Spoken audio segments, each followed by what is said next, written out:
answer. Okay, just check me. Okay, so it is asking for the minutes. So our minutes are 3, 4, 5, 6, 7, 8, 9. Okay, let me give this input 3, 4, 5, 6, 7, 8, 9. If I hit enter, it will saying 3, 4, 5, 6, 7, 8, 9 minutes is approximately 6 years and 210 days. So that is the expected output here you can see. Okay, so I hope you have understood the second question also. So just quickly we will move to the third question. What is the question? Let me check. Write a Java program to compute a body mass index of the user. Okay, this is another simple question is there. I will just name the class as BMI calculate. Okay, hit enter. Let me increase the font size. Okay, main method is there, and inside that let me just import scanner. Okay, because we have to receive the weight and height of the user. Okay, java.util.scanner. Okay, and again I have to create one variable, so not variable, object input is equal to new scanner system.in. Okay, till here I hope you guys are understood. So now I will first of all get the weight and height from the user. Okay, so for that let me just print on the console, enter your enter your weight, and I'll be receiving it in pounds. You can take any convention, just the formula will change to calculate the BMI. Okay, double weight variable I will declare and store that weight inside that weight variable.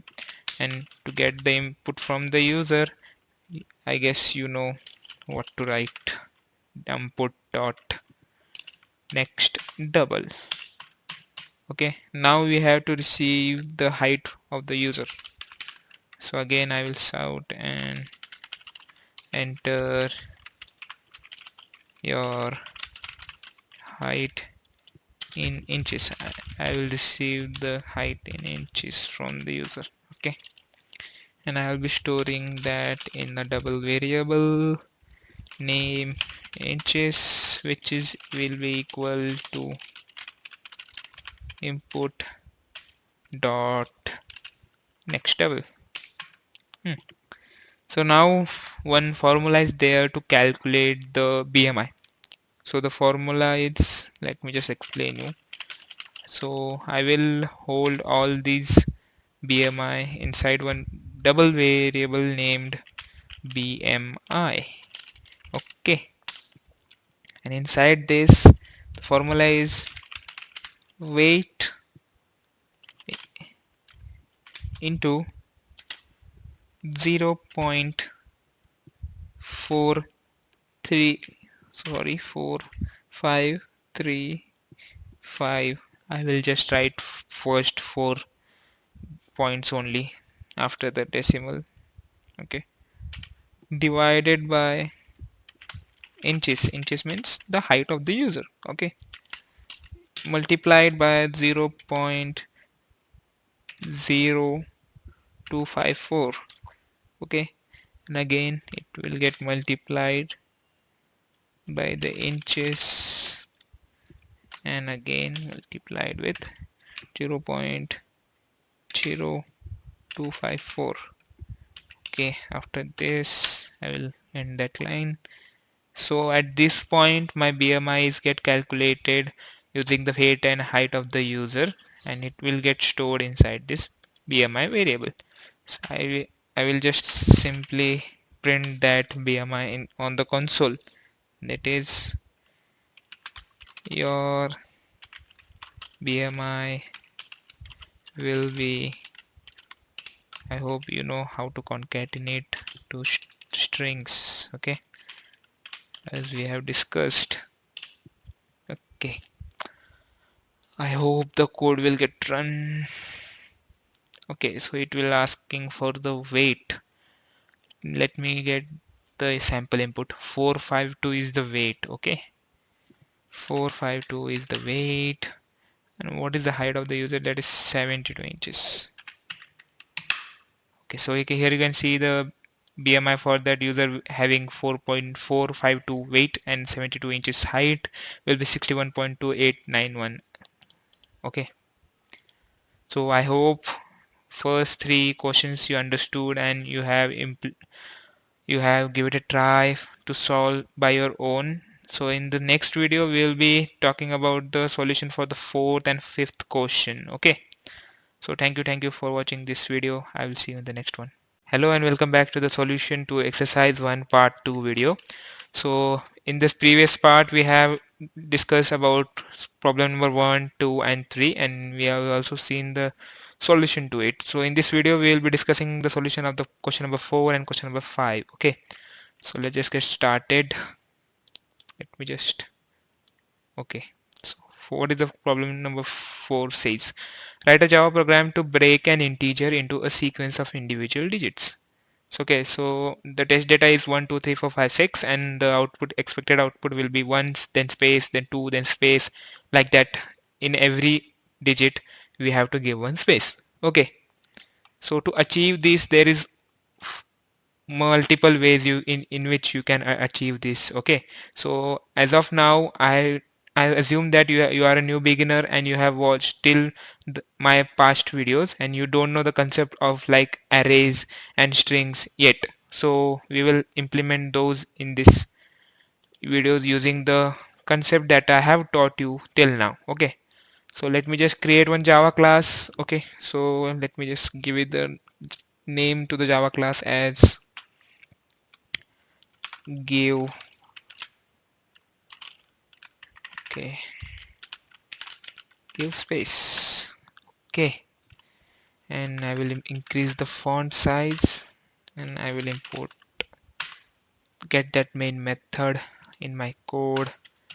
So in this problem also we required one input from the user. So as of you know, we have to import java dot util dot scanner. Okay, and I have to create one object of that scanner class. I will name it as input, and I will name as new scanner system.in because we are receiving the input from the system. Okay, so first of all I will print one line where I'll be asking the user for the 6 non-negative digits. Okay, enter 6 non, okay, negative digits.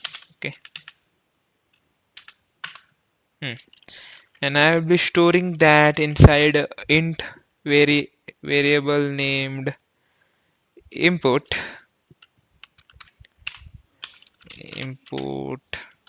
Let me just create input number so that you will not get confused between this variable and this input. Okay, and I will calling input dot next int. So as of now we have received the input from the user, and I have stored that inside a input number variable. Okay, so next step I have to, okay, so this is the step where we are int n1 is equals to input divided by 1 1 2 3 4 5 6 mod 10. Okay, I know you are not getting what I have written here, just bear with me. I will tell you what I have done here. Okay, so I will just copy it out, print it for 5 times. Okay, 1, 2, 3, 4, 5, and each time my variable name should be different. Here n2, here n3, n4, n5, and n6, and each time I will decrease the number of zeros in this. Okay, so at first I have given zeros as 1, 2, 3, 4, 5. 5 time I have to give. Sorry, I have given the 6 time. So here let me check 1, 2, 3, 4, 5. Yes, it's 5. And then next time I have to give it 4 zeros. 1, 2, 3, 4. Again, next time I have to decrease 1 zero. That is 3 zeros should be there. And next time there should be 2 zeros. And then again the next time there should be 1 zero. And at last there will be no modulo operation, only 10 divided by 10 will be there. Okay, so what I have done here is I have taken the input number from the user and I have divided it by this. Okay, so if you go on to the Google and search for calculator, okay, let me just go and search for online calculator. Okay, so what we have done here is we have taken that number. So in our case the number is 1 2 3 4 5 6. Okay, so I will just 1 2 3 4 5 6 and I have to divide it with this. Okay, so what is that again? 1 2 3 4 5 should be there. Okay, so 1 2 3 4 5 with mod 10. Okay, so if I do this my answer would be, so this is the standard calculator, so you have to first define that mod operation inside the brackets so that the mod operation get executed first, and the result of the mod operation will be given to the this entire operation where the result will get divided by the input number. So here what we are getting is, I will comment it out, sorry. Okay, I will write one comment. Here we are actually getting the first digit of the number. Okay, so here we can see our input is 1 2 3 4 5 6. Okay, so at this line number 8, we are the result of this operation which gets stored inside the n1 is 1. Like that, similarly for the second, 2 is going to store, for third 3 is going to store, and similarly for fourth 4 is going to store, and 5 is going to store, and inside this 6 is going to store. You can perform this mod operation inside the calculator, but do one thing: while performing you just have to put these operators inside a circular basis so that this operation will get performed first and the second operation will be input number divided by that operation result of the operation first. Okay. Okay, so after this I just have to print those n1 n2 n3 n4 n5 n6 by giving one simply space inside it. Okay, I will shout 1 n1. Okay, so after n1 I have to give one space. That is our expected output in the way we want. Okay, so then next n2 will be get printed. Again similarly n3 will be get printed on the console. Again then plus will be there and 4 will get printed again, and 5 will be get printed, and at last and 6 will be get printed. Okay, so I hope this code will run. Let's see if it get run. Alright, he's asking for the input 1 2 3 4 5 6. Let me give this input, hit enter. So here guys you can see we are getting 1 2 3 4 5, and after that we are not getting 6, we are getting 1 2 3 4 5.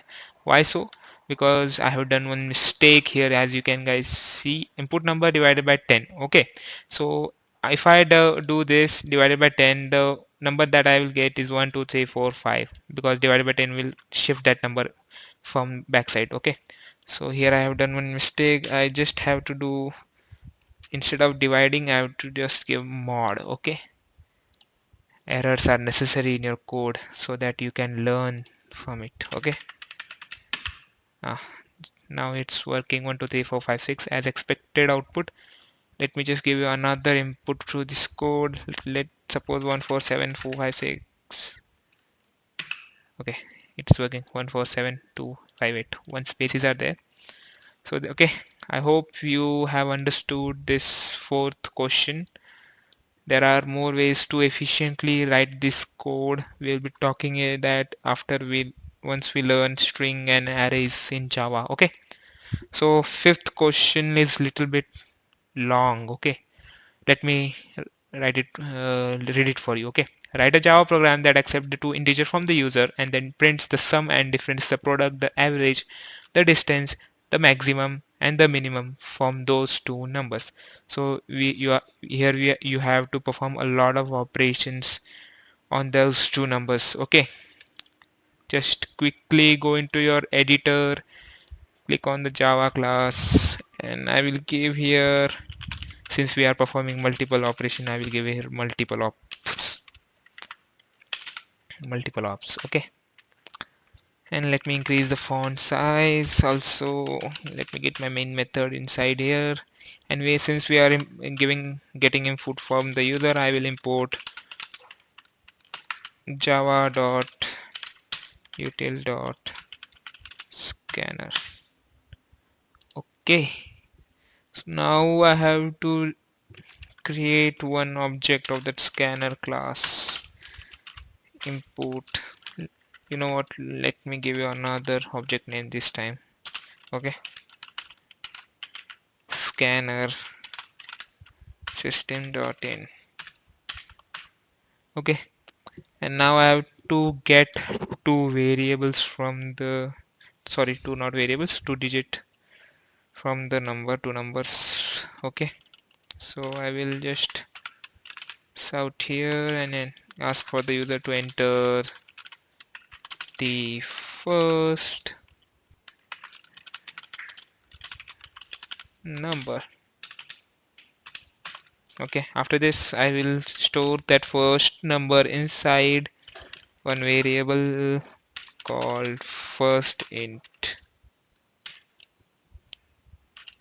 Okay, so again sc dot, to get receive the input in the integer format, we write next int.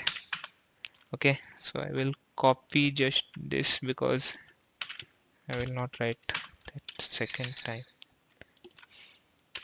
Here we can write, enter the second number, and I will give it name as second int. Okay, so at this point we have received input from the user. Okay, so I have to perform operations. Okay, so first operation that we are performing here is, what is it, sum of two integers is 30, so we have to perform addition operation. Okay, so I will just simply shout sum will be, and I have to store that sum in here. Okay, so for that sum, okay, so let me just create one variable here which will hold that sum. Okay, sum. So for that sum I have to write first int plus second int. So this sum variable will hold that value of those addition of the two numbers, and I will just concat this line with it. Okay, so first operation we have done.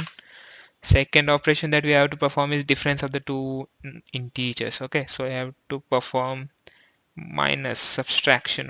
Okay, int subs means subtraction. You can give any name to that variable. Okay, until and unless it should not be a reserved keyword which is in Java. Okay, which we have discussed in past videos.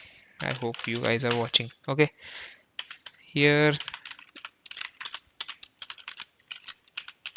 difference will be okay, so difference will be okay, so difference will be, we'll concatenate with subs. Okay, so the third option operation that we have to provide is product of the two integers. Okay, sorry, product of this two integer. I will hold that inside one variable named product. So for the product we have to multiply those two numbers, first int multiplied by second int, and again I will just copy it out. Okay, product will be product. Okay, so next operation that we have to perform is average of the two integers. Okay, so for the average here we can do one thing. Sorry for the interruption. Okay, for the average we can perform addition of those two divided by 2.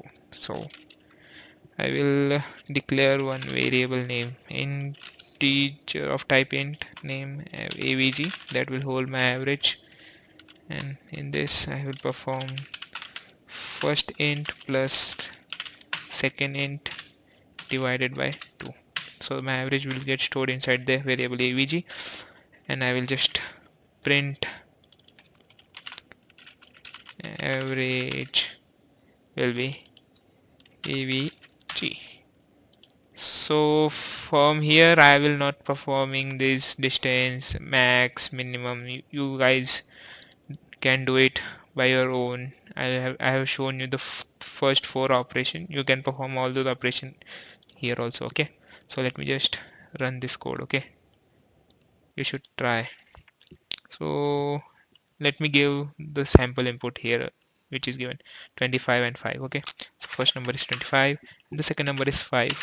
So here you can see 25 plus 5 is 30, 25 minus 5 is sorry, oh fuck, I have given minus. Okay, the difference, I will run it again.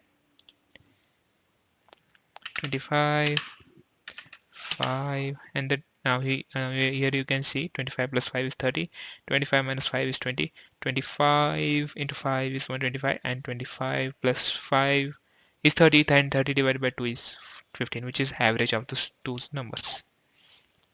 Okay, so I hope you have understood these 5 Pro X5 coding questions, and you have tried also by yourself. I hope you get it.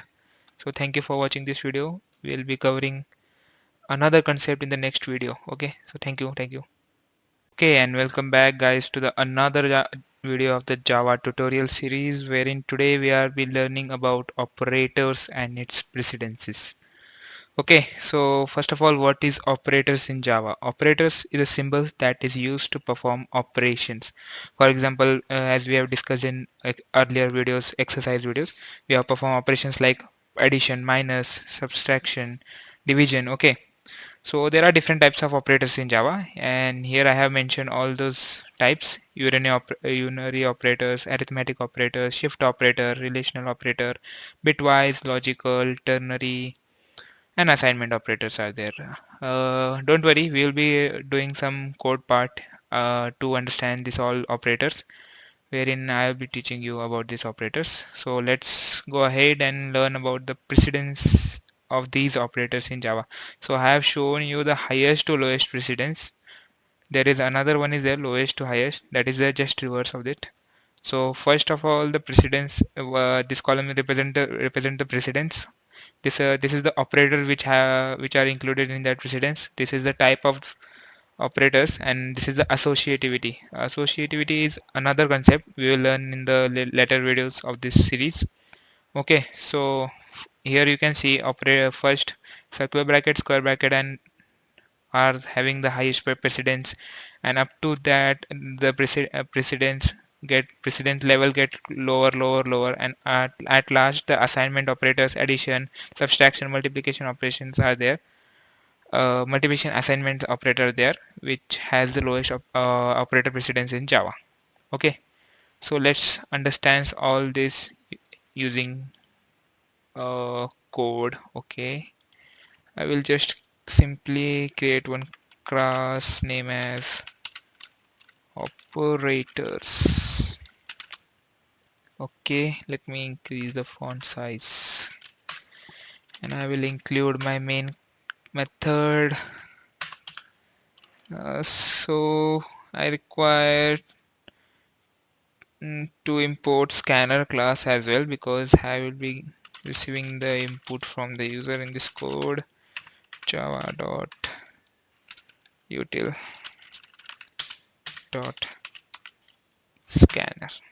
Okay, so here I will create one scanner object, scanner, and my name of the object is sc new scanner system.in.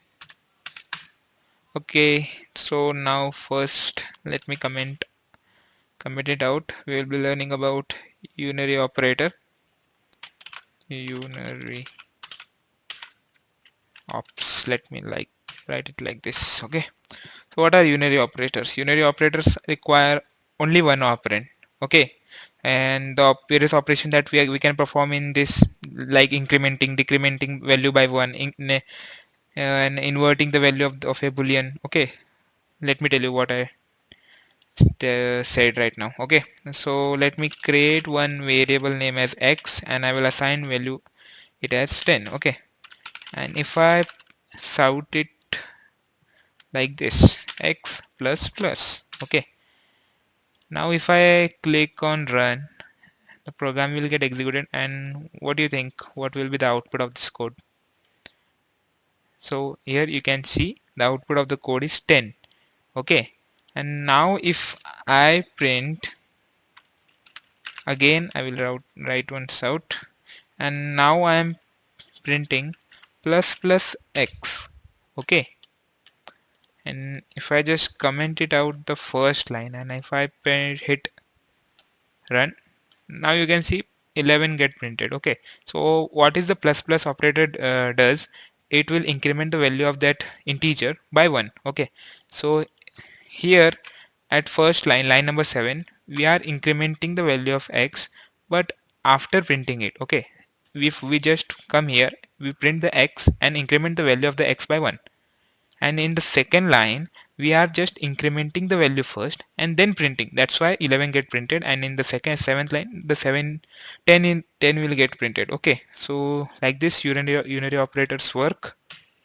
And one more thing guys, I will be providing some resource links wherein you can go and check out all the operation of these operators. I will be giving you some example in this video. You can go there and check it out and perform some operations. Okay, uh, another thing is that an arithmetic operators. Okay, arithmetic ops. So in this, arithmetic operation are used to perform the addition, subtraction, multiplication and division like operations. Okay, so I don't think I have to tell you guys something here. Let me just give you one example. Int a is equal to 10 and int b is equal to 20, and if I just shout a plus b. Okay, plus is the addition. Okay, and if I just comment it out this part of the code, so that only arithmetic operator will get executed in this code. Okay, so now you can see 30 is get printed on the screen because 20 plus 10 is 30. Okay, like that, multiplication, division and subtraction is also there in this arithmetic operators. Okay, so next comes left shift operators.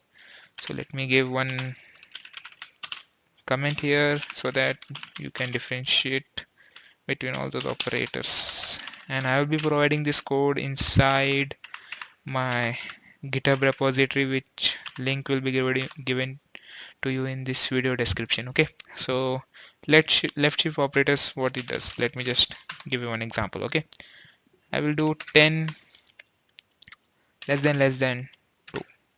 It's not less than actually, and if I just comment it out so that only left shift operators will get executed, and you will seeing 40 is get printed out the screen. So what actually happening behind the scene is, we'll write here. Okay, so 10 is get into by 2 cap power 2. Okay, so what will be the output for this 10 into 4, and this is 40. So here you can see, if you write 10 less than 2, actually what is happening, 10 into 2 to the power 2, 2 to the power 2 is 4, and 10 into 4 is 40. Okay, like that left shift operators works, and similarly the right shift operators are also working. Okay, so let me just write here itself. I will just comment it out. You know what, let me write separately. Right shift ops. Okay, and I will just copy this and print it here, and instead of doing this I will perform a right shift operator. Okay, so what actually done here, you can see 10 is getting divided now, not multiplied, by 2 to the power 2. So this operation will get performed, and 10 will get divided by 4, and which is equals to 2. Okay, so if I run this, let me just comment it out so that right shift will execute it, and here you can see 2 is get printed on the screen. Okay, so next we have AND operator, which are logical and logical. Here you can see, I will just comment it out, logical and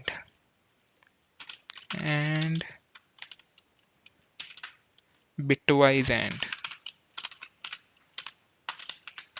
Okay, so here let me take one example of integer a, which is holding the value 10, and integer b is there, which is holding the value 5, and again integer c is there, which holding the value, let's suppose 20. Okay, and I will out a less than b and a less than c. Okay, I will tell you what I have done here. Let me just write it out first. Okay, and again I will write one more statement, a less than b. This time I will write only one and a less than c. Okay, and I will comment this line. Okay, let me check. Yes. Okay, so at this line number 25, what we are doing is we are checking that whether a is less than b and a is less than c.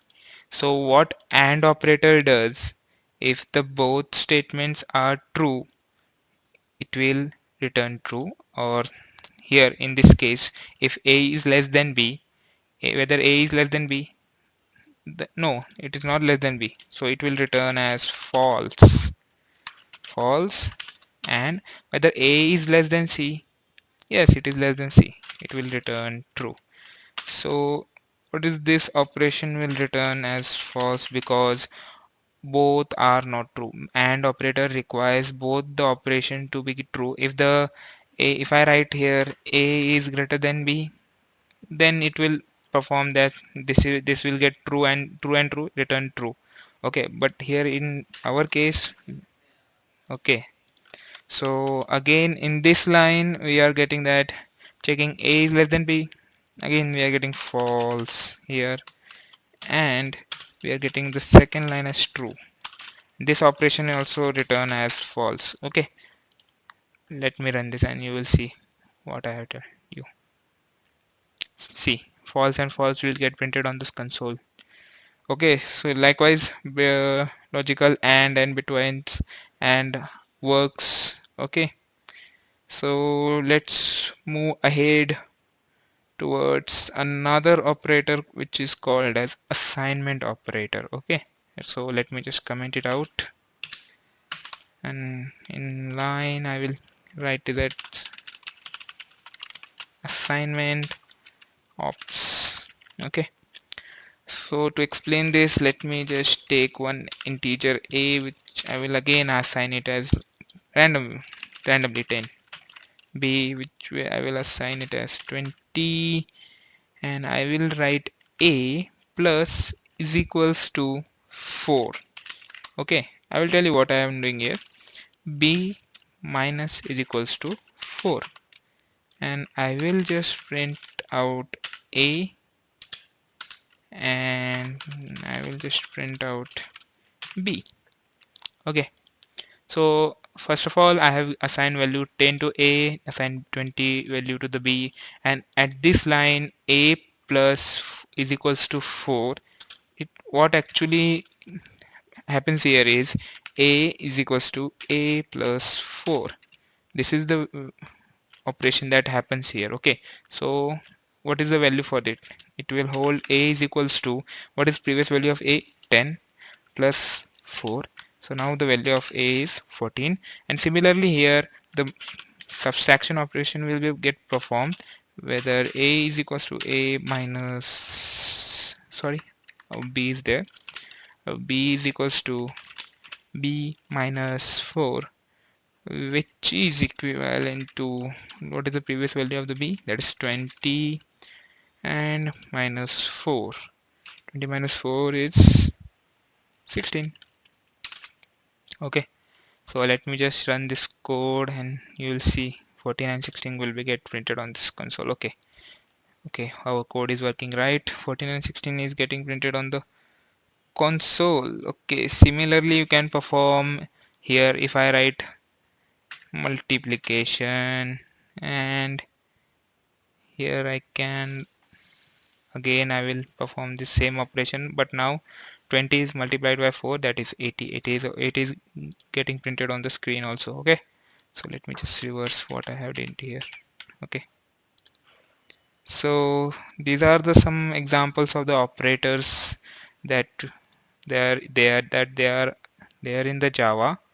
Okay, so I will be providing the resource link in the description box and the link to the GitHub repository also, where you can access this code and try some playing with this code. Okay, so thank you guys for watching this video. I will see you in the next one. Okay, so welcome back guys to another video of the Java tutorial series. So today we are learning strings in Java. So in Java, string is basically an object that represents the sequence of character values. An array of the characters works same as that of the Java string. For example, we will see in the code part. So generally string is a sequence of the characters, but in Java string is an object that represents a sequence of the characters, and it is present inside the java.lang.string class is used to create a string of the object. So you could ask me how to create a string object. So there are basically two ways where we can create a object for a string. So first way is using the string literal, and the second way is using the new keyword. Okay, so string literal is created by using the double quotes. Okay, so let me just give an idea here itself. If I create a new text, let me decrease some font size so you can see. Okay, so if I create string s, that is equals to, let's say, welcome. Okay, and if I write this, okay, let me get it here. Okay, and I will again write same text here, that is string. Now I am changing the object name here. Okay, previously I write s, now I am writing s1, but here also I am giving the same string value. Okay, that is welcome. Okay, so here you can see s I have created, s1 I have created, and okay, and I will create another one. Let me create it first, and I will name it as s2. Now object name is s2, but the value here also I have given the same value. Okay, I have created three objects of the string s, s1 and s2, and but the values which are assigned to those objects are same. So inside Java, what Java interprets it as this: heap memory is there, and inside heap memory string constant pool is there, and inside that all those strings which are constant are kept here, and one stack is there which maintains and it creates one link and it's assigned that value. Okay, so here you can see I have created three objects s, s1 and s2, and but this value are same and which are constant. Okay, so that string is added inside the constant pool, welcome is added, and s1 and s2 which are having the same value is getting mapped with that value. Okay, I hope you guys are getting. So here it doesn't creates a new instance. Okay, and this is where it makes the Java program more efficient, because new objects are created if it is already exists in the constant pool. Okay, so another way is by using the new keyword. Okay, in such cases JVM will create a new string object in normal, that is non-pool heap memory, and the literal welcome will be placed in the string constant pool. The variable s will refer to the object in the heap and non-pool. Okay, so what I mean I will show in inside the code section. So Java class methods is there, I will show you that later. First I will let me show you how the string actually works in Java. Okay, so let me create one class name, not strings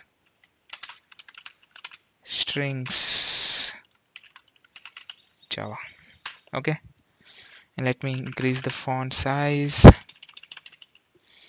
Okay, and inside this I will just get my main method. Okay, so as we have discussed the first in our first definition, I will write one array of characters, then will name it as ch, and I will assign value it like this. Let's suppose hello. H is there, h e again.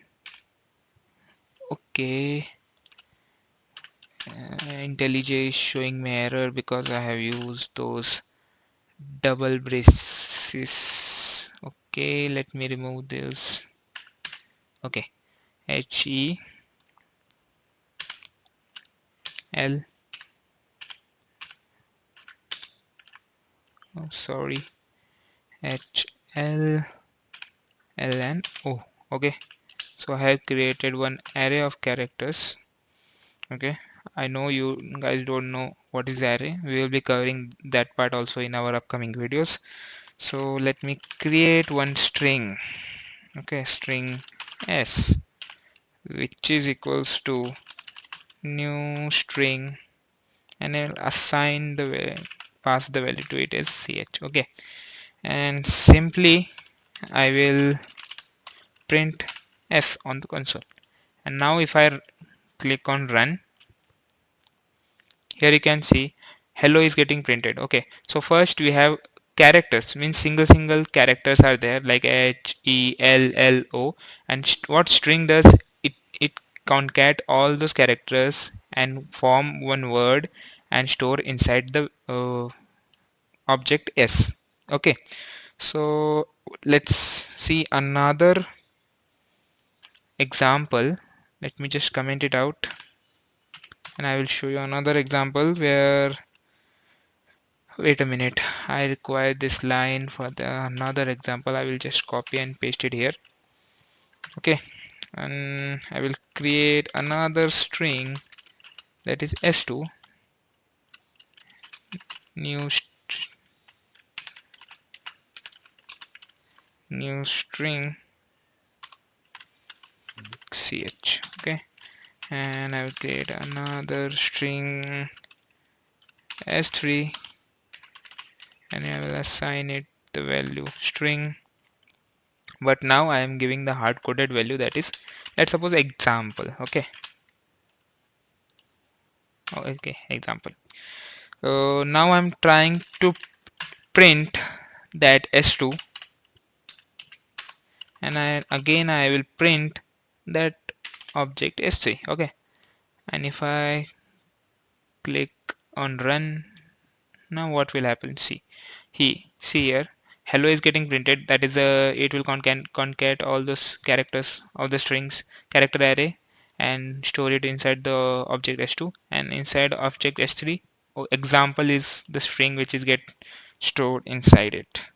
Okay, enough talking about the examples. So in Java there are multiple methods. So here you can see a whole bunch of list is here of around 28 methods are there which are declared inside the string class in Java. So I will give you one link where you can see the implementation of part of this all these methods. I want you to try all playing with this all methods but first of all let me show you some important ones. Okay, I will show you some important one which are required in our Java code. Okay, so let me just comment it out and here okay, so I will be giving you the example of string to lower case. There is method inside the string class that's named to lowercase. This method returns the string in the lowercase letters. Okay. In another word, it converts all these characters of the string into the lowercase. Okay, let me give you one example so that you can understand better. Okay, so if I create one string name s1, I will assign it value as, let's suppose, okay, let me give you the straightforward method. S1 is equals to, let's suppose I have created h, and let me caps lock h, hello world is there. Okay, so here you can see I have created one s1 object and I have stored string hello world inside it. Okay, so if I try to print that string, okay, let me out. Okay, so if I want to print this, I will simply shout the s1. Okay, that is system.out.println. Okay, so again if I try to print s1, but I will do some modification. Okay, so I will write s1 dot, so you can see a whole bunch of methods which are implemented inside the Java are displayed here. So we want two lowercase is here, and we will simply put this. And if I click on run, let's see, you can here you can see hello world is the original string where all the alphabets are in capital format. Okay, and if I apply the two lowercase method over it string, and then it will convert all those alphabets into the lowercase format and it will print to the print on the console. Okay, similarly all those methods which are implemented inside the string class are over here. You can go on that website and check it out. Similarly, two lower cases there and two upper cases there, which will convert all those strings alphabet into the upper cases format if there are any in your string. Similarly, trim is there, index of is there, and one more we can use is char at, and int length, it returns the string length. This is also an important method which come into picture when we are using Java arrays. Okay, we will discuss that when we try to learn Java arrays. Okay, so enough talking about the strings. I hope you get the idea about string, what are the string in Java. Okay, thank you for watching this video. I will see you in the next one. Hello and welcome back guys to the another video of the Java tutorial series, wherein in this video we'll be learning about Java if else statements. So today onwards we are starting about the conditional statements in Java. So conditional statements are nothing but the statements which get executed if the certain condition met. Okay, so there are basically four types inside it: if statement, if else statement, if else if ladder, and nested if statements. We'll be seeing one after one each other. So okay, so first Java if is there. So in if we declare if, and inside if we write some condition. If that condition becomes true, the code inside that curly braces will get executed. Okay, so flow of this if statement is run like this. So our code gets started and the first condition gets checked. If the condition is false, then it if it will not execute that part of the code, and it will get execution is get towards that below that curly braces. And if that condition gets true, if code is will get executed. Okay, so we'll be seeing the code implementation also. Let us first try to understand theoretically what are those types are actually mean. Okay, so Java if else is there. In if else there is else condition is also there. So if the condition of the if statement is not true, that is it's false, then else condition will be get executed. Like here, if you can see, condition if the condition is true, the code will get executed inside the if block, and if the condition is false, then the code inside the else block is getting executed. Here also you can see the program flow comes here. Condition is getting checked. If the condition is false, then else code will be get executed and execution get successfully done. And if the condition is getting true, then if code is getting executed. Okay, so next comes Java if else if ladder. So it's like a ladder. Okay, so here you can see if condition is there, if this condition is not getting executed, then if else if is there. So condition another condition is getting checked here. Okay, so if condition 2 is true, then this part of the else if is getting executed. So again else one more else if is there, that is condition 3 is there. If that condition 3 is getting true, then this block will be get executed. Okay, and you can declare as many else if condition you want. And at the last I have declared one else condition, that is you all know, that will get executed if all those if and else if are generated as false statements. Okay, so let us try to understand by this tree diagram. So condition 1 is there. If it is false, condition 2 will be get checked. If again it is false, condition like that, n number of condition that you declare inside the code will get checked. And any one of these, if it is get true, then that corresponding statements or the block of the code will be get executed, and the program flow will be get continued. Okay, if all those else if and else if get false, then the else part will be executed. Okay, so now nested if is another concept inside Java. So if condition is there, inside if condition another if condition is there. So we are checking if inside if. Okay, so let us understand by this small exam tree diagram is here. So first condition is checked. If that condition is true, if code is executed. Okay, and inside that another condition is there, that is another if block is there. If that condition true, if code is there.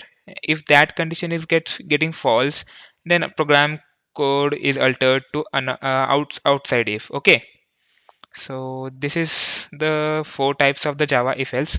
So let's move on to the IDE and try to implement each one of these. Okay, so here I have created if else name, if else class, Java file is there.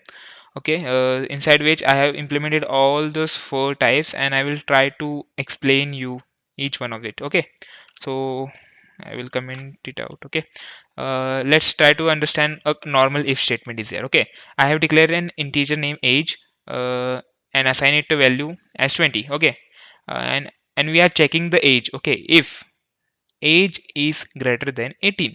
So this is the part which here you can see the condition part is there. So this is the condition that is being checked, and if this condition returns true, then this block of code will be get executed. Otherwise, the block of code which is written outside this, that is line number 12, which will be get executed if that condition getting false. Okay, if that condition gets true, this will get executed. If not, the normal flow of the code will be get executed. Okay, so here we have stored age is 20 and 20 is greater than 18, so this will be evaluated as true, and this block of code will be get executed, and the age is greater than 18 will be get printed on the console. Let's see if it gets printed. So here you can see age is greater than 18 is getting printed on our console. Okay, so this is the normal if statement. I will just comment it out, and now let's talk about the if else. Okay, this is the code that I have written. Okay, if else. So here I have created one variable called year. I have assigned value to it 2020, and if I have to check whether that year is a leap year or a common year. Okay, so for checking the leap year, here we are taking year mod 4 is equal to equals to 0 and year mod 100 is not equals to 0, and this whole guys, you can see this whole, let me highlight, and this whole condition is one condition, and it is being checked with the another condition, that is year mod 400 is equal to 0. Okay, and this is the or operator which gets evaluated as true if any one of the condition of these two is evaluated as true. Okay, so let's suppose this this block of code is evaluated as true and this evaluated as false, then overall if statement will be evaluated as true. Okay, so this, if this is true, then it will print the leap year, and if this is not true, else part will be get executed as common year. So let's run it. We'll see. So here you can see it is telling that year 2020 is a leap year. That's right. Okay, so moving next, we'll be seeing if else if ladder. Okay, so let me just comment it out and comment it and comment this. Okay, so here we are simply checking the grade of the student. Okay, so here is the marks which are obtained by a student inside an examination. Okay, so we are checking whether the marks is less than 50. If the marks is less than 50, this is simply the student is fail in that examination, and if the mark is greater than 50 and mark is less than 60, that means and we use and operator when, and this and operator will be evaluated as true if the both of the condition are getting true. So now if the student marks is anywhere between 51 to 659, then that student will be get the grade D. Okay, similarly C grade is there, B grade is there, and A grade is there, and A plus grade is there. And any if any one of this condition is not getting true, then else part will be evaluated, which is invalid. That means the marks we have entered here is invalid. Okay, so if I click run C grade, because why it is printing the C grade, since the marks is 65, which lies between the 61 to 69, that is this block of code. Okay, so that's why C grade is printing on the console.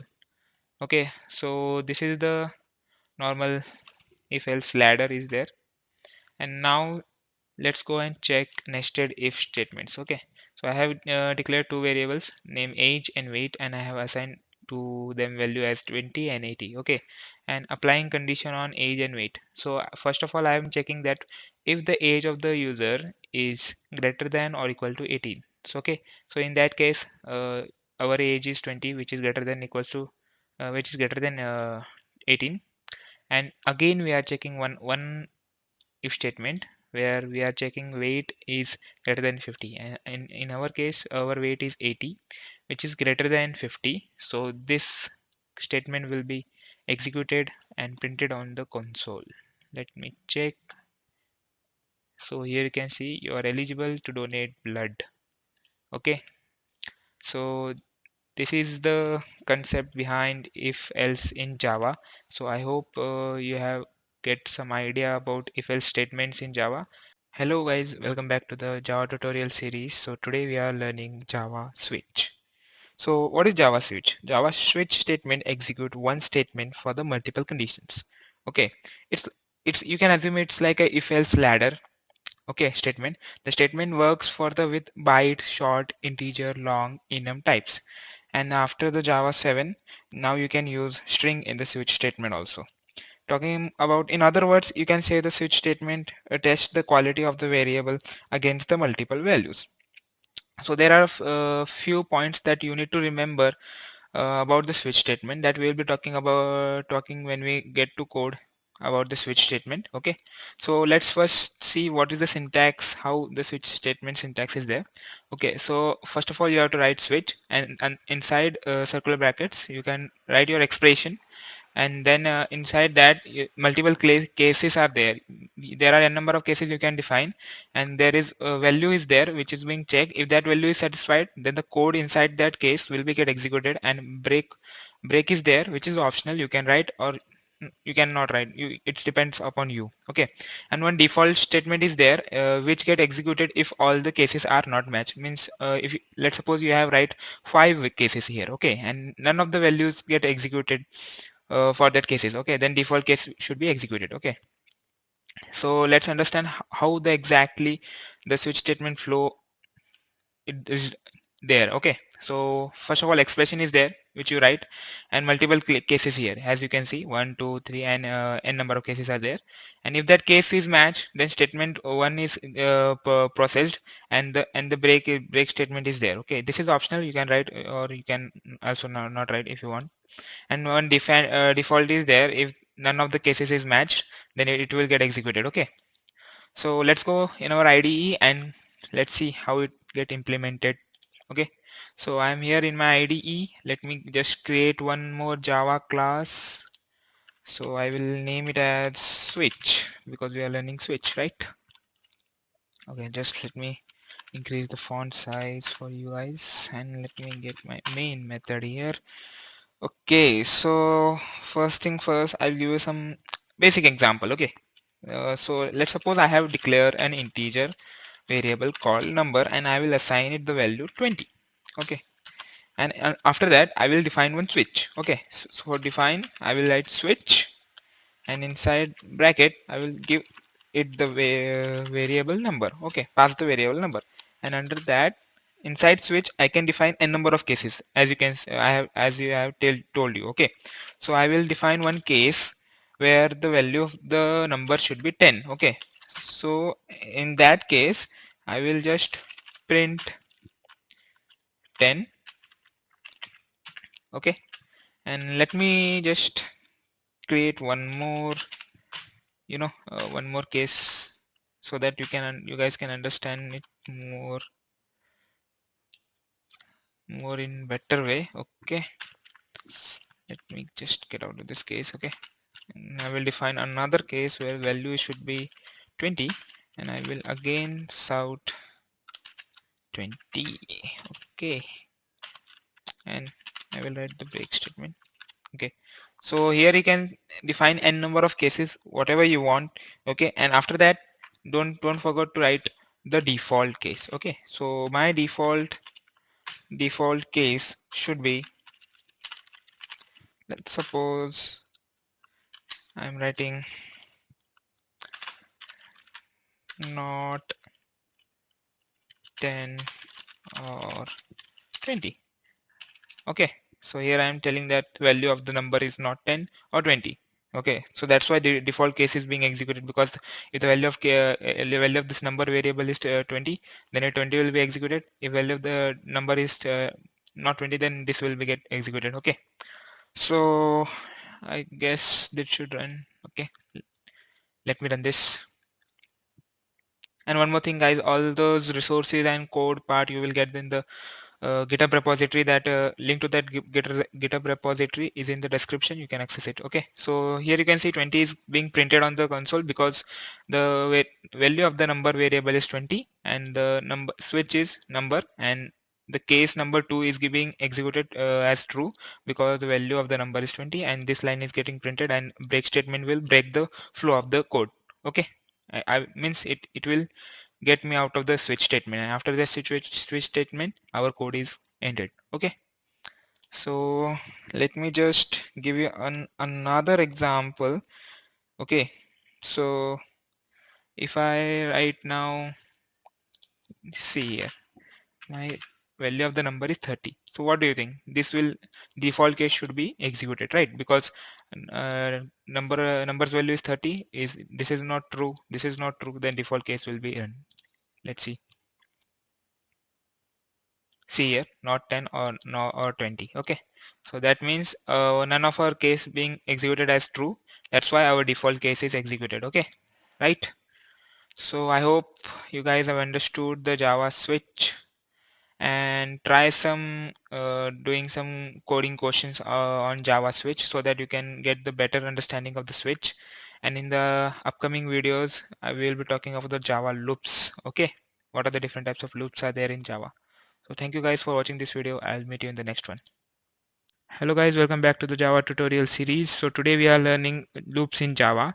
So basically there are three types of loops in Java. One is for loop, while loop, and do while loop. So in this video we are particularly focusing on the for loop. So what is for loop? The Java for loop is used to iterate a part of the program several times. If the number of the iteration is fixed, it is recommended to use a for loop. So here you can see the pictorial format of the each loops in Java. So here you can see, let me just zoom it out. Okay, the Java for loop is used to iterate a part of the program several times. Okay, so when we have to perform several tasks, that is the same task, but at the number of iterations are there, then we can use the for loop. If the number of iteration is fixed, then we can use for loop. Okay, so what is while loop? The Java while loop is used to iterate a part of the program several times if the number of the iteration is not fixed. So what is the main difference between the for loop and while loop? When we have to use it, is the only difference between them is when the number of iterations are fixed, we can use for loop, or when the number of iteration is not fixed, we can use while loop. Okay, so what is do while loop? The Java do while loop is used to iterate a part of the program several times. Use if the number of the iteration is not fixed, and you must have to execute the for loop at least once. So it just means you can say it as a incremental part of the while loop, where you have to perform that incrementing task at least once. Okay, and then when the loop iterates next time, the while condition is checked. Okay, so we'll be discussing about it in the particular upcoming videos. So for this video I'll be discussing about the for loop only. Okay, so let's just get started. Here you can see the syntax for the for loop. For is the keyword for declare the for loop, and three parameters are there. Initialization is there, condition is there, and increment decrement is there. Okay, so we'll be seeing in detail when we are code this for loop. Okay, so next comes the how the flow of the for loop is maintained inside a code. Okay, so first of all, initialization is done, then the condition is checked. If that condition becomes false, the loop is terminated, and control flow of the code is resumed to the end of the for loop. Okay, and if the condition met, then the statement inside that for loop gets executed, and increment decrement is there. According to that, it increments or decrements the variable, counter variable, and it again go for the checking the condition. Okay, so enough talking about the for loop. Let's jump into your IDE and code it out. Okay, so I'm in my IDE. Just let me create one class name for loop. Okay, the class name should be start with capital one, for loop. Okay, let me just increase the font size so that you guys can see. Main method should be there.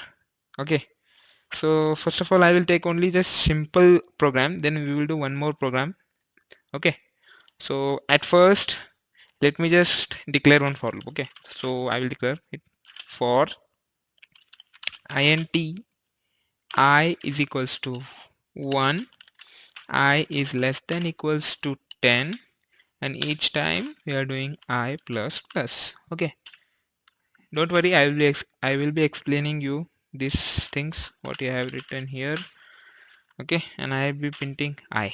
Okay, so here at line number 3, you can see I have told you that there are 3 parameters are there inside a for loop. So first parameter, integer I is equals to 1, is the initialization. So what do you mean by initialization? It is the initial condition which is executed when this loop starts. Here we can initialize the variable, or we can use an already initialized variable. Okay, it's up to you. Okay, and then comes this part, which is condition. Okay, the second is it condition, which is executed each time to test the condition of the loop. It continues execution until the condition is false. It must return the boolean value either true or false. It is optional condition. Okay, and this is the third part, that is increment or decrement. Increment means plus plus, decrement means minus minus. Okay, it increments or decrements the variable value, and it is an optional condition. Okay, and the statement means this part inside the for loop, that code of the part that we have to execute. Okay, so that is pretty much about the for loop. Let me just run this.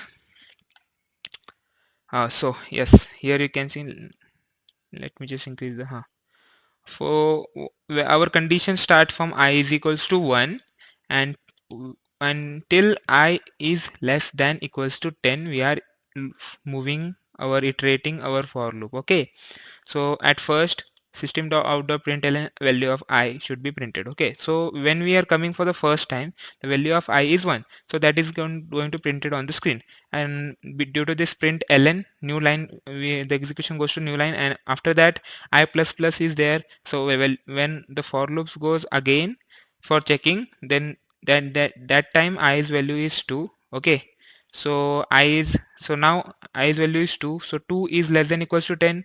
Is it right? Then we again come inside the for loop. 2 is going to print it. This in this way again and again the for loop runs, and at last when the value is 10 less than 10, yes, when we print 10, and when we do I plus plus, the i's value become 11, and when we check I 11 is less than equals to 10, so 11 is not less than equals to 10, so loop terminates and we exit out of the loop and program is ended. Okay, so that's how 1 to 10 is going to printed on the console.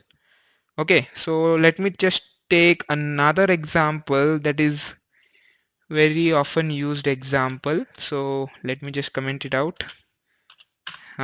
So what we have expected to print on the console is this. Okay, we have to print the this. Let me just create it first for you guys. Okay, 3 4 5. Okay, one space should be there after each star. Okay, okay, yes. So okay, so this is the expected output on the console. This series of the stars should be printed, okay, using the for loop. Okay, so let's just get started. I will declare one for loop which will go from 1 to 5, and each time I will be doing I plus plus, that is I will be incrementing the value of I, and I need again one more for loop. So here I am declaring for loop inside a for loop, that is a nested for loop. Okay, so I'll be declaring new variable integer j, which is equals to 1, and I'll be checking that whether my j is less than equals to I, and I'll be doing each time j plus plus. Okay, and inside this I will be printing my star. Okay,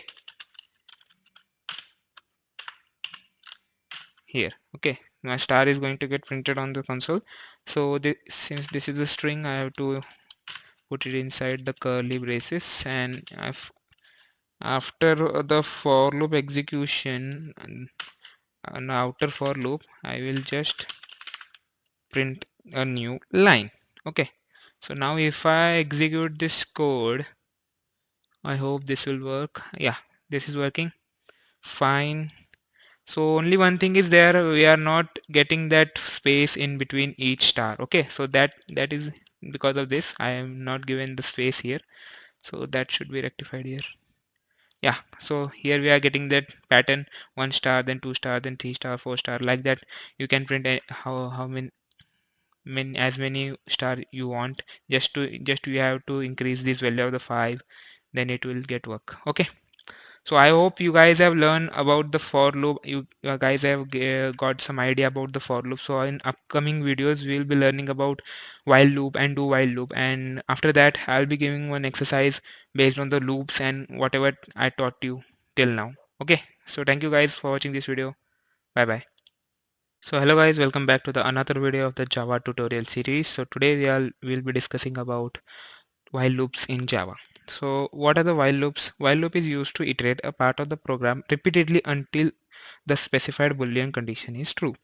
So as soon as the Boolean condition becomes false, the loop get automatically stops. Okay, and it is recommended that to use the while loop when we don't know how much iteration we are going to perform in that loop. Okay, so here you can see the syntax of the while loop. While is the keyword which is used, and the condition is specified inside this circular brackets, and inside those curly braces we'll write the code which we have to execute inside the while loop. Okay, and after that incrementing decrementing statement should be written so that each time the condition should be checked. Okay, so now this is the flow of while loop. So first program execution comes and condition is checked. Whether if the condition is false, loop gets terminated, and if the condition is true, then statement inside the loop gets executed, and again it goes for the checking the condition, and this loop will iterate time a number of times that we have declared. Okay, so let me just get into my IDE and we can check how while loop is working. Okay, so here I will create another Java class which is named as while loops. Sorry. Okay, let me increase the font size. I will get my main method, and okay, so first I will take simple example. Okay, so integer, let me take integer I is equals to 1, and then while is the keyword which I will use, and inside circular braces I will tell the condition that my I is less than equals to 10. Okay, and inside loop I will be printing the value of I. Okay, simply, and after that I will be incrementing the my value of the I. Okay, so this is the simple while loop where we are checking the whether i's value is less than equals to 10 or not. If that value is less than equals to 10, that loops this expression get evaluated as true, and loops get executed, and system .out.println will print the value of I on the console, and each time the value of I will be incremented. So for the first time when loop expression get checked, the value of I is 1. Here you can see. Okay, so 1 is less than 10. Yes, it will come inside the loop and it will print the value of I, that is 1, and it will after that it will increment the value of I by 1. So when next time the loop get when the expression get checked, the value of I is 2. 2 is less than 10. Yes, the it comes out inside the loop and it will print the value of I, that is equals to 2, so that it will print all those value of I until the expression it this expression evaluated as true. So let me just run this code so that we can get the output. So here we can see 1 2 3 4 5 6 7 8 9 10 is going to printed, and after that loop is terminated because the value of when after 10 the value of I becomes 11, and 11 is not less than 10, and this expression is evaluated as false, and it will terminate the loop. Okay, so let me just comment out this and I will tell you another example which is known as infinite loop. Okay, so I will declare one while loop, and inside that I will write on simply true. Okay, and I will just print infinitive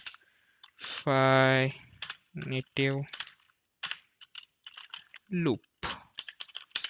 Okay, so here you can see this while loop will never execute, never terminate. Because why? Because the expression inside this tells that it is always true. That because when I click on run, so here you can see infinitive loop is getting printed on the screen. So to exit from this, you just have to press Control C so that your code will be get stopped executing. And this, look at here how many times it is printing infinite loops. Okay, so this is one example of the infinite loops in Java. So you have to avoid this. Okay, this kind of situation when you are coding.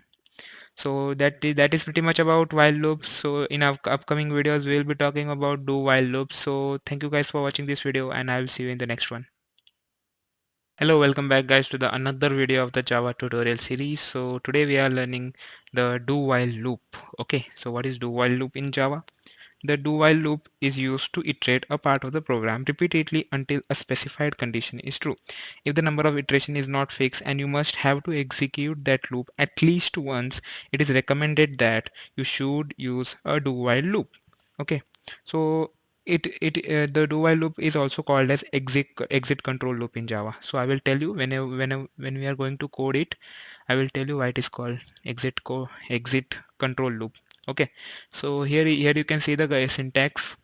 Do is the keyword which is used, and inside after that we will write the code which we have to execute inside the loop, and the update statement should be there. And after the end of the do block, we will write one while, and we will specify the condition. Okay, so due to this, this is the loop in Java which will execute at least once whether the condition is executed as true or false. Okay, I will tell you exactly what is it is when we are going to code. Okay, so first of all, let us check the flow of how why do while loop is works in Java. Okay, so first when the exam flow control flow comes inside this do while loop, the statement inside it get executed at least once, then the condition is checked. If that condition is true, that statement is processed, and again iterative work should be there.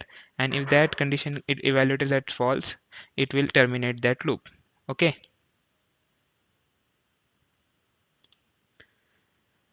okay, so let's just get into our IDE and see how do while loop works. Okay, so I will come here, and if I will right click here, Java class I will create, and I will write do while loop. Sorry. Okay, and I will increase some font size so that you guys can see it clearly. Main method is there. So first of all, I will take only one simple do while loop. Okay, I will declare one integer I is equals to 1, and inside again I will declare do while loop, and inside do I will just simply print the value of I. And after that, according to our syntax, we have to declare one expression here. So my expression is I is less than equals to 10. Okay, so if I now click on run,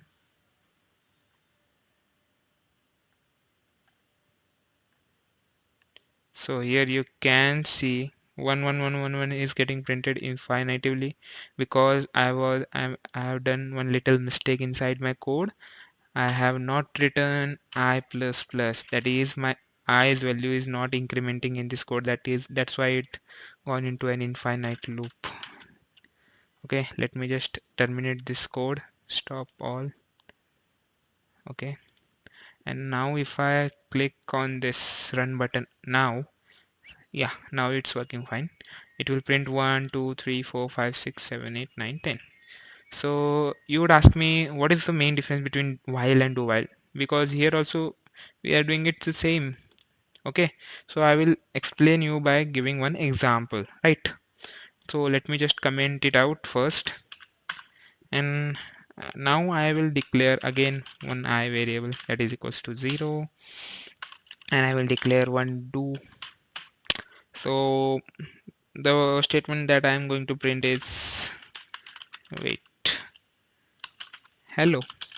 Hello is the string that I want to print, and each time I'm doing I plus plus. Okay, and the condition that I want to check is whether my I is less than 0 or not. So what do you think, guys? Let us check. If I run on click but run button, okay, so hello is going to print it on the screen at least once. So you could ask me, this where I is less than 0, this could evaluated as false, then why the loop is going to run? So guys, this is the main difference between a do while and while loop. The statement inside the do will always execute at least once. It will execute, then it will come and check whether my given expression is true or false. So that's why once it will print hello, and in next time it will increment the value of I, that is 1. So 1 is less than 0, it is not, obviously. That's why it is terminating the loop now after printing the hello on the screen. Okay, so I hope you guys have get some idea. So what is do while loop and what is the main difference between a while and do while loop in Java. Okay, so thank you guys for watching this video. So in the upcoming video we'll be talking some of the of few concepts which are left in the conditional statements. Okay, that is break, comment, and few more are there. So okay, so enough talking about this video. We'll be meeting in the next video. Okay, so thank you, bye bye.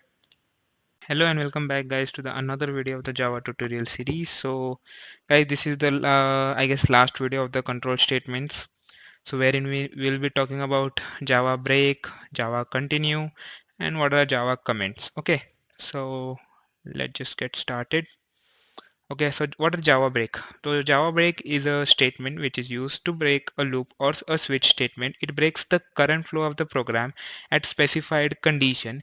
In case of the inner loop, it breaks only the inner loop. Okay, so here is a diagrammatic representation. Here you can see one loop is going on. It is iterating, and one condition is defined inside that loop, and if that condition becomes true, we will declare a break statement there, and it will break the loop flow of the loop, and it will terminate that loop. Okay, and whenever that condition is evaluated as false, the loop will again go and iterate until the specified condition becomes false. Okay, so what is Java continue? Okay, so Java continue statement is used to continue the loop. It continues the current flow of the program and skips the remaining code at a specified condition. In case of an inner loop, it will continue the inner loop only. Okay, so we'll be talking in depth when we are going to code this Java continue. And at last, Java comments are there. So what are the Java comments? The Java comments are the statements in a program that are not executed by a compiler and an interpreter. So basically there are three types of the Java comments. One is single line comment, multi-line comment, and documentation comment. So what is single line comment? The single line comment is used to comment only one line. So to declare a comment inside Java program, we will just write two forward slashes are there. So when you declare forward slashes, and after that whatever you will write, that will be interpreted as a comment in Java. Okay, so what is multi-line? The multi-line comment is used to comment multiple lines of the code. So when you are going to comment out the multiple lines of the code in Java, then you can use multi-line comment, sorry. And third one is documentation comment. So documentation comment is used to create a documentation API. To create documentation API, you need to use Java doc tool. So we'll be discussing more about documentation comments in our upcoming videos when we are writing some code that is production level code. Okay, so let's code it, guys. I will come here inside my IDE, and I will create one Java class name break. Okay, and let me just increase the font size, and I will give you one simple example of the break. Okay, and here I am writing one for loop which will iterate when I is equals to 1 and I is less than equals to 10, and each time my loop is i's value is incrementing by 1. Okay, so inside this, sorry guys, I'm getting error because I forgot to write the main method, and I should write all this code inside the main method. My bad. And inside this for loop, I will declare one if statement, and I will write that when I is equals to 5, simply break. Okay, and other than that, if I come out of this loop, uh, I will print the value of the I. Okay, now if I click on run, so here you can see 1 2 3 4 is going to print it on the screen, and when the value of the I is incremented and when the value of the I is becomes 5, it will check whether the 5 is less than 10.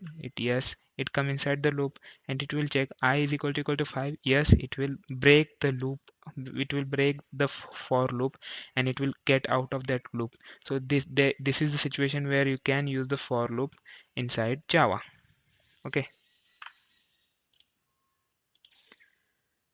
Okay, so we have discussed about break. Now we will see what is continue in Java. Okay, so let me just copy out this code because I need this. Okay, and at this I will, instead of writing break, I will write continue. Okay, and I will execute the same code. Okay, so here you can see what is going to get printed on the console is 1 2 3 4, and 5 is skipped, and 6 7 8 9 10 is printed on the console. Why so? When the value of the I is becomes 5, when I is equals to 5, this if condition gets evaluated as true, and continue, this line number 11 is executed, and what will continue will do, it will skip that iteration for that loop. It will not execute any of the code after the line number 11, and it will skip that loop, and it will go for the incrementing of the value of the I, and I's value becomes 6, and 6 is less than 10, and that's why 6 is going to get printed on the console. Okay, so continue is used basically for to skip a particular iteration inside a loop. Okay, so I hope you guys have understood this continue. So last topic that we have remaining is Java comments. Okay, so let me just give you some example of the comments. So as you can see, these are the single line comments. Okay, so here comments are, I will just explain you. Okay, so this is a single line comment in Java. Right now my Java IDE is throwing so much error because this is not a Java code. This is just a simple English statement. So if I want to comment this out, I will just come here and just put two forward slashes, and this becomes a single line comment inside Java. Okay, so let's suppose we have to declare a multi-line comment. Okay, so I will write like this. This is a multi-line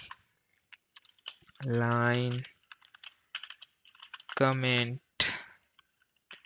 in Java. So here two lines are there, line number 17 and line number 18 are there that we have to comment.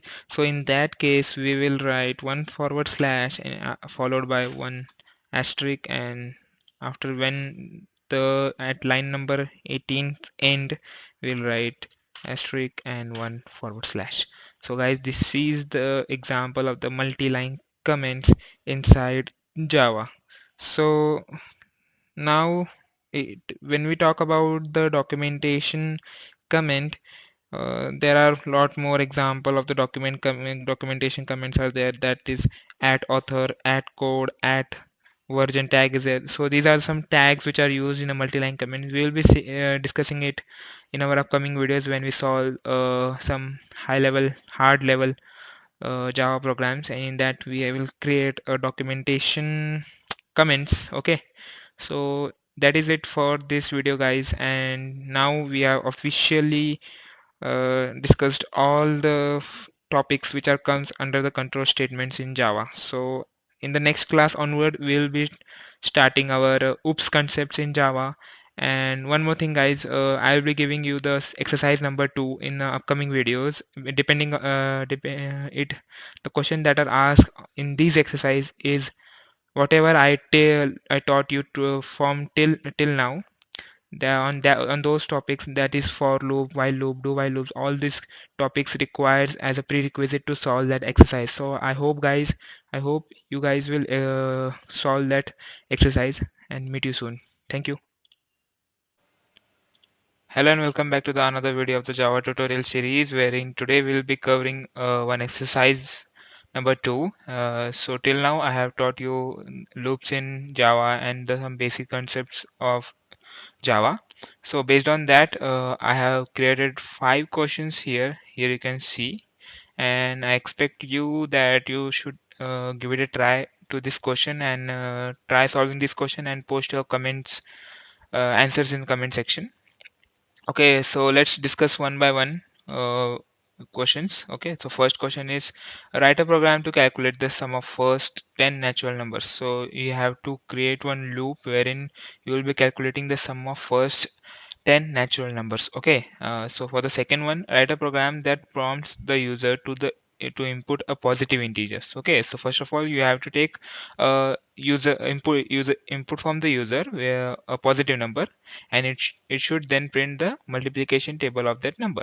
And let's suppose I have given input as a 2, then it will show me the program should show me the whole table of the 2. Okay, and then third one is the write a program to find a factorial value of any number entered through the keyboard. Means you have to take input from the user, and whatever the input in the user has given, based on that you have to give the output to the user as a factorial value of that number. Okay, so fourth number is write a program that prompts a user to input an integer and then output the number with the digits reversed. Okay, so what does it mean? Actually, here you can see example 1, 2, 3, 4, 5 is there, and the output which you should give to the user is 5, 4, 3, 2, 1. Means just a reverse of that number which is given by the user. Okay, so fifth one is write a program to print the Fibonacci series of n terms where n is the input by the user.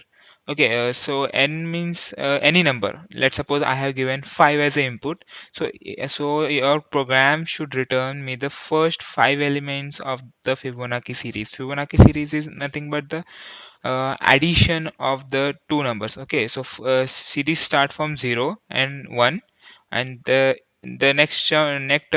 third term should be addition of the past two terms. Okay, so past two terms are 0 and 1. 0 plus 1 is 1. So now for the fourth term we can add the past two terms. 1 plus 1 is 2, and then again for the fifth term, addition of the third and fourth term, 2 plus 1 is 3. Like that the series go on. Okay, so I hope you try these questions, and in upcoming videos we will see the solution to the questions. Before that, you should try these questions. Thank you for watching this video. Hello and welcome back to the another video of the Java tutorial series. So today we are looking the solution to the exercise number 2 that I have given in the previous videos. So okay, so let's just get started. So first of all, I'll be covering first 3 questions in this video, and other two questions will be covered in the upcoming videos, because the video length should be get increased if I cover all those questions in one video. Okay. Okay, so let's just get started. So what is our first problem? Write a program to calculate the sum of first 10 natural numbers. Okay, so I hope you know what is natural numbers. Natural numbers start from 1. Okay, so let me just get into my IDE, and inside my SRC folder I will create one Java class, and I will name it as exercise to solutions. Okay, so let me just increase the font size for you guys. Okay, and inside this I will write my main method. Okay, okay, so I have to print the sum of the natural number, first 10 natural number. Okay, so for that I will be requiring one variable which will hold my sum. Okay, and again one for loop is there, int I is equals to 1. So I hope you are getting why I have written 1 here, because the natural number starts from 1, so that's why I have written here I is less than equals to 10. Less than equals is there because we have to iterate for the value 10 also. Okay, and since our value i's value is 1 also there, and each time I will be incrementing the value of I. Okay, so inside my for loop I will be doing here sum plus is equals to I. So at this point I'm updating my sums value. Okay, so what does it means plus is equals to is nothing but this. Let me just make it simple for you so that you can understand better. Okay, sum plus I. So at line number 6 and line number 5 are the same. It just we write a sim in a, it a simpler manner. Okay, so I like that first one. Okay, so here we are just updating the sums value with the previous sums value plus current i's value. Okay, and after my loop I will just print my value of the sum, that is the sum of the first 10 natural numbers. Okay, let me just concat with some variable. Okay, so I hope this will work. Let me just run this. I hope you guys are liking this tutorial series. Okay, so here you can see the sum is 55, because when you add 1 plus 2 plus 3 plus 4 plus 5 up to 10, the sum will be 55. Okay, so that is about the first question. So let's just move on to the second question. What is write a program that prompts the user to give a positive integer, and it should print the multiplication table of that number. Okay, so let me go inside my IDE and I will comment this. Okay, so let me just give it a comment over here so that you guys can understand. First, okay, first, and I will comment this also, and inside below this I will create another comment that is named as second. So this is the solution for the second one. So here I require one input from the users, so that's why I have to create a object of the scanner class. I hope you guys know the scanner class system, sorry, system.in. Okay, so here you can see I have not imported the scanner class. So that is the good thing about the IntelliJ IDE.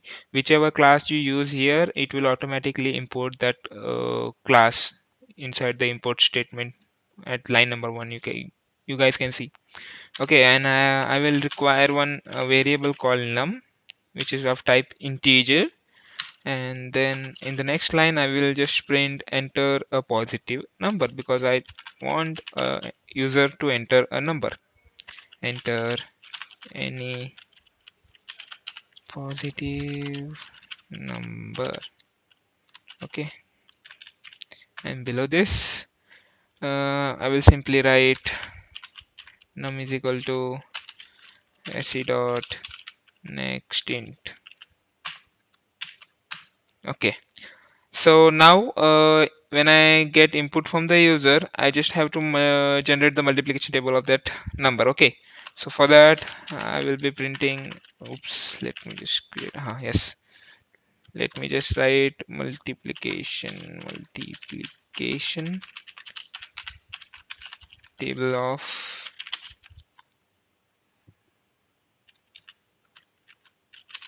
num. Okay, so below this I will be generating the multiplication table for that number user has given.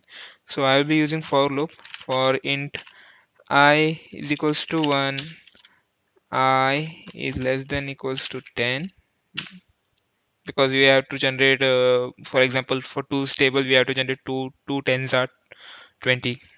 Up to that we have to generate. You can generate how much you want. Okay, and inside this I will be printing the num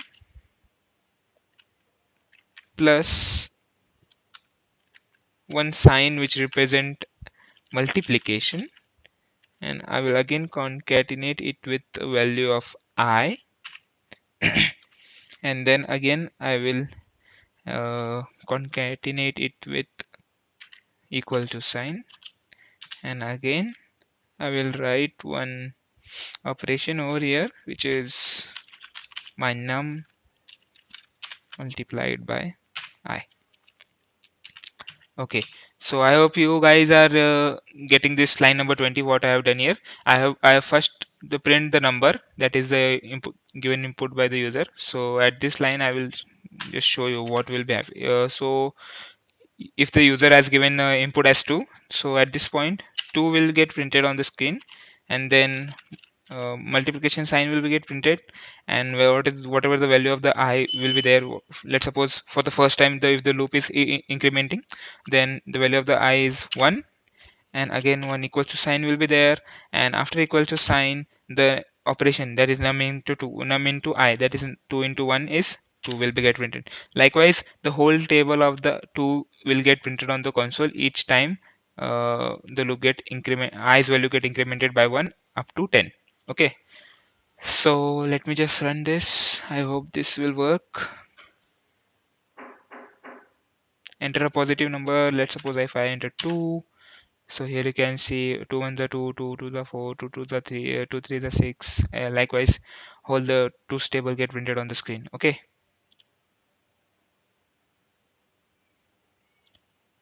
Okay, sorry for the interruption, guys. So our third question is write a program to find the factorial value of a number entered through the keyboard. Okay, so you have to create factorial of the number. Okay, not create, we have to generate. Okay, so I will just comment this out, and I will write another comment as third means the third solution for the third question. Okay, so we have to generate a factorial of that number. Okay, so what is factorial? For factorial is nothing but the, here I can give you one example. If I want to find the fifth fact 5 factorial, then it will be equals to the 5 into 4 into 3 into 2 into 1. Okay, so to find this I require one input from the user, so I will just comment out this so that I can receive input from the user. And now I require one variable name as int num, which will hold that number actually, and again I will require another variable name as fact, which current value is 1. Okay, and I will just print it out, enter number, and here I will just write, sorry, num is equals to se dot next int. Okay, and I will write one for loop, and whose value will be I is equals to 1. Each time I will be doing I less, checking I is less than equals to num, and I'm doing I plus plus. Okay, and inside this I will be doing fact multiplied is equals to I. So I hope you guys are getting this. At this point we are just getting the value of the I and it multiplying it with the previous value of the fact, that is the fact variable, and the fact variable initial value is 1, and when this loop gets terminated, the value inside fact the stored, it is the factorial of that number. Okay, so now I will simply print, let me just write factorial is, and I will concat it with fact. Okay, so I hope this will run. If I click on execute, it was asking for a number. Let's suppose I write 5, and the factorial is 120, because 5 into 4 into 3 into 2 into 1 is 120. So I hope you guys can solve these questions first, second, and third. And in our upcoming videos, we will be looking into the solution for the fourth and fifth question. Okay, thank you guys for watching this video. Hello and welcome back to the another video of the Java tutorial series. So till now we have covered exercise 2 part 1, and this is video for the exercise 2 part 2, wherein we will be covering the solution for the two programs, that is the fourth and fifth one.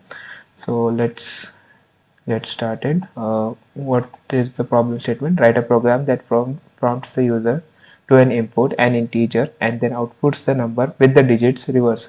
So basically, one string we have to provide to the user and we have to reverse it. Okay, for example, if the string is 1 2 3 4 5, then the output should be 5 4 3 2 1.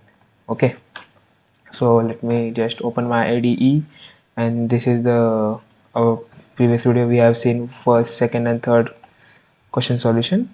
Now I will continue here for the fourth solution.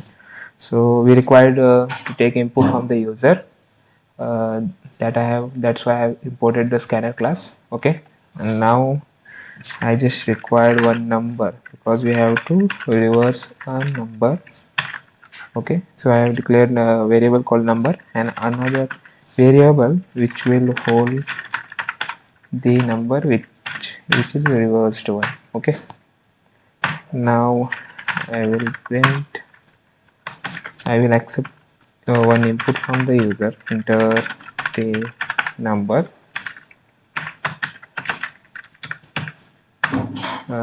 then here I will write number is equals to uh, let me just see what is my object name for scan sc. Yes, sc dot next int. Okay, so we have accepted one input from the user and stored it inside the variable called number. Now I will require one another variable called temp and one variable name remainder, and I will assign the value 0 to it. Okay, so here I will be using while loop. While my temp is greater than 0. Okay, and oops, I forgot to assign value to the temp, so temp will hold the value of the number, because we are in this line number 44, we are assigning the numbers value to the temp because we are not changing or modifying the actual number, because we required that number to check whether that original number or the reverse number are the same or not. That's why I have copied that number inside the temp variable. Okay, so here we will write remainder is equals to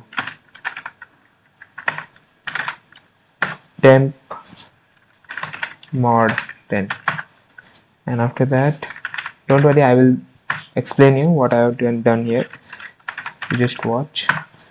Reverse into, sorry, 10 plus remainder. Okay, and again temp is equals to temp divide is equals to 10, and in line number 54, let me just increase the font size. Okay, in line number 54 is same as this, so don't get confused what I have done here. Temp is equals to, wait a minute, I will just comment it out. Temp is equals to temp divided by 10.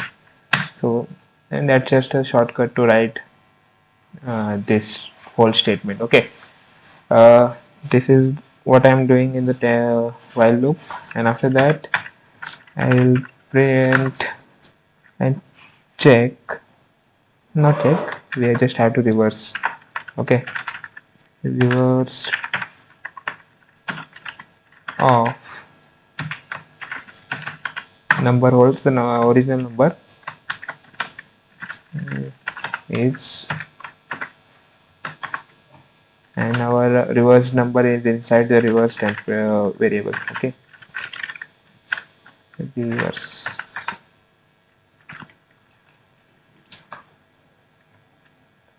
Okay, so this is not the string, this is the actual.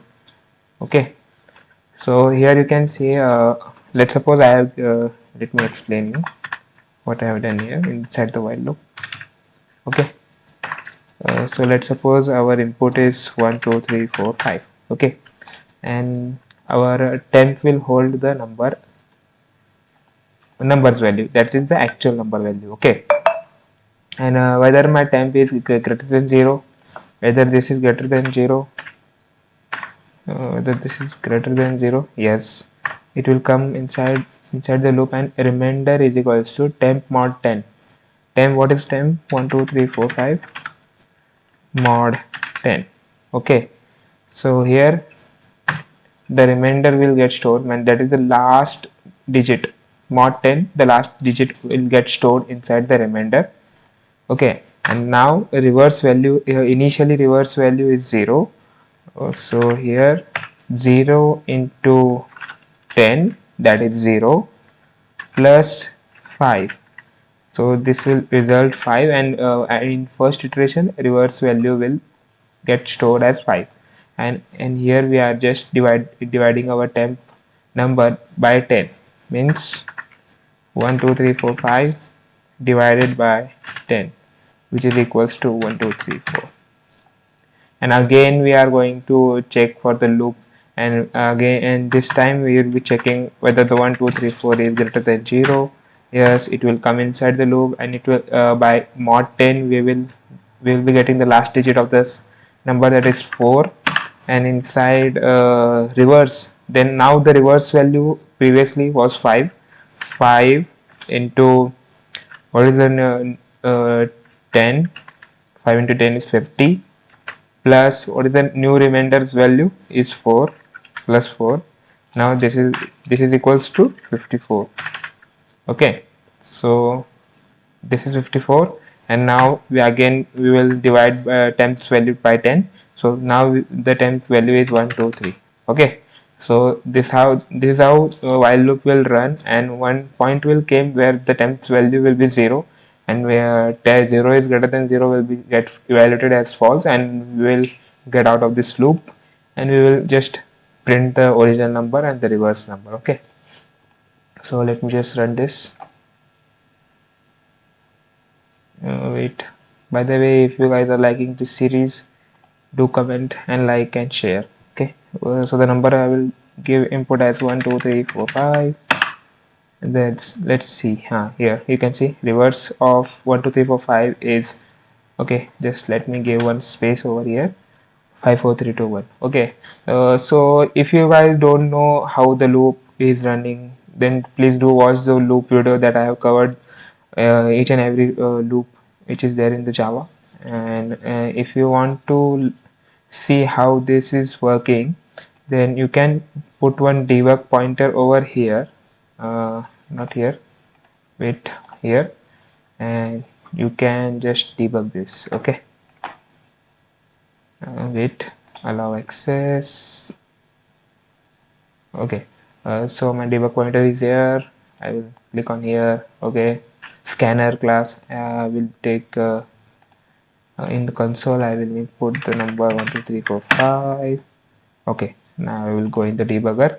Now you can see number value is 1 2 3 4 5, which is getting stored inside it. Now again, if I click, remainder is 0, and see here, it is evaluating as true because 1 2 3 4 5 is greater than 0. Okay, it will come inside the loop, and it will do 1 2 3 4 5 mod 10, and the remainder value will get in stored is 0. And here you can see now after executing the 48 line, remainder value will getting stored as 5. Okay, because 1 2 3 4 5 mod 10 is equals to 5. Okay, so what is the reverse value initially? 0.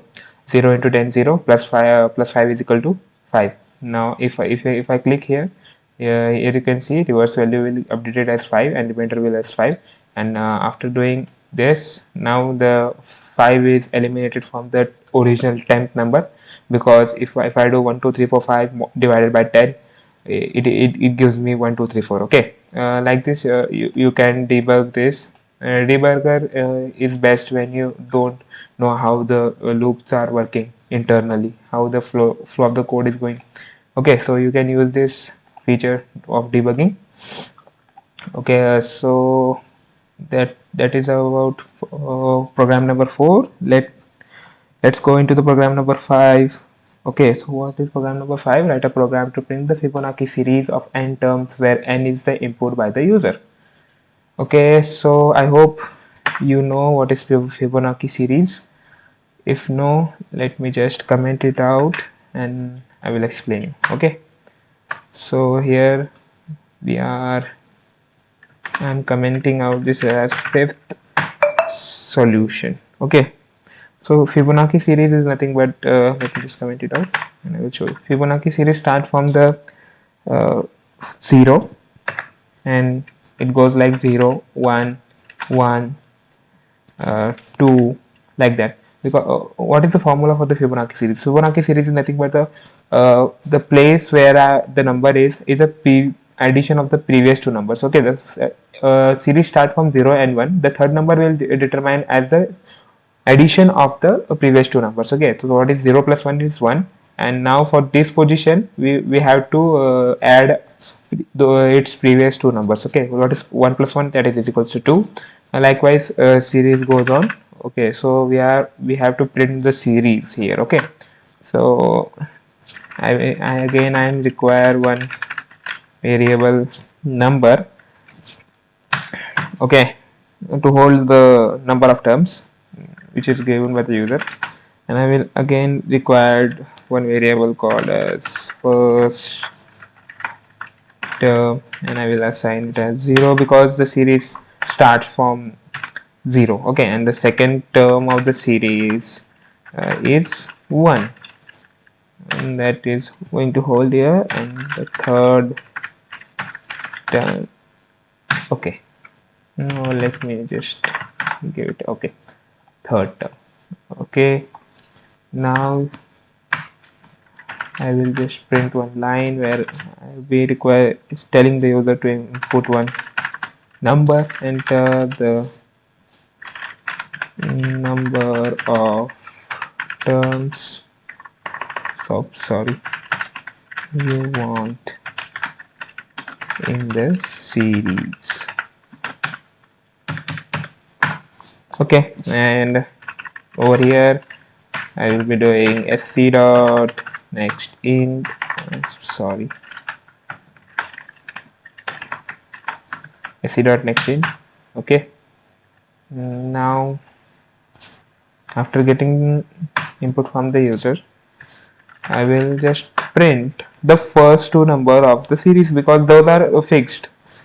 Those will never change because series start from 0 and 1 as we know. Okay, and after this I will give one space between two numbers, and again I will concatenate it with second term. Now I will be running one for loop where int I is equals to 3. By this time I hope you guys are getting why I have wrote 3 over there, because the first two terms are fixed, and I don't want my loop to run from 0 or 1 because first and second terms are fixed. Okay, so that's why I'm running my loop from third position, and my i's value is less than equals to the numbers value each time I am doing I plus plus. Okay, so over here I will be assigning the third term is equals to the addition of the first term and the second term. Okay, and I will be printing third term, and after that I will be giving one space so that the next time I will be printing the another term, so that one extra space would be there between each term. Okay, so here I don't require ln because I don't want the series to be printed in the straight line. I want the print the series in the one line itself. Okay. So over here I will be assigning the first term value as the second term, and the second term value should be third term. Okay, so here you can see first term and second terms are fixed for the first time when we are iterating our loop, that is 0 and 1. Third term value will be a 0 plus 1 is 1. We will print the 1 as third term, and we will update the value of the first term to the second term, that is second term's value is 1, and the second term's value as the third term, that is 1, so that next time if we iterate through this loop, that is 1 plus 1 is true 2. Okay, and I guess this is pretty much about the fifth question. Let me just stop there and run it. Okay. Okay, enter the number of series that you want. Okay, so let me just get the first 10 numbers of the series. So over here you can see the first 10 number of the series is 0, 1. This is not 11. I have done one mistake over here. I have to print one extra space over here so that it will distinguish between this 1 and 1. Okay, let me just again run this. Okay, I will take 10. So over here you can see 0, 1, 1, 2, 3, 5, 8, 13, 21, 34. These are the 10 numbers of the first 10 numbers of the Fibonacci series. Okay, so for this problem also you can put one debug pointer over here and right click and click on the debug. Okay, it will run in the debug mode where you can see how the loops are working internally. Okay, so that this is pretty much about the exercise 2. I hope you guys have give it a try to solve this question, and I will see you in the next one. Thank you. Hello and welcome back to the another video of the Java tutorial series. So I guess this is the right time to begin our project. Our project number 1 is a simple banking application. So till now we have covered only the loops, some basic concepts of the Java, and we are not right now deep dive into the OOPS concept, and that we will be doing after this project once we complete this project. So this project is simply a console based project, so no GUI interaction will be there in this project. Once we move into the advanced section of the Java, where we'll be seeing some Java applets or Swing, there we can convert this project into the GUI based project. Okay, so for till now, I will be doing all these stuffs inside the console. Okay, so for this I have planned what I have planned. I will write down the points over here. So first we will display one welcome message to the user. Okay, welcome message to user. Okay, so that is our the first goal. Okay, and then let me just get here. Okay, for second number, uh, second we'll be looking into the we are giving 5 options to the user. Okay, so first option will be something known as deposit, where user can deposit the money inside his bank account. Okay, and then after that the third option second option will be something known as withdraw. Okay, where user can withdraw the money from his account. Okay, then the third feature we will be giving is get previous trans transactions. Okay, so here in this feature user will get to know what is his previous transactions, what he had done in the past transaction. Okay, and again one more feature is there, that is not a feature, it basically a menu which shows to the user. Okay, so here we are showing the menu to the user.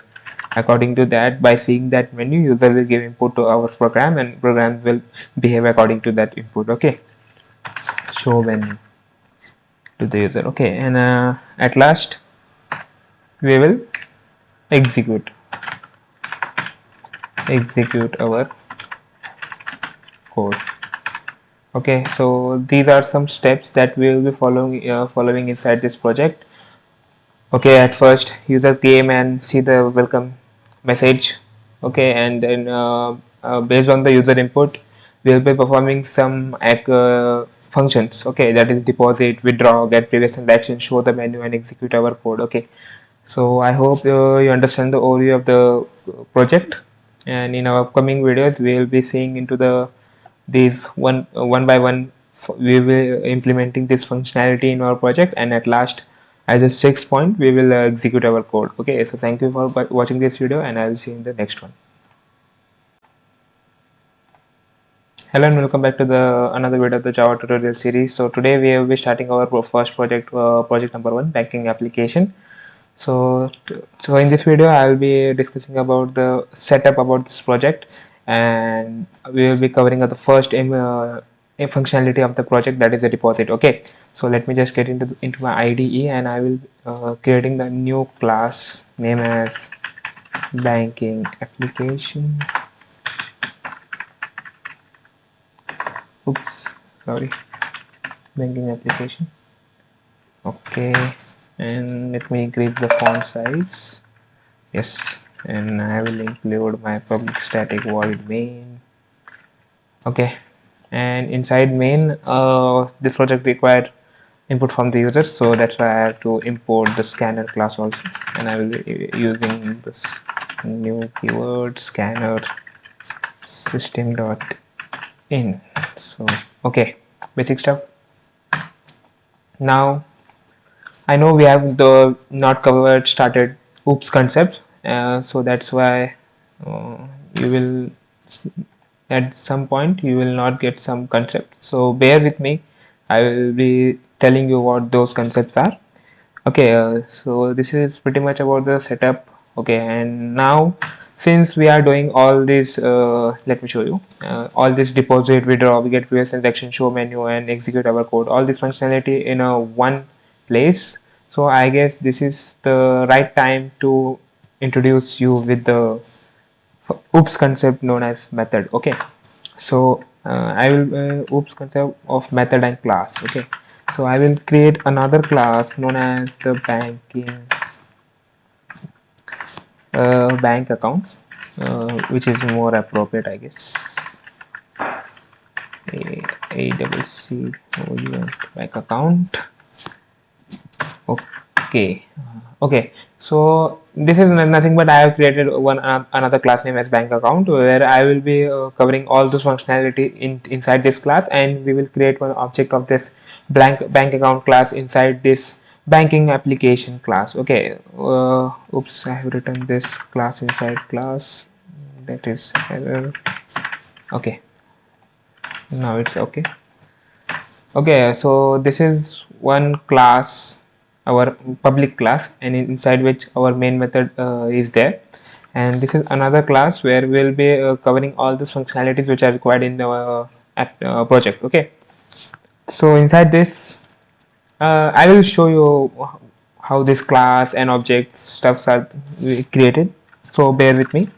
And for first functionality of our project is deposit, so we will be covering that first. Okay, for so you are pretty much aware about this. For depositing the value something money inside our account, we need one variable which is known as balance, because we are updating that balance after deposit occurs inside our uh, account. Okay, and we will require another variable name as previous transaction, which will hold the value and the information about the transaction that happened inside passed recently. Okay, so I will be creating those two variables, name as balance and another one as previous transaction.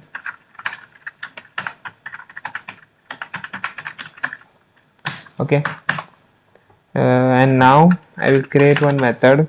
So this method doesn't return anything, that's why I have written void. I know you are not getting some concept, what is void, what is int. Okay, not int, you know what is, that is the data type, and void, and my method name is deposit. Okay, and my method is going to accept one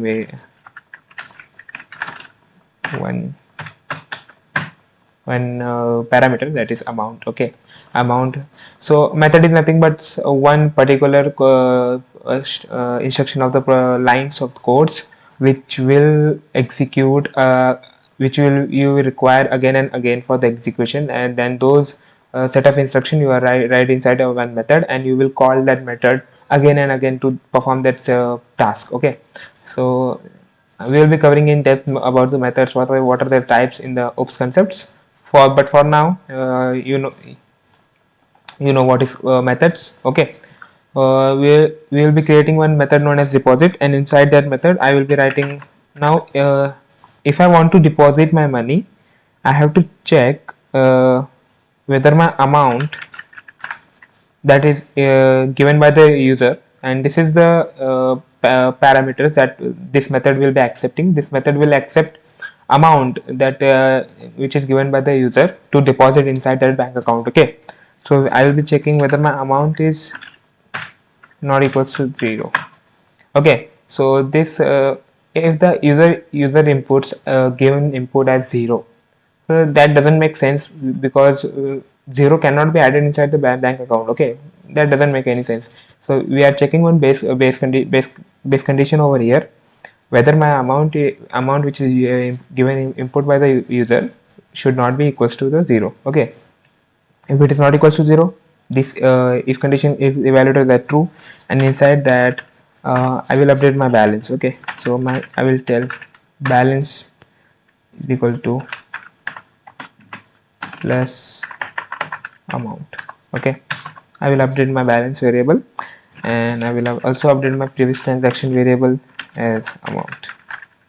Okay, and so that tells that my previous transaction which done by the user is the amount, that means the deposit to the bank account. Okay, so this is pretty much about this. And okay, so in the upcoming videos we will be covering the withdraw functionality, and the get previous transaction, and the show menu functionality. Okay, so thank you for watching this video, and I will see you in the next one.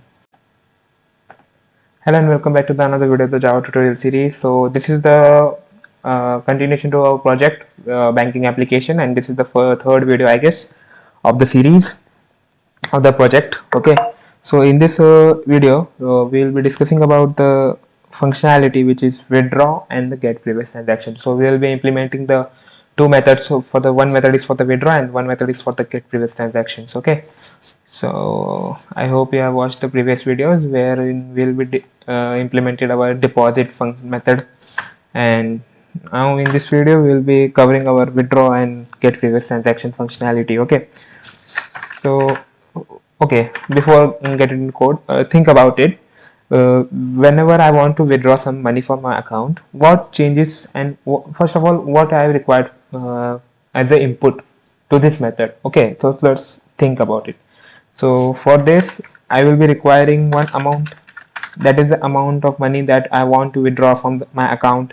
So the amount is the parameter which we will be passing to the withdraw functions, and again one base condition should be there. Okay, so think about it. What will be the base condition? Again, the same base condition like we have done for the deposit method, that is amount should not be equal to the 0, because depositing the 0 rupees or the $0 from an account doesn't make any sense. Okay, so we'll be implementing that also, and I guess this is a pretty much stuff that we want to do inside the withdraw function. Okay, so let's just get and implement this withdraw method. Okay, since our method is doesn't returning anything, that's why the return type should be void. Void is the return type. There are many return types such as int, char, strings are there. uh, so our method is doesn't returning anything. It is just performing some basic maths calculation, and it will returning some value to the user. Okay, not value, it is performing some task. Okay, so withdraw, I will name this as withdraw, and as we have discussed, it will accept one parameter named as amount of money that we have to withdraw from our account. Okay, and again one base condition should be there, that my amount should not be equals to the 0. If it is equal to 0, that doesn't make any sense. Okay, and inside this I will update my balance, because after withdrawing some money, that much amount of money should be deducted from my balance, that from my account balance. Okay, so balance minus amount. Okay, and after that I also have to update my previous transaction as amount. Okay, the minus amount. Okay, so I guess this is pretty much that we have to do inside the withdraw functionality. And after that we will be performing another functionality, that is get previous transaction. So this I have writing the previous transaction. We have to implement that method inside this class name as bank account. Okay, and so since previous transaction doesn't return anything, so that's why I will write void as the return type, and I will write get previous transaction. Okay, wait guys. Okay, so sorry for the interruption guys. Okay, so where we are, void get previous transaction. Okay, so this method doesn't require any parameters and doesn't return anything. Okay, so inside this I will write one if condition. If my previous transaction value is greater than 0.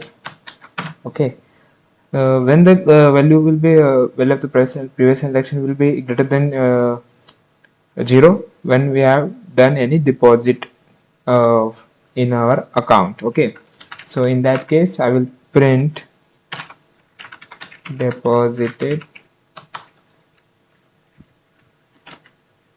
and I will concat it with previous transactions value.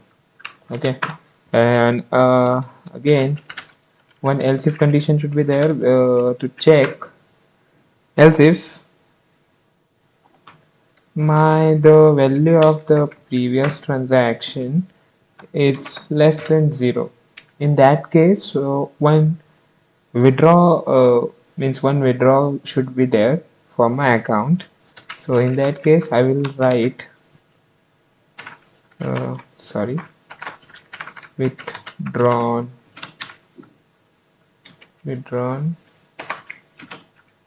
the amount should be there. And one thing I will do here is math dot abstract. Okay, and I will pass it the value of the previous transaction. So you'll ask me what we have done here. What is this math dot abstract, and we are passing previous transaction value to it. Okay, so this is a inbuilt class inside the Java.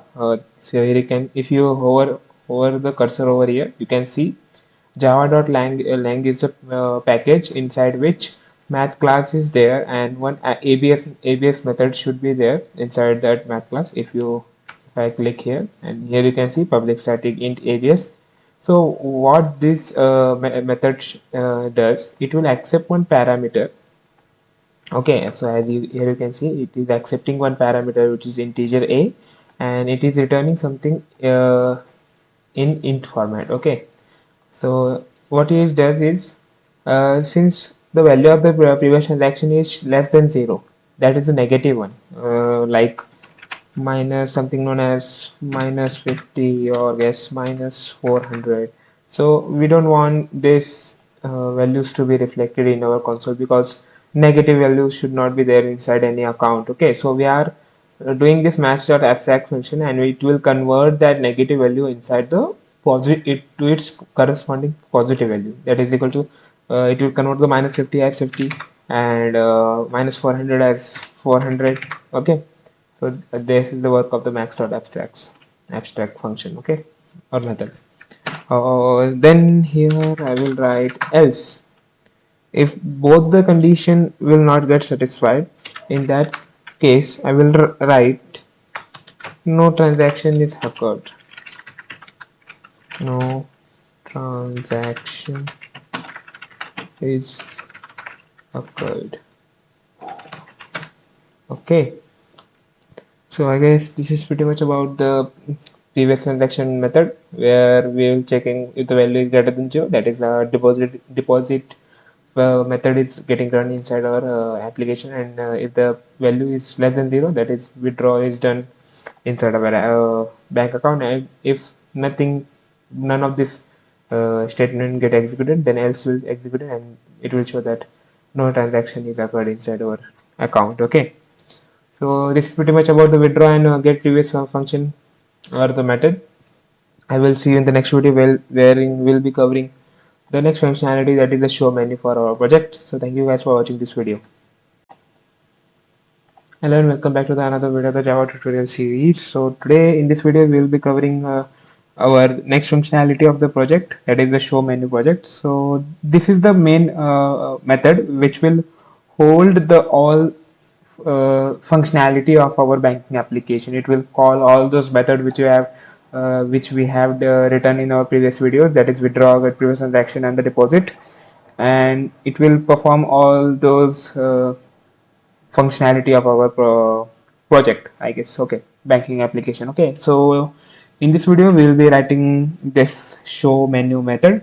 Okay, so for this I will cover I will write another method named show menu, and this method doesn't require any parameter, and it doesn't return anything. Okay, so inside this menu, show menu function method will basically do all those printing stuff inside that console. Okay, so for that I will be declaring one character.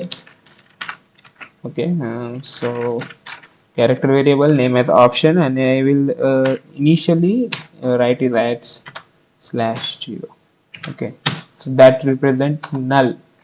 Okay, again I guess I have declared the scanner class over here, so that is inside this main another class. So I guess I have to declare one scanner, I guess scanner sc is equals to new scanner system.in. Okay, so I have imported the scanner over here, and now I have to create that console stuff here. Okay, now so I will just I will just shout one thing, that is welcome plus customer name. So this time IntelliJ IDEA is telling me that, hey, what is customer name? It doesn't have declared it anywhere. Okay, so for that I will be creating one variable over here that is of type this is customer name, so that is of type string because customer name is in string format, and I will write that same customer name. And one more thing I will be requiring is as customer ID. Okay, and I will also declare it as string customer ID. Okay, so whenever the object of this class is created, I want the user to give me the customer name, and the customer ID, so that I can print that name and the customer ID over here. Okay, so for this, one more concept was there of the OOPS, object oriented programming language, that is constructor. So what basically constructor does is it will get automatically called whenever the object of the class is created. Okay, whenever I create the object of the class, the constructor is getting called, and the constructor name should always be as same as that of the class name. Okay, so what is the class name? Bank account. And this constructor should accept the two parameters, that is the customer name and the customer ID, so that we can print that customer name and customer ID inside the console. Okay, and so the name should be in the format of string name. I will write C name because that is the proper convention, that is the customer name, and I will write string CID, that is the customer ID. Okay, don't worry about this constructor for till now, for just now. Know that whenever we create the object of that class, the constructor get automatically called.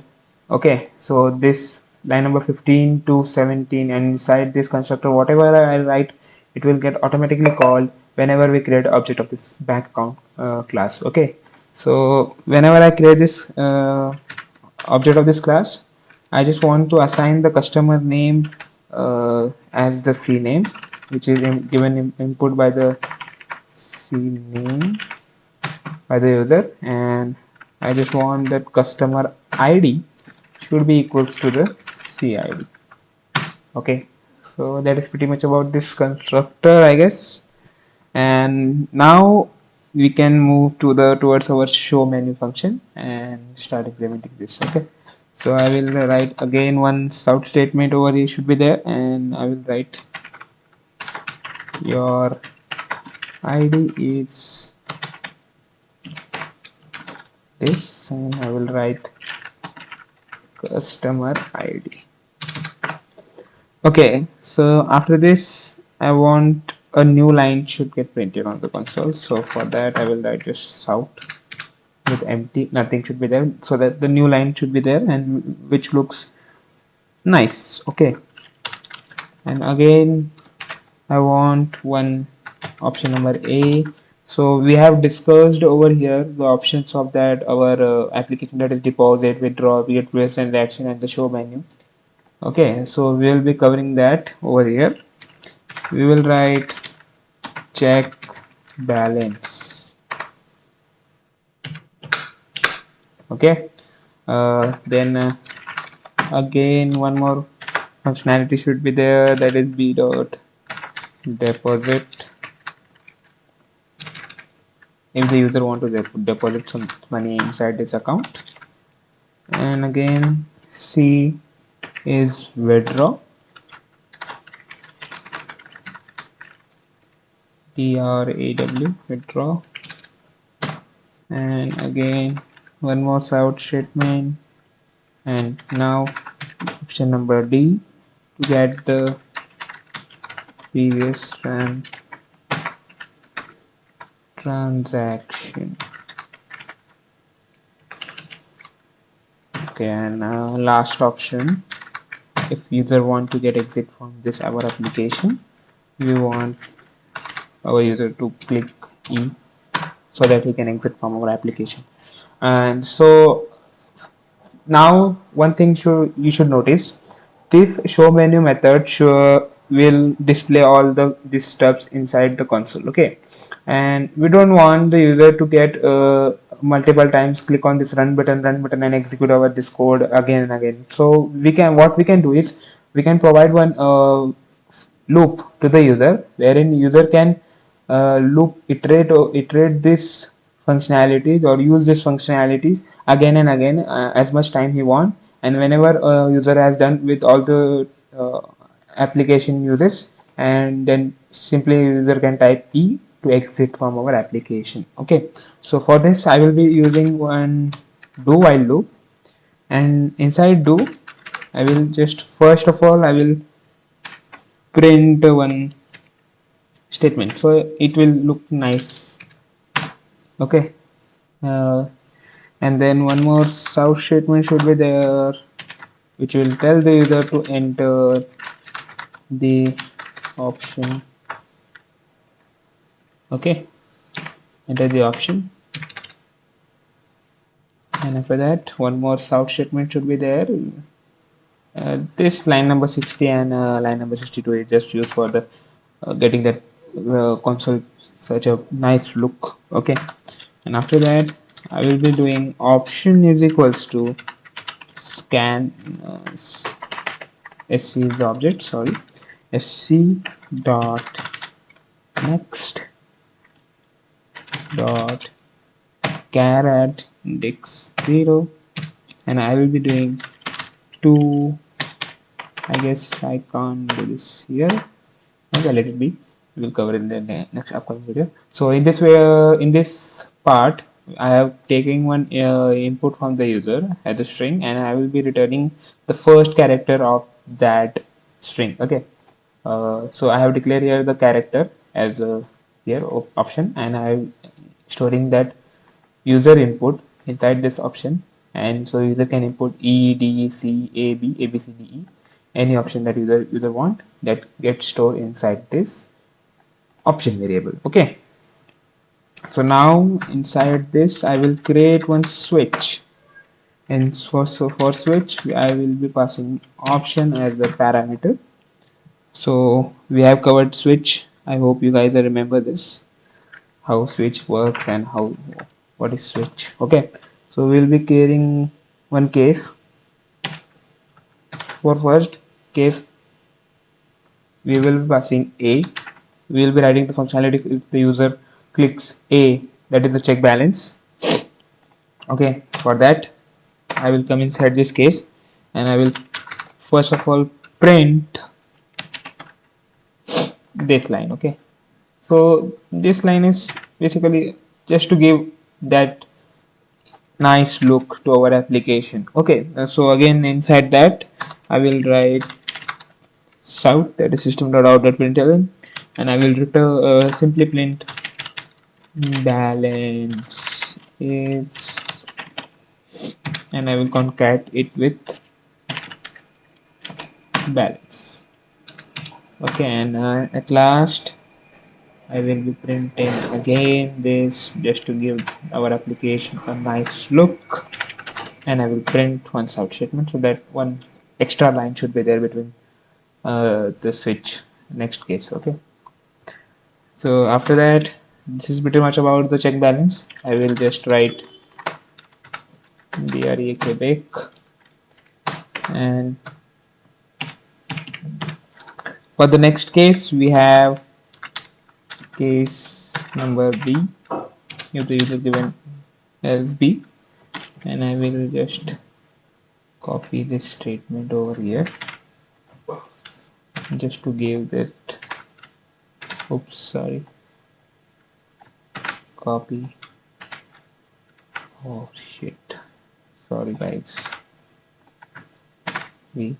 Okay, and what is the B part? B part is a deposit. Okay, so when the user gives input as B, we have to deposit the amount inside our account. Okay, so south, the user enter the amount to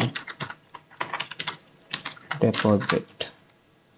Okay, so after this I will again print this line so that it will look nicer in our application.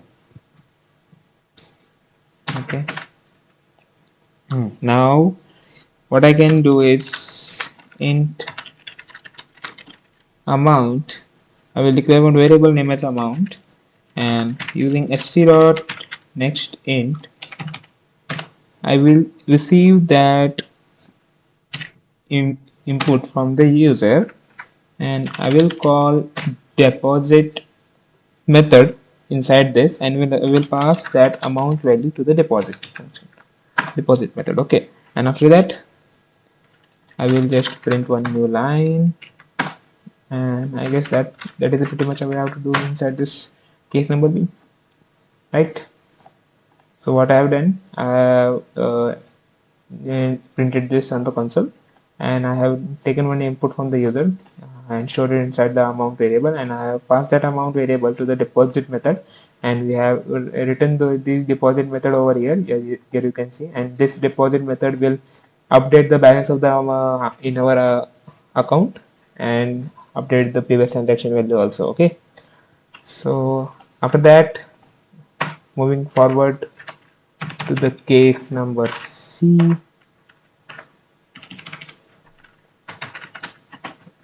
Case C.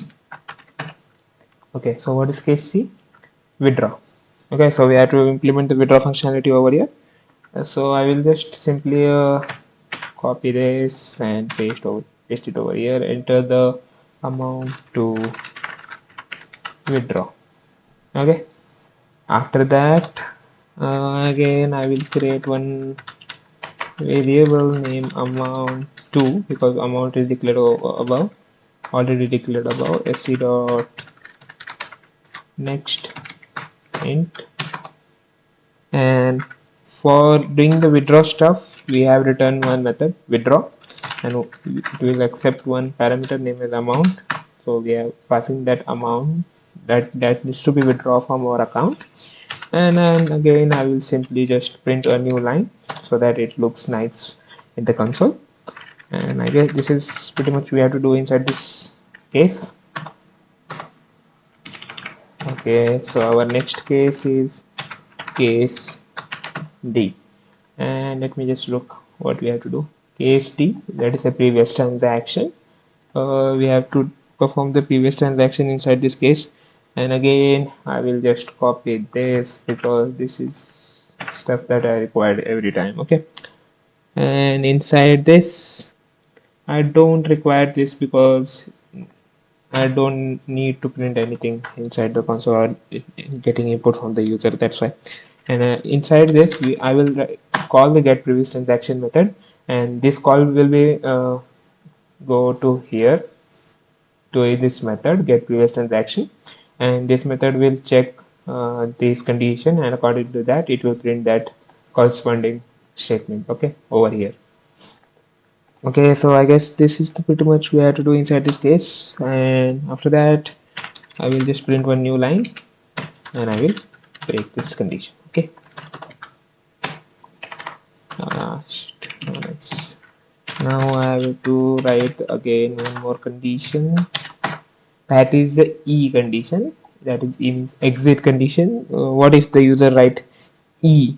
Okay, so in that case user want to get exit from this loop, so they will simply just print this statement, and after this statement we will do break.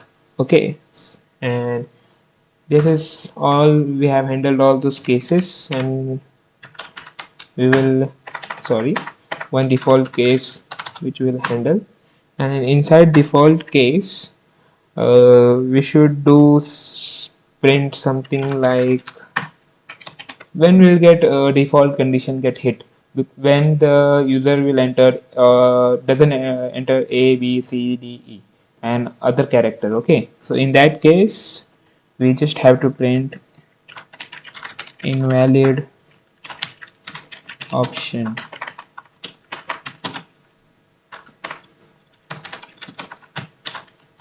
Please try again. Okay, and I will simply break this. Okay, so I guess this is pretty much we have to do inside the switch. Okay, so we have implemented this switch. After that I will write while, because this is the do while loop, and inside while I will check the options value should not be equals to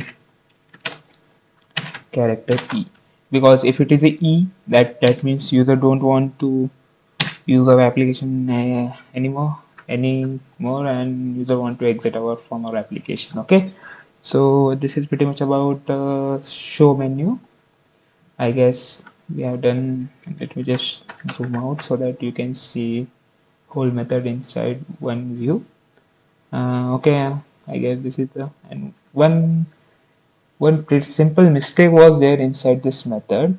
I want you to think about it and let me know. And we will also cover that inside in our next video. And we will try to rectify that error which is inside this do while loop.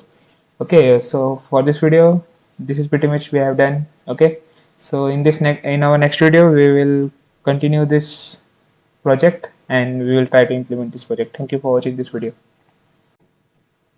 Hello and welcome back to the another video of the Java tutorial series. So today we are continuing our project number 1, that is banking application, and in this video we will finishing it. Okay, so in our previous video we have discussed about the show menu functionality of our application, and I have told you that when there is mistake is there inside this method, that is what if we are checking the cases for the this letter, that is capital letters, capital A, capital B, capital C, capital D, and the capital E. Okay, 1 minute. Okay, so where we are, I have told you that one mistake is there inside this code, that is we are checking this case for the capital letters, that is capital A, capital B, capital C, D, and E. And what if the user is entering the small letters? Okay, so that is A, B, C, D, E. Because this switch is comparing that case using the ASCII value of that characters. Okay, so the ASCII value of the capital A and ASCII value of the capital small a are different. So that's why user will doesn't know what is happening, why the code is not getting run for the case number A, because user had entered the small letters, okay, instead of entering this capital letters. So this is the problem. So what we can do, whether the user will enter that characters in a small letter or the capital letter, we are storing that inside the option variable. We will convert that input into capital letters. Okay, so what we can do is there is one inbuilt class inside Java which is character, and which has one function that to uppercase, and this will accept one character, and which character is this options. Okay, so what this will do, let me just increase the font size so that you can see clearly. This will get that options input from this option, and it will convert, apply the two apply not apply, it will pass that options or the letter, whether it is in a small or capital letter, to the uppercase method, and uppercase method will return the capitalized form of that character. Okay, so let me just show you this implementation of this. Here you can see the public static char method is written inside the Java. This is the document inbuilt methods which are written inside the Java, and here you can see what it is returning. It is returning to uppercase of that character. Okay, so I guess this will remove the problem that we have inside our application.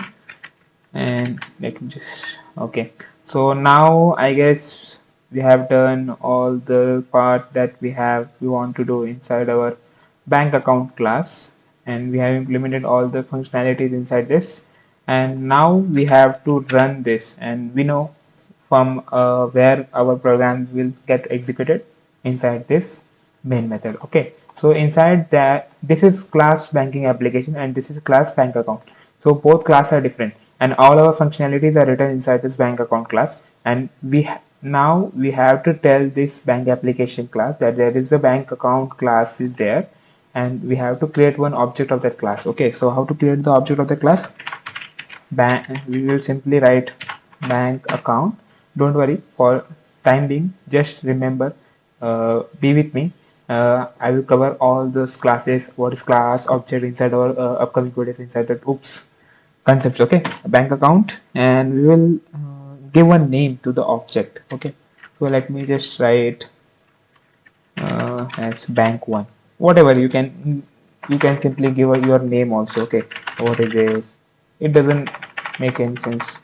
Okay, but normal convention is that you should give object name as that you can understand by looking at the object name what we have done inside this. Okay, so we'll create a new bank account, and here you can see IntelliJ IDEA is telling me that this object will require two parameter, that is CNAME and CID.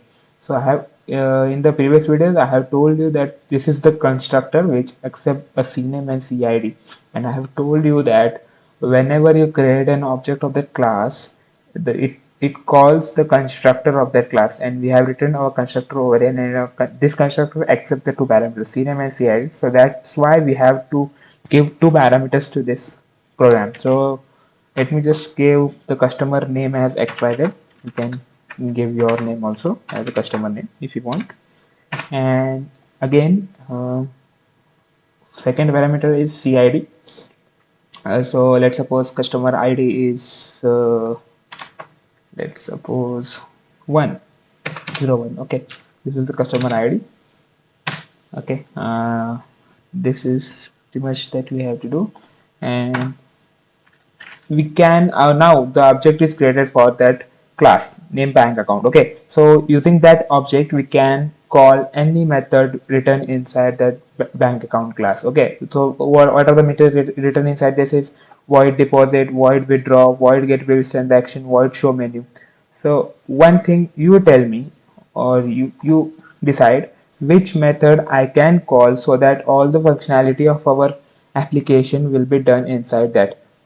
So I think there is only one method which is there, show menu method, and which will implement all these functionalities of our application here itself. Okay, so I will call that method using the object name. So for calling that method, we will write object name, that is bank1 dot. Now you can see show menu is there, show menu. Okay, so this will call that show menu method. Okay, inside this. Okay, so I guess this is pretty much that we have to do inside this project. So I hope this will run. Let me just run this. Okay, it's running, and now here you can see it is asking me to enter the number of terms you want in the series. Wait, I guess this running the previous. Sorry guys, this is running the previous class, Java class I guess, and now I have to run this Java class itself. Yes, now see here you can see welcome XYZ, your ID is 01. How this is doing, we are passing XYZ and 01 to this class constructor, and this constructor is assigning that CNAME and CID value to the customer name and customer IDs over here. Okay, and those customer IDs and customer name are getting printed on the console here, customer name and customer ID. So I hope you guys are getting this. And now it is asking for the option. So let's suppose we have to check the balance and deposit the balance and withdraw the previous transaction. Okay, so we'll go one by one. Okay, I will type A. Okay, so we will check. First of all, let me check the error that we have rectified over here. Okay, if I give small a and if I hit enter, the check balance should be there. So it was telling invalid option is there, because I guess this is not working here. Why it is not working? I don't get it. Okay, let it be. I will rectify this error and will let you know in the upcoming videos. Okay. For time now being, we will give the capitalized inputs to our application. Okay, capital A. So now here you can see balance is 0. It's showing balance is 0 because we don't have any done deposit or withdraw from our account, and initially the value of the balance variable that we have declared over here is 0. Okay, that's why it is printing 0 in this console. Okay. Okay, now let me just increase the size of the console. And now if I do B, what is a B? Deposit. Enter the amount that you want to deposit. Let's suppose I have to deposit 1,000 rupees or $1,000 in my account. Okay, and then if I hit enter, now 1,000 rupees or $1,000 are deposited in my account. Now if I do option A, that is view balance, now here you can see balance is 1,000. Previously it was telling that balance is 0. Now the balance is 1,000. Okay, 1 second guys. So now we have checked the balance, that is 1000. So we have implemented the check balance and deposit. Now if I want to withdraw money from my account, I have to give input as C. I'll put C, and I want to withdraw amount 1000.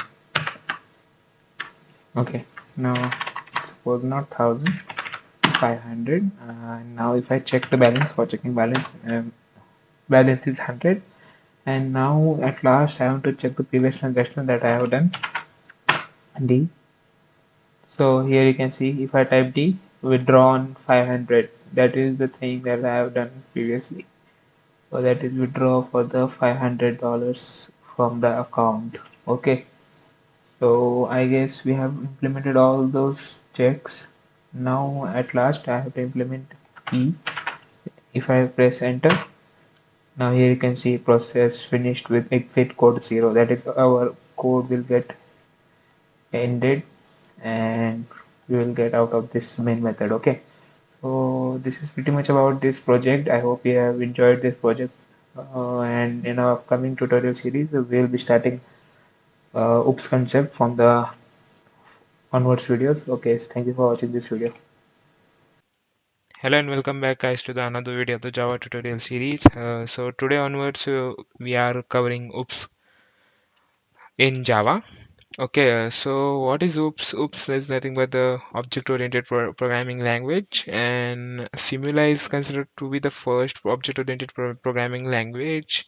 And someone says Smalltalk is considered the first fully truly object-oriented programming language. Okay, so in today's world, you can see C++, PHP, Python, and C Sharp, Java are the popular object-oriented programming languages over there. And so, yes, first of all, object means the real world entity such as pen, chair, table, computer, watch, anything you see, like windows, bed, are the object. Object-oriented programming is a methodology of the paradigm to design a program using classes and object. What is classes and object? We will cover in the our upcoming videos. We will go in step by steps. Okay, and it simplifies the software development and maintenance by providing some concepts such as object, classes, inheritance, polymorphism, abstraction, encapsulation. So these are some features of the object-oriented programming languages. And here you can see one nice diagram is there, and we will go in such a way, in this way also. Okay, well, we will cover first object, then class, then inheritance, polymorphism, then abstraction, and then encapsulation. Okay, we'll cover in depth each one of these. Okay, so before going into the OOPS concepts, there are some naming convention that you should follow so that your code looks nice and clean. Okay, so the Java naming convention is a rule to follow as you decide what to name your identifiers such as class, package, variable, constant, method.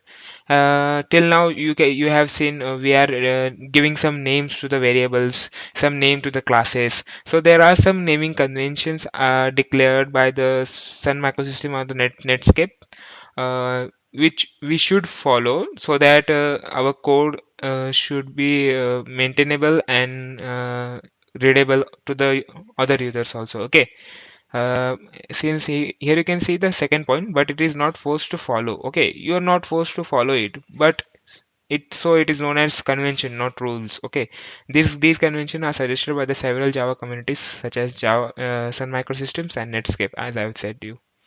All classes, interfaces, and packages, methods, and fields of the Java programming language are given according to the Java naming conventions. Okay, if you fail to follow this convention, it may generate confusions. As I said, it may generate confusion to the person who is reading your code, and it may be get some error, not errors, ambiguity.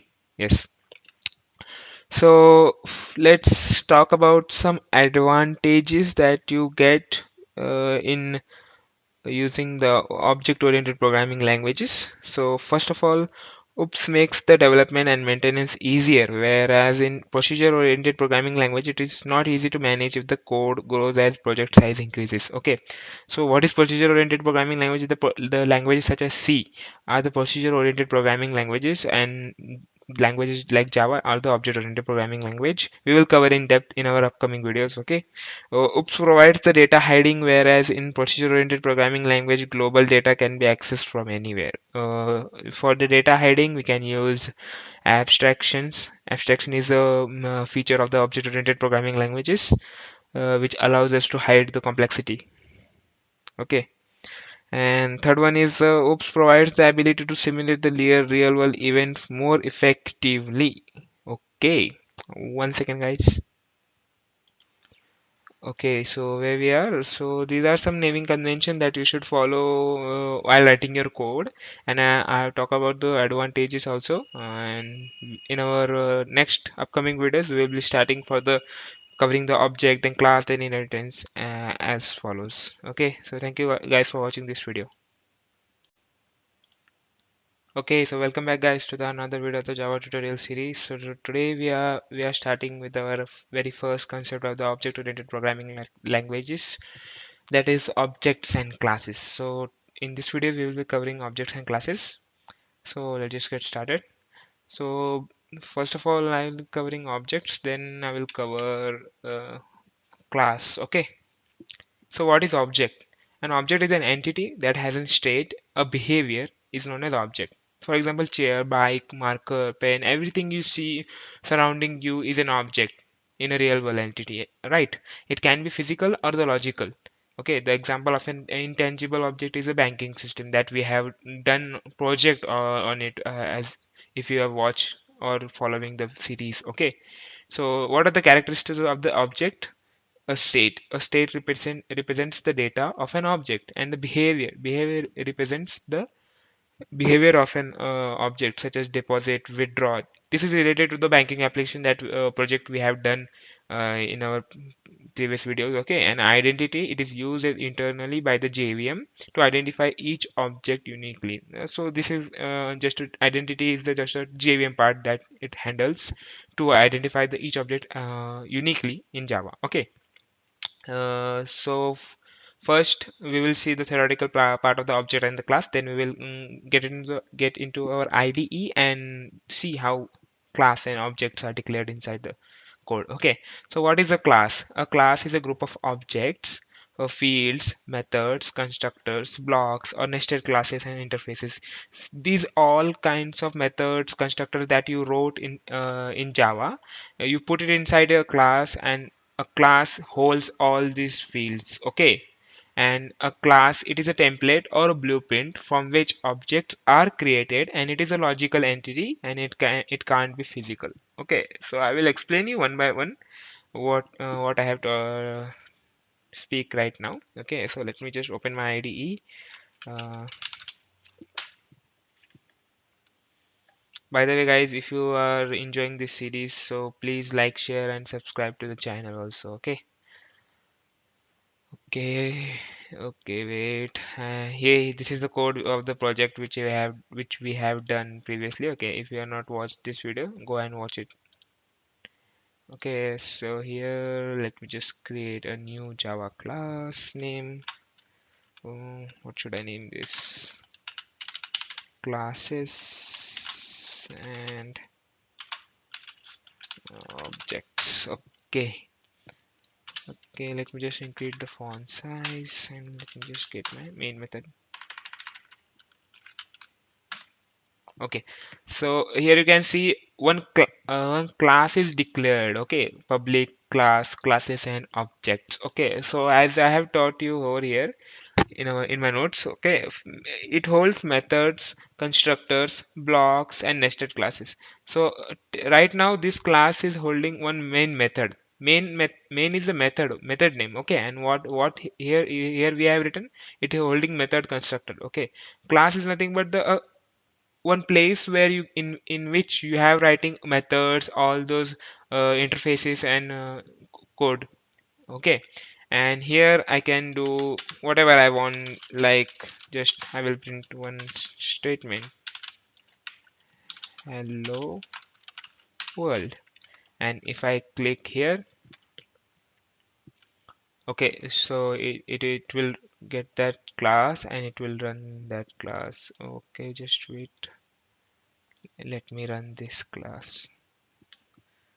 Okay, so here you can see hello world is getting printed on the console.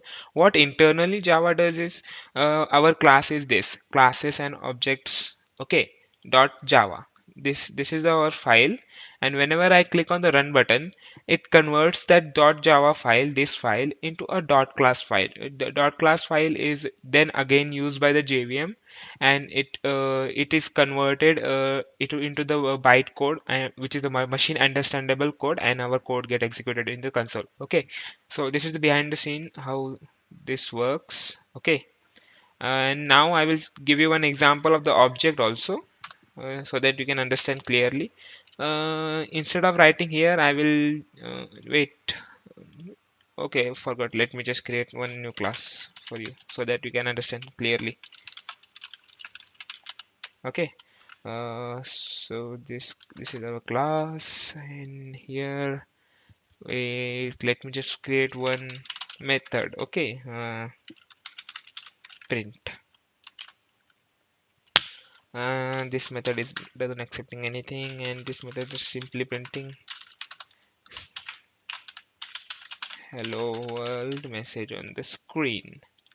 Okay, so I have created another class named objects, and one method is there inside this class named print, and this method is doing nothing, just simply printing the hello world on the screen. Okay, so let me just clear it out, comment it out. And how to create an object. Okay, so this is one part. Listen carefully. So to create an object, you have to write the class name.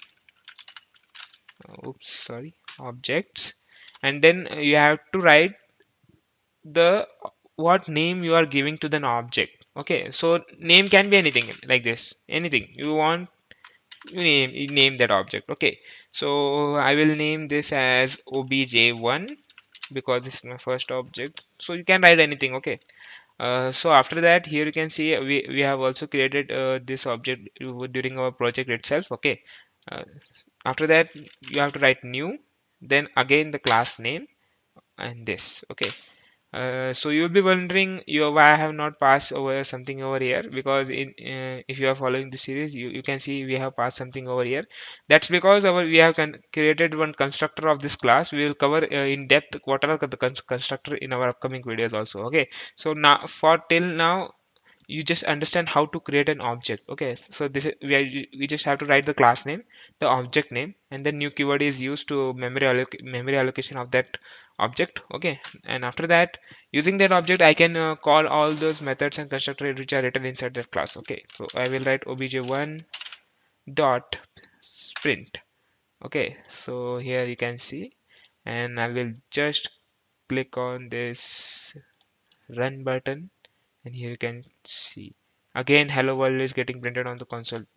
I have commented out this. Let me just run it again so that you guys can understand clearly. Okay, hello world is printed on the console. How it is working internally, just look at here. One object is the class name. We created object1. We use the new keyword to allocate the memory of the to our object, and using that object we have called one print method of that class. Okay, one print method is here, and call get executed, call gets over here, void print is called and executed, and inside this we have written one print statement, and that is hello world, and this hello world is getting printed on the console. The program execution comes here and and when methods gets over and our program gets terminated. Okay, so this is pretty much about the classes and objects in Java. So I hope you guys have got some idea of about the classes and objects in Java. So in our upcoming videos, we will cover, I guess, methods, which is the next part of the object-oriented programming language. So thank you guys for watching this video. Hello and welcome back to the another video of the Java tutorial series. So today we are covering methods in Java, and so in general, a method is a way to perform some tasks. Similarly, the method in Java is a collection of the instructions that performs a specific task. Like if you want to perform a set of instruction multiple times, you can make it as a one method, and you can call that method again and again whenever you want. Okay, and it provides the reusability of the code, and we can easily modify the code using methods. So basically there are two types of methods in Java. One is predefined and one is user defined methods in Java. Okay, so we will talk first. Let me just talk about the main method. Okay, so just the main method that we have written over here, that is public static void main. This is the main method and this is the entry point where our Java code is getting executed first line by line. Okay, so in general, this is the structure or the syntax of the methods: public int sum int a and b, where the public is the access specifier, int is the return type, and sum is the method name, and integer a comma integer b inside the circular braces are parameter list, and all together this is the method header, and inside the curly braces we will write the method body and the method signature. Okay, so we will cover in our upcoming videos what is access specifier method name. So till now, see, one access specifier should be there, one return type of the of that method should be there, and method name should be there, and inside the circular basis, the parameters which the method is accepting, that we have to write over there. Okay, so first type is predefined methods. Okay, so predefined methods are nothing but the methods which are already defined inside the Java. Okay, the methods which are already defined in Java, and Java class libraries is known as the predefined methods. And it is also known as the standard library methods or the built-in methods. So we will see some examples of this predefined methods also when we code it, and some user defined method also. User defined methods are methods which are defined by us to perform some set of instructions. Okay, and let's look into the types of methods. Okay, well, first one is the static method. A method that is static keyword is used is known as a static method. In other words, a method that belongs to a class rather than the instance of the class is known as a static method. What I have said is, assume it like, whenever we create a class, we create an object of that class, and when we create the object of the class, the memory is allocated to that class. If you not create if we not create the object of that class, the memory is not getting allocated to that class. And when we create a method as a static method, it belongs to the class rather than the instance of the class. Instance of the class is the object of the class. Okay, and we can also create the static method by using the keyword static before the method name. Okay, so next one is instance method. The method of the class is known as the instance method.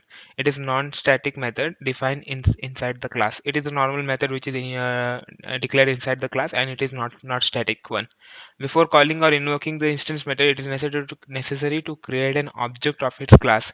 Like here you can see in our previous video, we have created one class and we have created object of that class, and then only we can uh, call that print method which is written inside this object class. Okay, so this is an example of the instance method.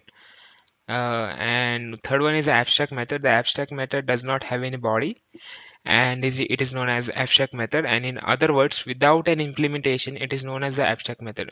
It means we just declare the method inside a class which is abstract, and the implementation part of that method is done inside another class or another method. Okay, it always declares it as a abstract class. We will cover this abstract class in our inheritance and encapsulation oops concepts.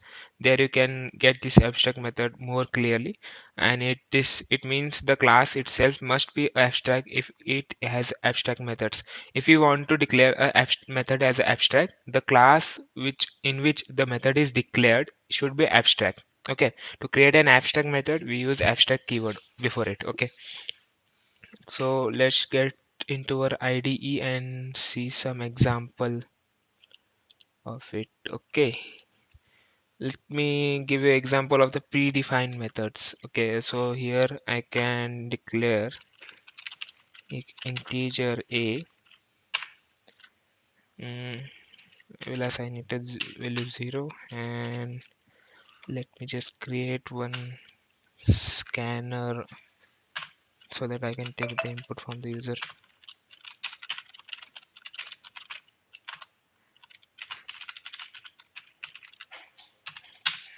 Okay, and now here if I write A is equals to sc dot next int.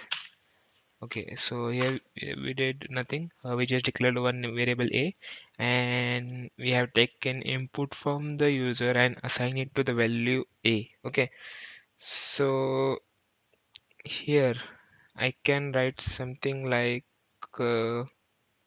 okay, so wait here. Let me just see. Yes, if you want to get a maximum array, a maximum element from an array, we can just simply write out the maximum number is, and I will concat it with math dot max of, let's suppose I will write 10 comma a. Okay, so here you can see math is a class which is written inside the lang package. Main package is Java, and inside which one more package is there named lang. And inside lang package we have math class, and inside math class one max method is there. Here you can see one public static int max, int a, int b, and we are passing two parameters to it. One is 10 and one is a. A is value we are inputting input to the program, and it will compare the both the integer values, and it will return the value which is greater with the maximum. Okay, so this is the example of the predefined methods in Java. Let me just run this. Here you can see hello world is getting printed, and it was asking for a number. So if I enter 5, it should give me the output. The maximum number is 10, because when we compare 10 and 5, the 10 is the greater one. Or let me just run it again, and I will give input such as 15. Here you can see the maximum number is 15 because 15 is greater than 10. Okay, so this is the example of the predefined methods, and for the user defined methods we have already did it. Here you can see this is one user defined method. I have written some set of instruction in this. Okay, and I have created one object of that class, and we are calling that method using that object of that class. Okay, so this is pretty much about the method. In our upcoming videos we will be covering constructor in Java. Okay, so thank you for watching this video. Hello and welcome back to the another video of the Java tutorial series. So today we will be covering constructors in Java. So what are constructor in Java? A constructor is a block of codes similar to the method. It is called when the instance of the class is created. That means whenever you create an object, the constructor will get automatically called. Okay, at the time of the calling of the constructor, memory for the object is allocated inside the memory. Okay, whenever we create an object, the memory is get allocated to that class inside the memory. Okay, and the rules for the creating a constructor in Java, there are two rules defined for the constructor. Constructor name must be same as that of the class name. Uh, let's suppose you have created one class name ABC. Okay, ABC, and inside that class, if you want to declare the constructor for that class, then the constructor should be ABC, and whether that constructor is accepting the parameter, it depends upon you. And inside this you will write code for that constructor. Okay, constructor goes here. We will see in our coding part also in detail. And second rule is a Java constructor cannot be abstract, static, final, or synchronized.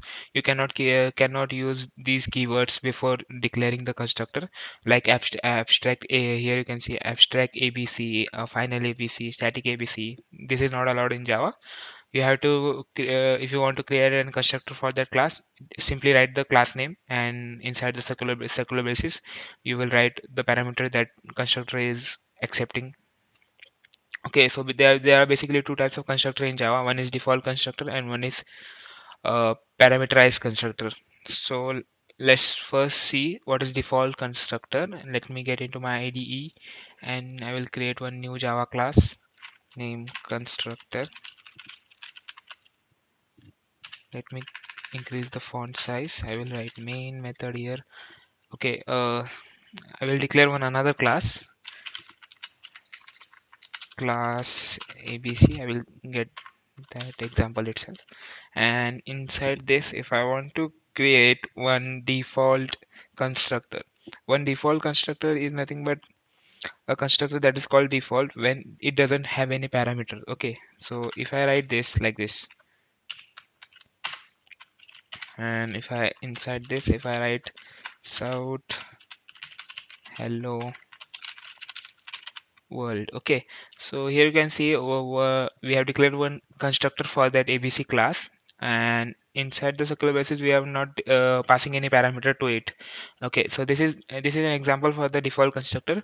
To invoke this constructor, we will simply go in our main method and create an object for this class. Okay, one thing I am missing, naming convention in Java, class name should always start from the capital letter ABC. Okay, now it's correct. If I want to create an object, as we have discussed in our previous video, if you want to create an object, simply write the class name, write the object name that you want, new ABC, and inside here I'm not passing any parameter because the constructor of that class doesn't accepting any parameter. Okay, in new line I will just, now I will not do anything. I will just create that object and simply run this program. Now here you can see in console hello world is getting printed. Okay, why this is so? Because we are created an object of that. Okay, so now we will look into the parameterized constructor. So constructor which has a specific number of the parameters is known as a parameterized constructor, and we will see one example of the parameterized constructor over here. And okay, let me give you an example. If I write like this, okay, so if I write integer a comma integer b. Okay, now here you can see IntelliJ IDEA is throwing error because it was telling me expected two arguments but found zero. Now this is an example of the parameterized constructor where the constructor of a class is accepting some parameters, and we need to pass that parameter inside their constructor whenever we create an object of that class. Okay, now I will pass here something 15, sorry, 15 comma 20. Okay, this constructor is accepting two integer values, and I have passed 15 and 20 to the constructor. Okay, and inside this constructor we will be doing some operation using that two integers. Let me just print a plus b, print a minus b, print a into b, print a divided by b. These are some basic mathematical operation that I have performed here. The purpose of telling this is whenever you create an object or the parameterized constructor, we have to pass that parameters to that constructor there itself, and the constructor will get those parameters values and process the information according to this. Okay, and now if I run this, it will print me. Okay, so here you can see 20 plus 15 is 35, a minus b, that is 15 minus 20 is minus 5, a into b is 20 into 15 is 300, and a divided by b, 15 divided by 20 is it is giving me 0 because I have both the variables are in integer, and answer is always coming. If the both the operators are integer, answer is also coming in integer itself. Okay, So this is pretty much about the default and parameterized constructor. Let me check if I'm missing something. Okay. We have to see one difference between the constructor and methods, because here you can see the constructor is not different, pretty much different from the method, because in method also we would write the return type, and if I write a b c, and this is our method, there is no difference between this method and constructor. So let's see the difference. A constructor is used to initialize the state of an object, and whereas the method is used to expose the behavior of an object. Okay, and the method must have a return type. The constructor must not have a return type. Here you can see we didn't write any return statement for the constructor, and for that method we have to write the return statement unless and until the method return type is void. Okay, and the constructor is invoked implicitly, because whenever we create an object, we don't writing any uh, like this obj dot abc. We are not writing like this. this is uh, this is we are writing only for the methods. Okay, and methods are called using this object name. Okay, the methods invoke explicitly. In Java, compiler provides a default constructor if you don't have any constructor in the class, and the method is not provided by the compiler in any case. The constructor must have the same name as that of the class name. Here you can see abc is there, and constructor name is also abc, and the method name may vary, or may or may not be same as the class name. You can write it as same as that of the class name, or you can give any name whatever you want. Okay, so this is pretty much about the difference between the constructor and method, and in our coming video we will be discussing about static and this keyword in Java. Thank you for watching this video. Hello and welcome back to the another video of the Java tutorial series. So today we are covering static keyword in Java.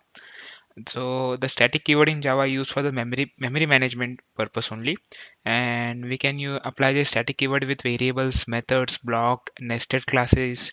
Like for example, one method is there abc. I can write static abc. One variable I have to declare integer a, static int a. That is how I can do it. And the static keyword belongs to the class, that an instance of the class. Okay, the static can be a variable can be static, and a method can be static. Okay, so we will see some basic syntax how the static variable is declared inside the class.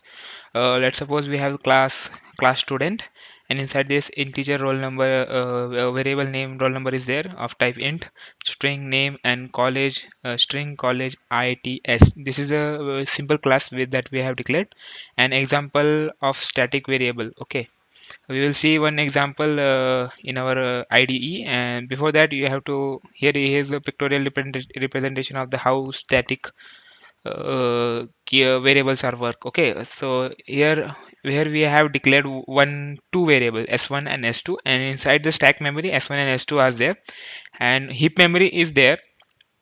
S1 and S2 as object of that class student, and here you can see we have created two objects S1 and S2 inside stack memory, and inside heap memory ID 111 is there, and name current for S1 object, and for S2 object ID 222 and name Aryan is there. Okay, and okay, wait a minute guys. Okay, so where we are here, we have created two objects s1 and s2, and we have assigned the value for id and name for each of the objects. And here you can see one static variable called college of type string is declared, and college name is its.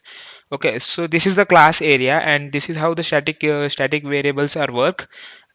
College its is assigned to both of those objects s1 and s2. Okay, and these objects are separate. The college name its is separate. This is not inside the heap memory, this is actually inside the class area.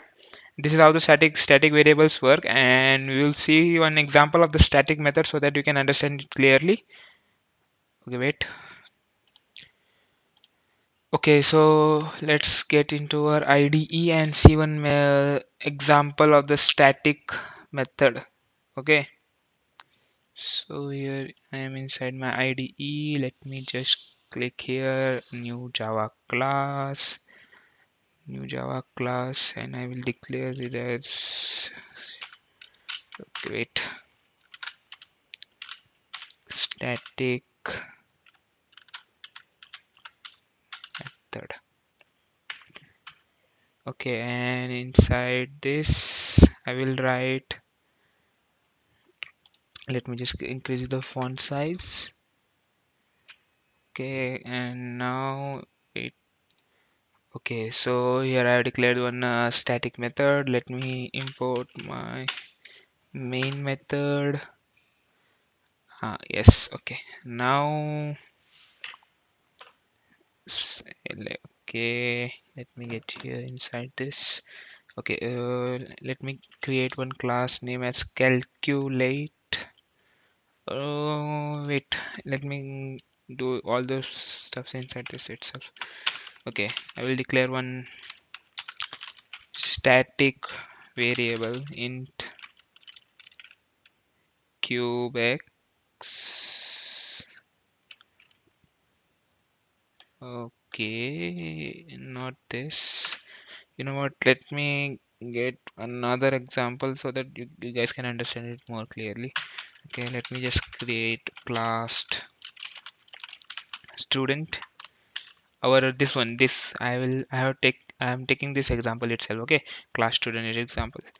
Okay, so that you guys can understand more clearly. Okay, and I will declare one int roll number, and after that string name for holding the student name, and I will declare one static variable here, static string college is equal to its. Okay, I have declared it as a static, so this will be stored inside the class area, not the heap memory, and all the objects are get into the stack area. Okay, here, and after this I will write static, oops, sorry, static void change. This is one method, and I'm changing my college name to something known as, let's suppose, BBDIT. Just a random string. Okay, and here I will declare one constructor for this class. So I hope you guys know how to declare the constructor, how to create a constructor. And for this constructor I'm requiring two parameters. One is R represents as the roll number of the student, and the string N represent the name of the student. Okay, and now inside this I will assign those values to the variables that I've declared over here, R and name equals to N. Okay, so now I have created one variable, declared the constructor. Okay, now I will create another method named void display, and inside this method I will just print my roll number, and okay, so I will write roll number, concat it with the roll number that we have declared over there, and again name, and I will assign the name it as name. Okay, this is pretty much this method is going to do, and inside my main class, that is this static method class where we have declared our main method, I will create one variable sorry, we're not variable, object. Okay, I will create the object of that class. I will write student dot, first of all, change. Okay, and after that I will create student s1. I will create first object of this class, and I have to pass two parameters, because the constructor is accepting the two parameters. Over here you can see one is type of string and one is type of integer. So let's suppose I'm writing 01 as my roll number of that student, and name of that student is something Harry. And I will create two more object of this class.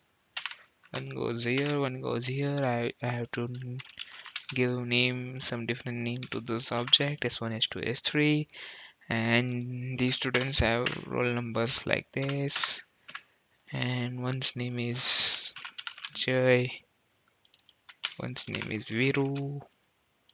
Okay, so these are the students, and I have created those variable objects also. Now I have to display the name and roll number of the students. For that, I have created a separate function or the method s1 dot display, s2 dot display, s3 dot display.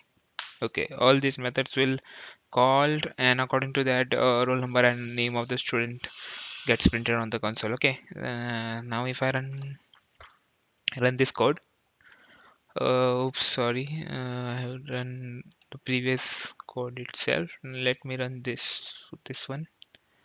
Oh, okay, so here you can see roll number 1 name Harry, roll number 2 name Jay, roll number 3 name Viru. Okay, and now let me hide this terminal.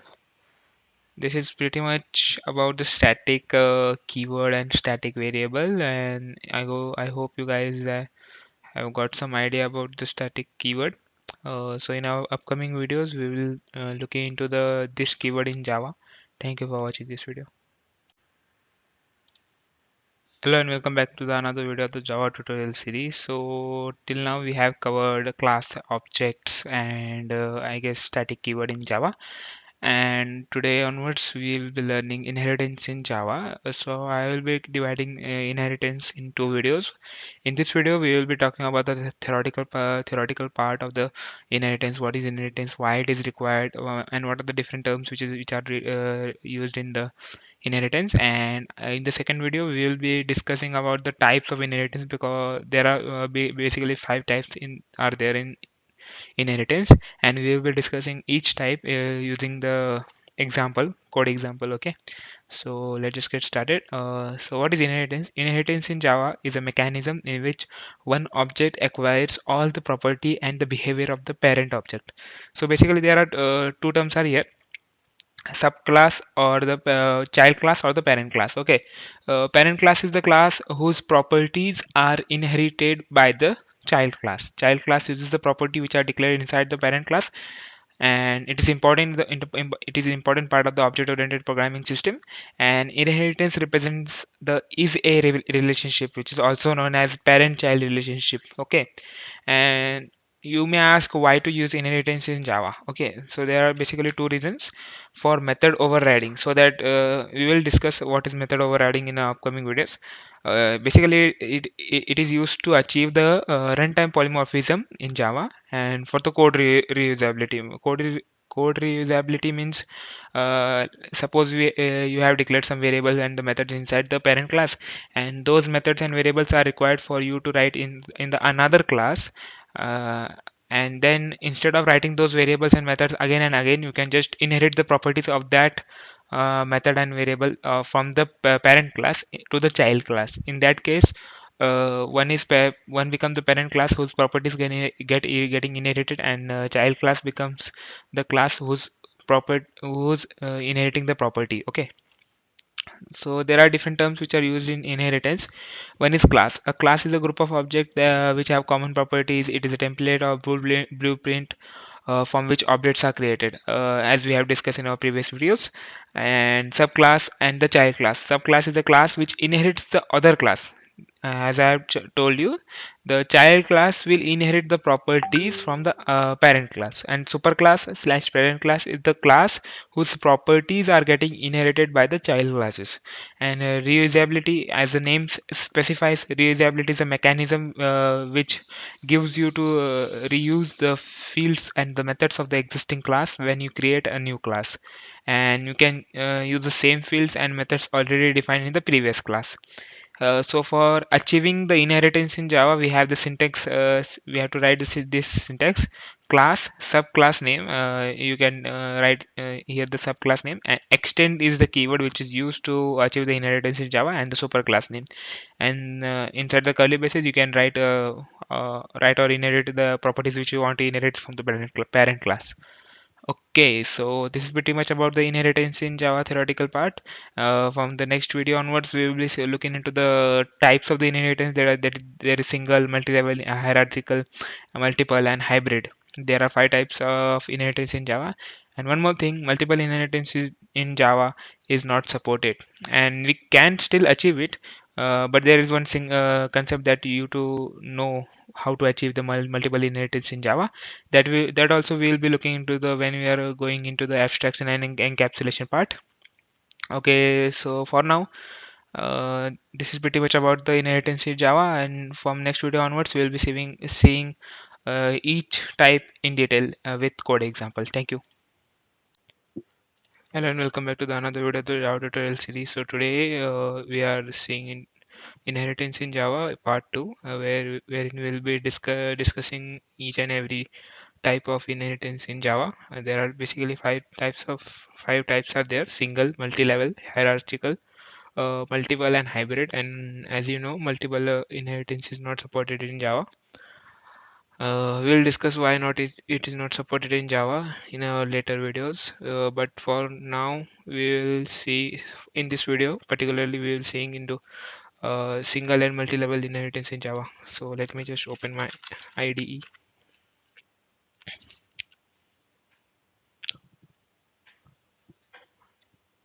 Okay, so here you can see single level inheritance is nothing but one class is inheriting the properties of another class. Like class A is parent class here, and class B is inheriting the property of the class A.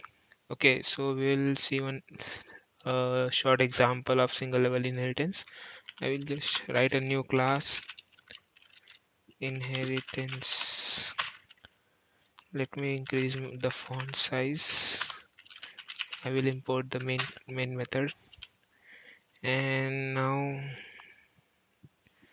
I will declare one method inside this. For that, before that, I will create one class called animal.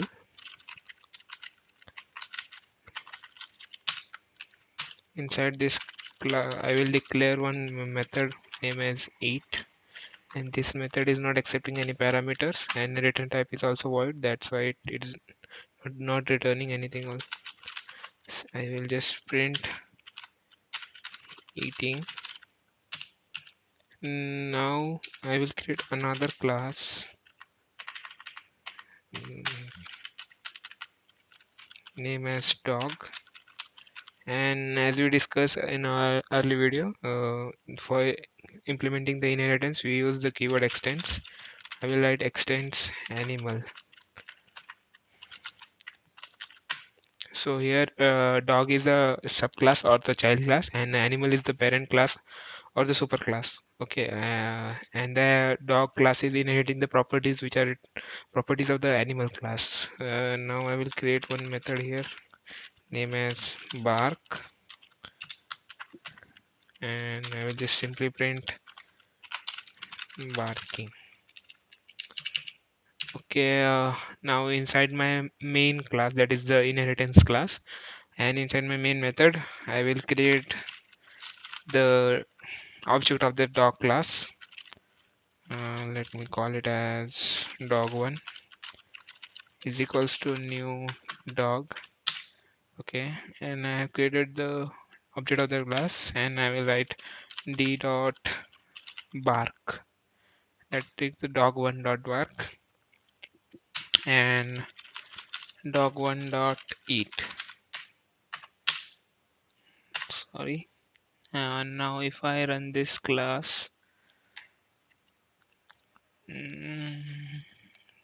here you can see barking and eating is getting printed on the console, because in animal class, that is a parent class, we have written the void method, void eat method, which is printing eating on the console, and inside the dog we have a bark method, and which is printing barking. And using the object of the dog class, that is dog1, we are just calling the method bark and eat. So here you can see we are written the implementation part of the eat method inside the animal class, that is the parent class, and still we are using it by the creating the object of the dog class, because we have inherited the properties of the animal class inside the dog class. That's why. So this is a simple example of the single level in inheritance. And next we have multi-level inheritance. So let me just go here, and I will create another class name as multi-level inheritance. Let me just increase the font size. We'll write my main method, and as you can see here, multi-level inheritance is nothing but multiple classes are inheriting the properties. As you can see here, class C is inheriting the properties of the class B, and class B is inheriting the properties of class A. Okay, so we'll try to implement this inside our code. So I will take the same example as we have taken for the single level inheritance. I will just copy this animal class inside this class. Okay, why is throwing error? Duplicate class found in Acha. Oh, sorry, we have already written this animal class over here. And let me just comment this out so that IntelliJ IDEA will not throw the errors. Okay, here we have this animal class, and one dog class is also I require. I will just copy this dog class also.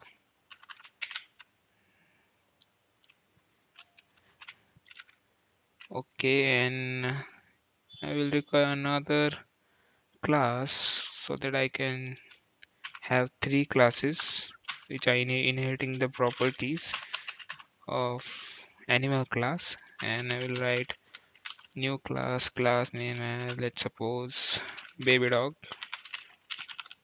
which is inheriting the properties of dog, and it has its own method known as void, let's suppose whip, and I will just simply print whipping. Okay, here you can see one parent class is there, an animal, one eat method is there, and dog is extending the animal class, and baby dog is extending the dog class. So here you can see one class inheriting the another class, and that class is also inheriting the properties of the main parent class. Okay, so simply we will create the object of the baby dog class. Let's suppose dog1 is equal to new baby dog. Okay, and now if I write dog1 dot whip, whip is the method, I guess this is the method. Sorry, I have written wrong here. Now it's okay. Whip dog1 dot bark dog1 dot eat. Now if I run this class, the output should be whipping, barking, and eating. Here you can see. Now in hierarchical and hybrid, we will discuss in the next video, and we will also discuss why multiple inheritance is not supported in Java. Thank you for watching this video.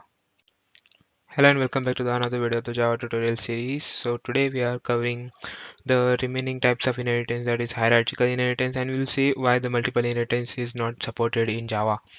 Okay, so let me get into my IDE. I will create one new class name hierarchical inheritance.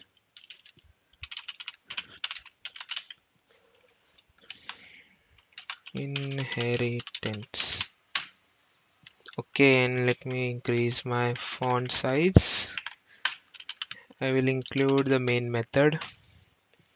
Okay, so what is hierarchical inheritance is when two or more classes inherits a single class. Means let's suppose one class A is there and whose properties are getting inherited by the two classes, that is class B and class C at the same time. In the example, we'll see one example. Let's just get started.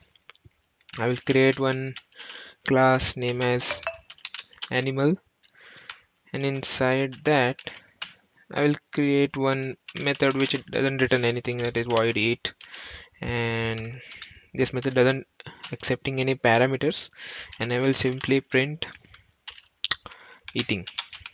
These are some simple examples to just to understand what is hierarchical inheritance. We will cover a complex example in our upcoming videos also. And another one is class dog, which is extending the class animal, and inside this I will create another let's suppose what dog does bark. I'll create one method name as bark, and I'll simply print barking. Okay, and one more class is required. Let's suppose class cat, and this class is also extending animal class, and inside this I will create one more method name as meow, which doesn't accept any parameter, and inside this I will write meowing, meowing, meowing. Okay, so our goal is to achieve hierarchical inheritance here. Let's suppose this is the parent class. I will write one comment over here, parent class, and this dog class is the child class 1, and this is child class 2. Okay, and inside this I will write, now I will write my main method. Now let me copy this from here and I will paste it over here, my main method. Okay, and inside my main method I will create one object of the cat class. Cat c is equals to new cat. Okay, and I will call, wait a minute, why I'm getting error. Error cannot be referenced from a static context. Wait a minute. Uh, let me write it as static, all static, because we are calling them inside a static method. Okay, so that's why I'm getting one error. I will let all, yeah. Yes, right now, yes, okay, and I will call c dot meow, and again c dot eat, because it is inheriting the properties of the animal class, and eat method is written inside the animal class, so that we can call that eat method using the object of the cat. And now I will write one more line here, but I'm commenting out initially, and I will write, sorry, not eat, bark. Okay, and now if I run this, the expected output should be meowing and eating. Let's see. Here you can see meowing and eating is getting printed on the console. And now if I remove this comment, and if I try to run this, here you can see it giving me error because location variable c is type hierarchical index.cat, and it is telling me that this is compile time error, guys. I will comment it out. Ct error means compile time error. This error occurs because here you can see we are in, this is the parent class animal class, and this is the cat and dog class. These are the child classes which are inheriting the properties of this, and we are this is the cat class, and we are extending the properties of the a class. There is no linking between the class c and class b, and we are trying to access the methods which are written inside the class b using the object of the class c. That is not possible here. That's why Java is throwing errors, compile time error. This can not be done inside Java. Okay, I will comment it out and I will run it again. Now it's working fine. Okay, I hope you guys understood the hierarchical inheritance in Java. And now let's talk about why multiple inheritance is not supported in Java. So in multiple inheritances, what here you can see, one two parent class, one class is there which is child class, which is inheriting the properties of the two different parent classes. Means class A and class B are the parent classes, and class C is a child class, and class C is trying to inherit the properties of the class A as well as the class B at the same time. Okay, this is not supported in Java. Why so? To reduce the complexity and simplify the language, multiple inheritance is not supported in Java. I will give you one scenario where A, B, and C are the three classes. Here you can see, and class C is inherit the property of the class A and B. If class A and B have the same methods and you call it from the child class object, means class, let's suppose one method is there, void eat, and in class A as well as the class B, and we are trying to call this void eat method inside class C. This creates an ambiguity for the class C to whom the call, which class method should it call, whether the class A and class B. Since the compile time errors are better than the runtime errors, Java renders the compile time error if you inherit the two classes. Okay, so whether you have the same method or the different method, there will be the compile time error. So to remove this ambiguity, Java doesn't support multiple inheritance, but there is a way you can achieve multiple inheritance in Java, that is using interfaces. We will cover interfaces in our upcoming videos when we will be talking about the polymorphism in Java. So right now, just understand that multiple inheritance is not supported in Java. Just to simplify the language and remove the ambiguity which is created here, Java doesn't support multiple inheritance. So thank you guys for watching this video. I'll see you in the next one.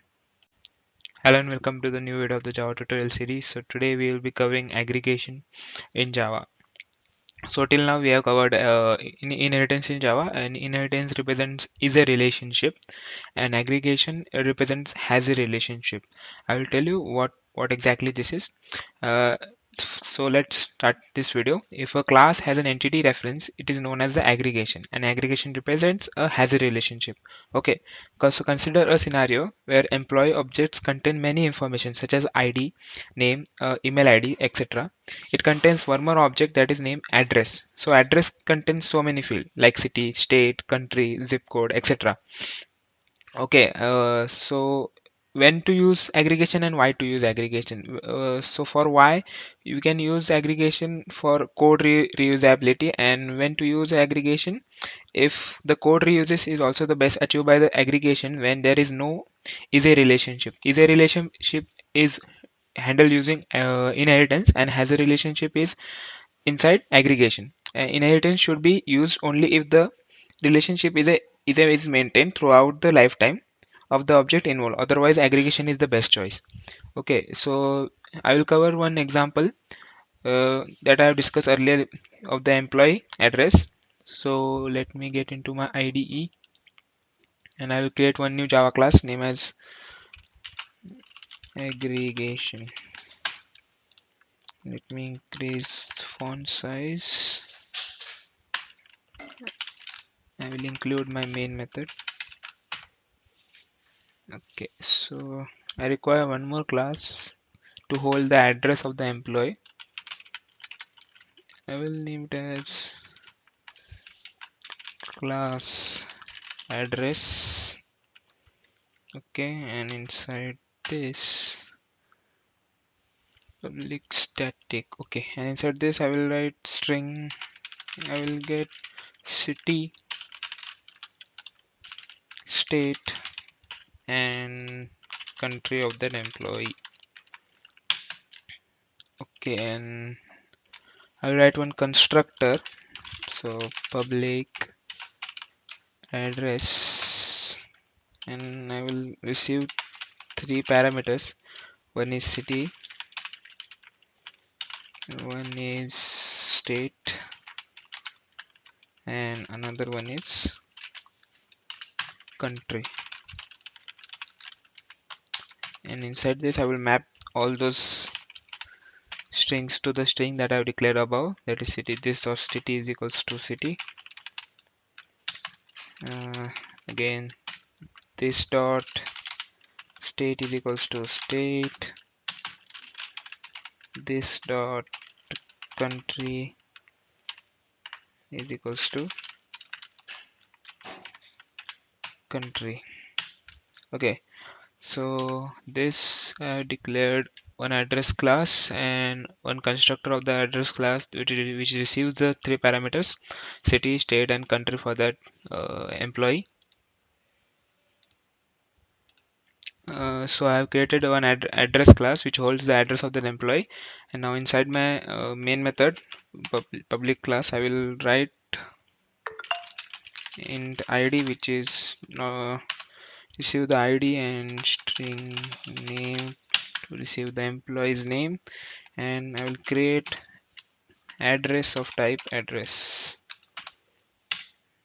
This is where we are implementing aggregation in Java, because we are receiving the address of the employee in the format of address, and this format of the address we are declared over here, which receive the city, state, and country of the employee.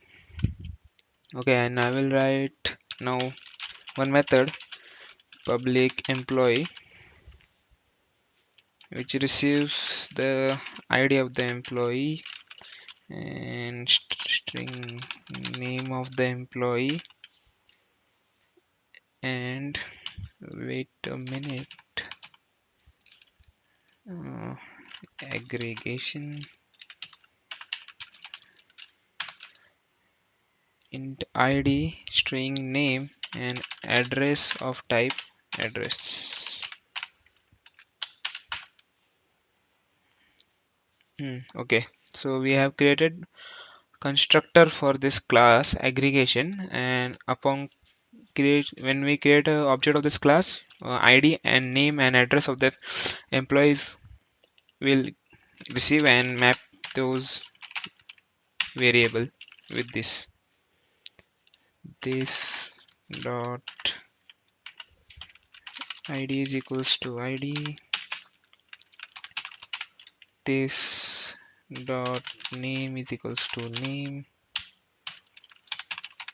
this dot address is equals to address. Let me check why I'm getting this error. Unexpected token. Wait a minute, I should write constructor outside the main method,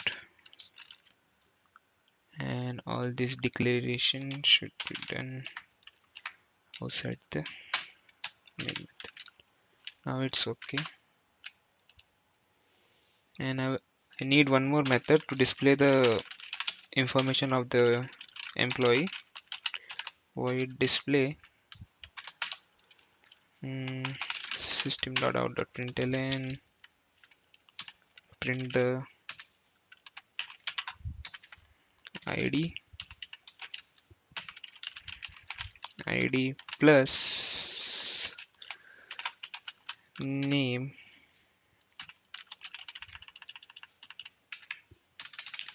of that employee plus name. Okay, and below that I will print the address of that employee, and address here you can see we have created address in the format of city, then state, and then country. So I need to print in that format also. Address dot city, and then one space should be there.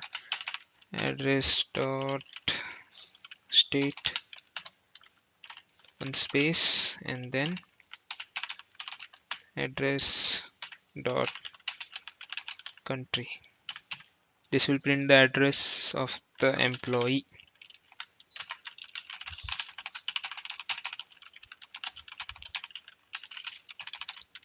Okay, now inside my main method I will create the object of this classes to create the employee, and I will create.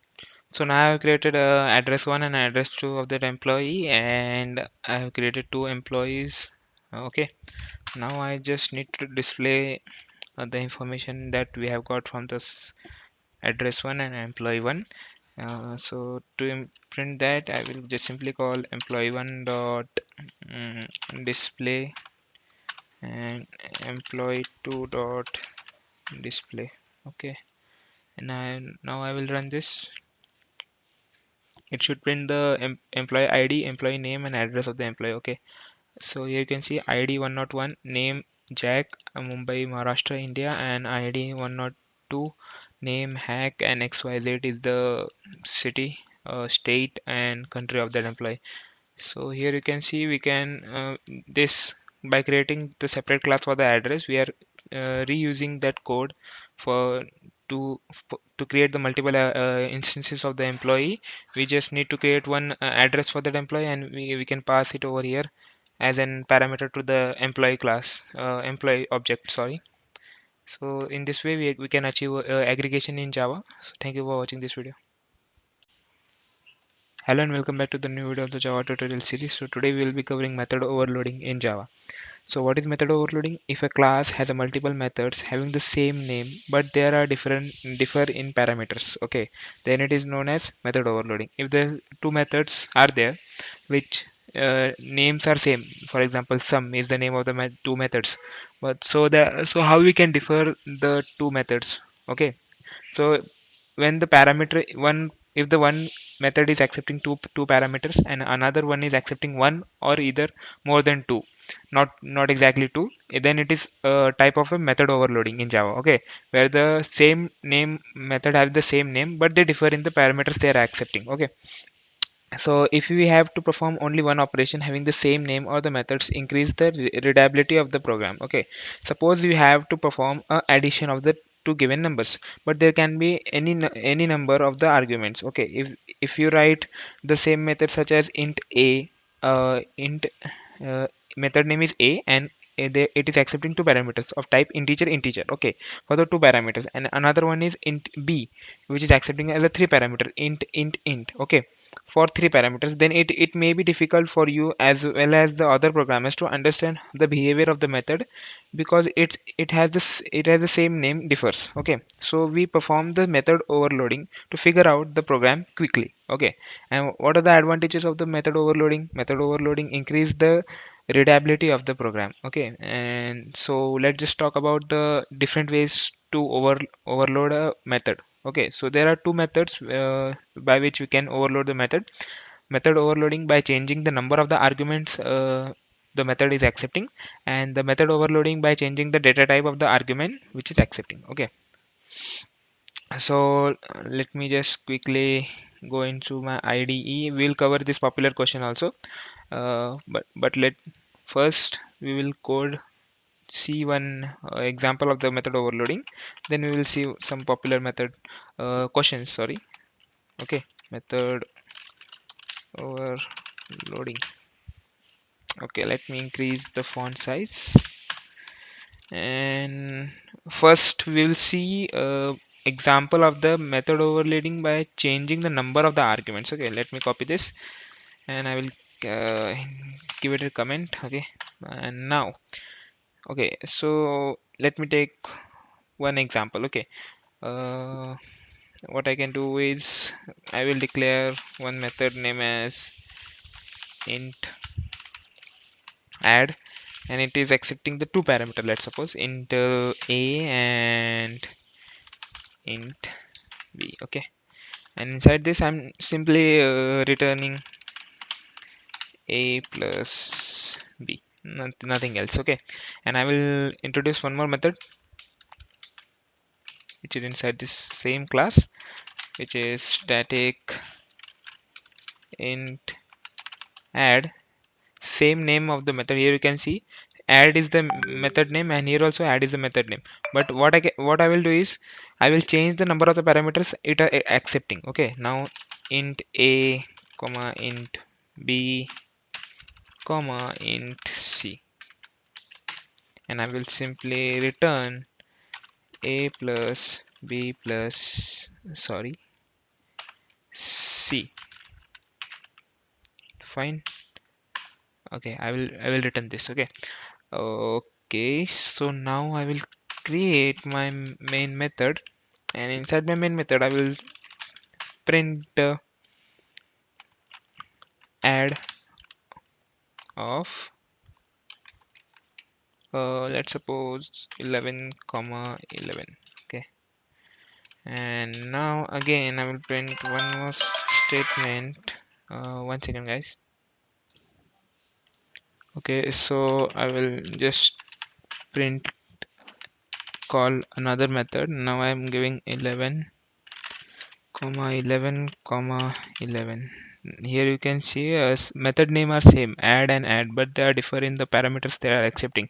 One method is accepting the two parameters, one another method is accepting the three parameters. Okay, so this is the example of the method overloading, changing the number of the arguments we are passing. Okay, and simply I will run this class, and you can see 11 plus 11, that is 22 for the first print statement, and another print statement 11 plus 11 plus 11 is, that is 33, is getting printed on the console. Okay, so another way to achieve the method overloading is the changing the data type of the argument. Okay, so I will just copy this and paste it over here.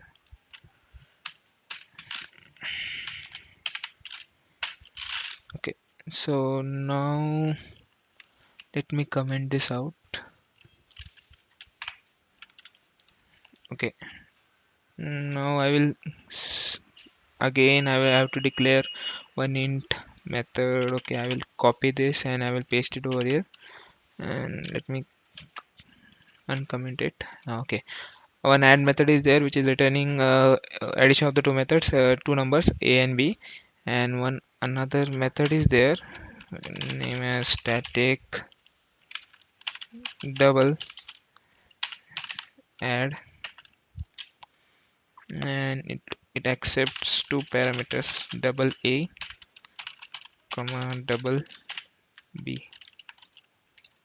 Okay, and now it will return the addition of those two numbers. Okay, okay, now I will write my main method, and inside my main method I will print call those methods add, but I have to give 11 comma 11, and for another print statement I will call another add method, but this time I will pass 11.2 comma 11.5. 11.5. Okay, so here you can see two methods having the same name and same number of parameters they are accepting. One add method is accepting two parameters, integer a and integer b, and another method which is accepting the two parameters, that is a and b, but they are differ in the return type they are returning. Okay, the first method is returning in integer, and second method is returning and double. So this is a way we can achieve the method overloading by changing the data type of the argument. Okay, argument here it was receiving in the integer format, and here it was receiving in the double format. Okay, and so now if I run this class, I should get the okay 11 plus 11 is 22, and 11.2 plus 11.5 is 22.7. So these are the two methods by which you can achieve method overloading in Java. One is changing the arguments, and another one is changing the data type of the argument. Okay, discuss some popular question which is asked frequently during the interview process of method overloading. One is why method overloading is not possible by changing the return type of the method only. Okay, so in Java, method overloading is not possible by changing the return type of the method only because of the ambiguity. Let's see how the ambiguity may occurs. Okay, so I will take one example. Let me get into my class. I will increase the font size, and here I will create one same method, same example I'm taking, and let me print. Okay, and now I will be writing the same double method also. Okay, I will just copy this and paste it over here and comment this. Okay, so all these steps, let me introduce a new class. Mm, class adder, and inside this I will write these two methods. Okay, and now inside this I will write my main method, and main method I will simply print adder, sorry, adder dot add 11 comma 11. Okay,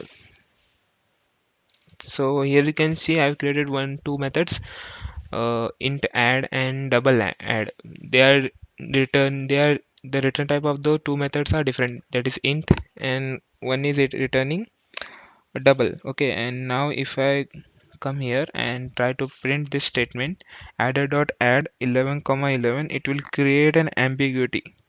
Why so? Here you can see int IntelliJ IDEA is telling me there's some error, and what's the error? Add int is already defined in adder, so it creates an ambiguity for the Java. It for Here you can see we are calling this add method 11 comma 11, but the return types are different. One is double and one is integer, but their number of the parameters they are accepting are the same, and the type of the parameters they are accepting is are also same. It creates an ambiguity for the Java programming language, and it can't differentiate the two methods are there of the different types. Okay, so this creates an ambiguity. And one more question is there, can we overload the Java main method? Yes, by method overloading, you can have the number of the main methods in the class by method overloading. But the JVM calls main method, which receive the string array as an argument only. Okay, so here you can see we are passing. This is the main method, and JVM receive this main method, and our program execution starts from this line number 38, and it accepts the arguments of type string array. Okay, here you can see we are passing argument of type string array, and this is how you can overload the main method also in Java. Okay, so thank you for watching this video. Hello and welcome back to the new video of the Java tutorial series. So today we will be covering method overloading in Java. So what is method overloading? If a class has a multiple methods having the same name but there are differ in parameters, okay, then it is known as method overloading. If the two methods are there which names are same, for example sum is the name of the two methods, but so how we can differ the two methods? Okay, so when the parameter one, if the one method is accepting two parameters and another one is accepting one or either more than two, not exactly two, then it is a type of a method overloading in Java. Okay, where the same name method have the same name but they differ in the parameters they are accepting. Okay, so if we have to perform only one operation having the same name, or the methods increase the readability of the program. Okay, suppose you have to perform a addition of the two given numbers, but there can be any number of the arguments. Okay, if you write the same method such as int a, int method name is a, and it is accepting two parameters of type integer. Okay, for the two parameters, and another one is int b, which is accepting as a three parameter int. Okay, for 3 parameters, then it may be difficult for you as well as the other programmers to understand the behavior of the method, because it has the same name differs. Okay, so we perform the method overloading to figure out the program quickly. Okay, and what are the advantages of the method overloading? Method overloading increase the readability of the program. Okay, and so let's just talk about the different ways to overload a method. Okay, so there are two methods by which we can overload the method overloading by changing the number of the arguments the method is accepting, and the method overloading by changing the data type of the argument which is accepting. Okay, so let me just quickly go into my IDE. We'll cover this popular question also, but let first we will code see one example of the method overloading, then we will see some popular method questions. Sorry. Okay, method overloading. Okay, let me increase the font size, and first we will see example of the method overloading by changing the number of the arguments. Okay, let me copy this and I will give it a comment. Okay, and now, okay, so let me take one example. Okay, uh, what I can do is I will declare one method name as int add, and it is accepting the two parameter. Let's suppose int a and int b. Okay, and inside this I'm simply returning a plus b, nothing else. Okay, and I will introduce one more method which is inside this same class, which is static int add, same name of the method. Here you can see add is the method name, and here also add is the method name. But what I will do is I will change the number of the parameters it are accepting. Okay, now int a comma int b comma int c, and I will simply return a plus b plus, sorry, c. Fine. Okay, I will return this. Okay, okay, so now I will create my main method, and inside my main method I will print add of let's suppose 11 comma 11. Okay, and now again I will print one more statement. One second, guys. Okay, so I will just print call another method. Now I am giving 11 comma 11 comma 11. Here you can see method name are same, add and add, but they are differ in the parameters they are accepting. One method is accepting the two parameters, one another method is accepting the three parameters. Okay, so this is the example of the method overloading, changing the number of the arguments we are passing. Okay, and simply I will run this class, and you can see 11 plus 11, that is 22 for the first print statement, and another print statement 11 plus 11 plus 11, that is 33, is getting printed on the console. Okay, so another way to achieve the method overloading is the changing the data type of the argument. Okay, so I will just copy this and paste it over here.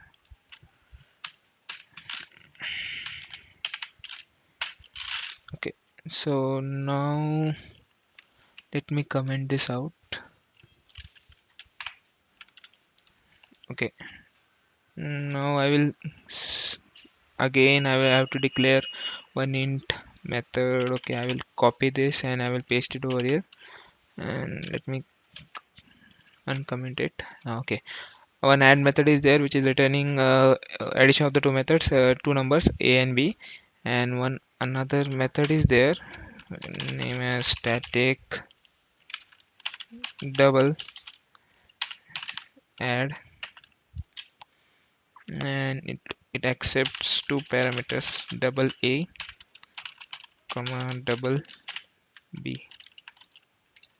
Okay, and now it will return the addition of this two numbers. Okay. Okay, now I will write my main method, and inside my main method I will print call those methods add, but I have to give 11 comma 11, and for another print statement I will call another add method, but this time I will pass 11.2 comma 11.5.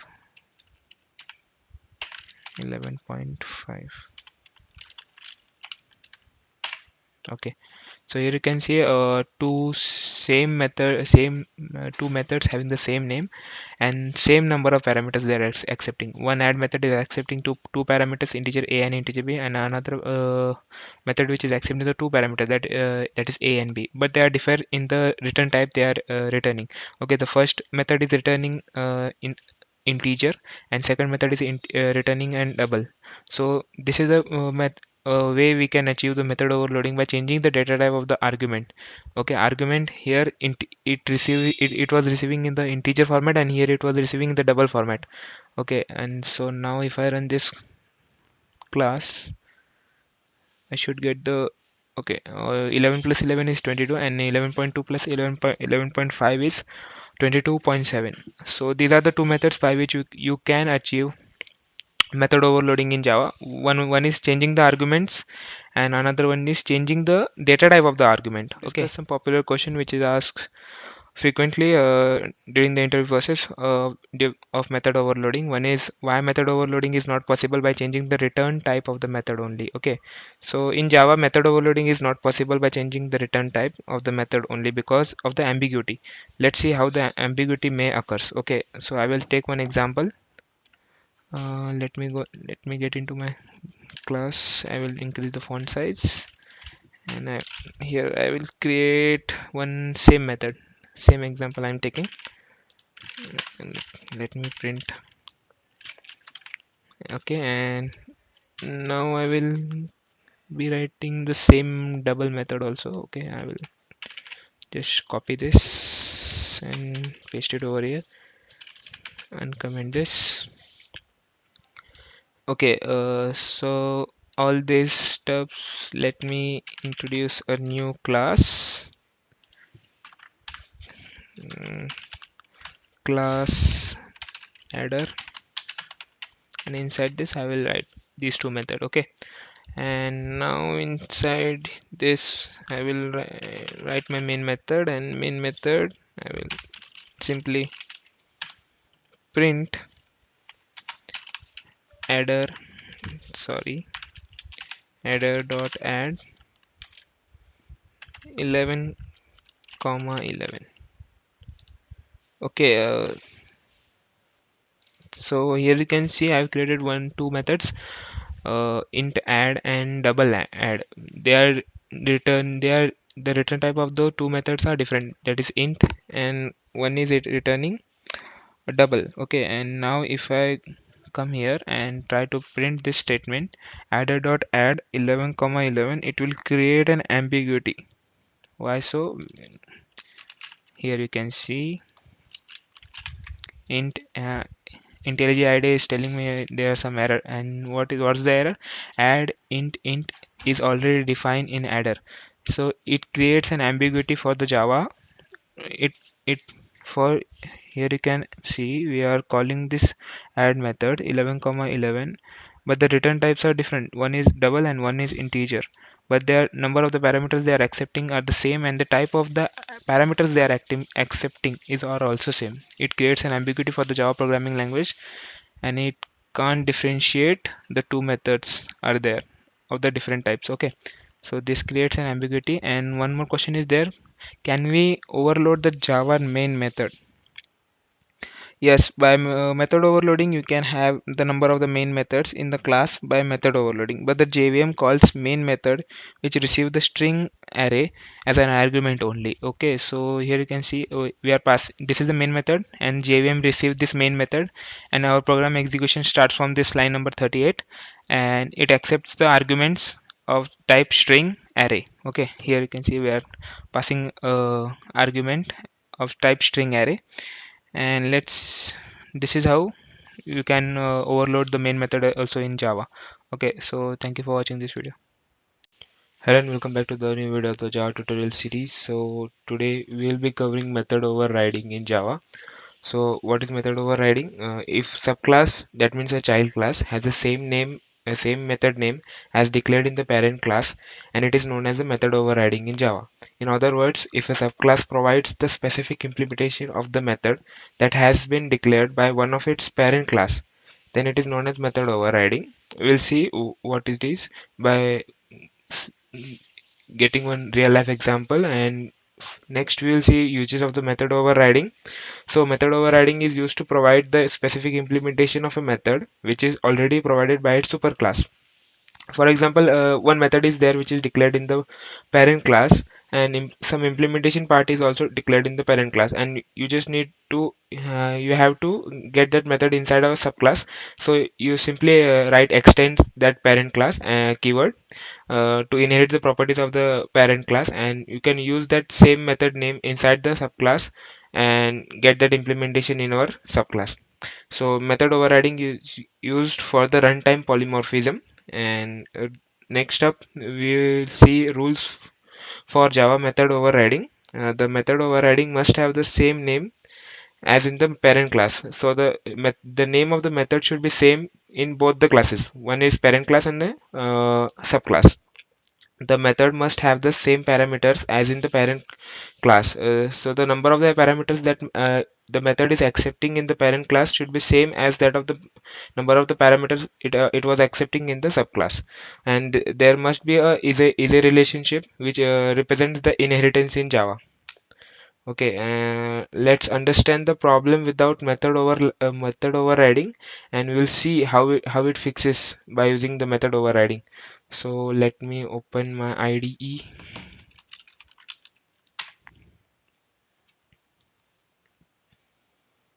Okay, it's opening. Wait. We'll see one example how method overriding fixes one problem. Okay, we'll see first problem. Okay, so let me create my new Java class. Method overriding.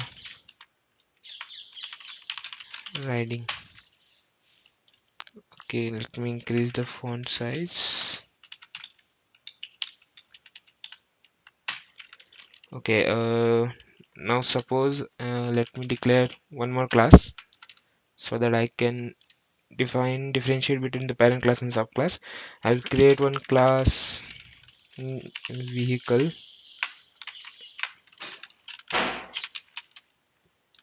Okay, and inside that I will declare one method which doesn't return anything. That's why I write void as the return type, and inside that I will simply print vehicle is running.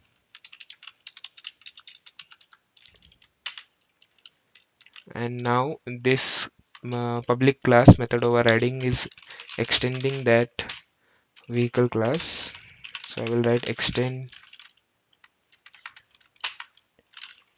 vehicle, and now inside this I will write my main method, and inside that I will create the object of the this method overriding class. Method overriding obj1 new method overriding, and using this object obj1 I'm calling the run method.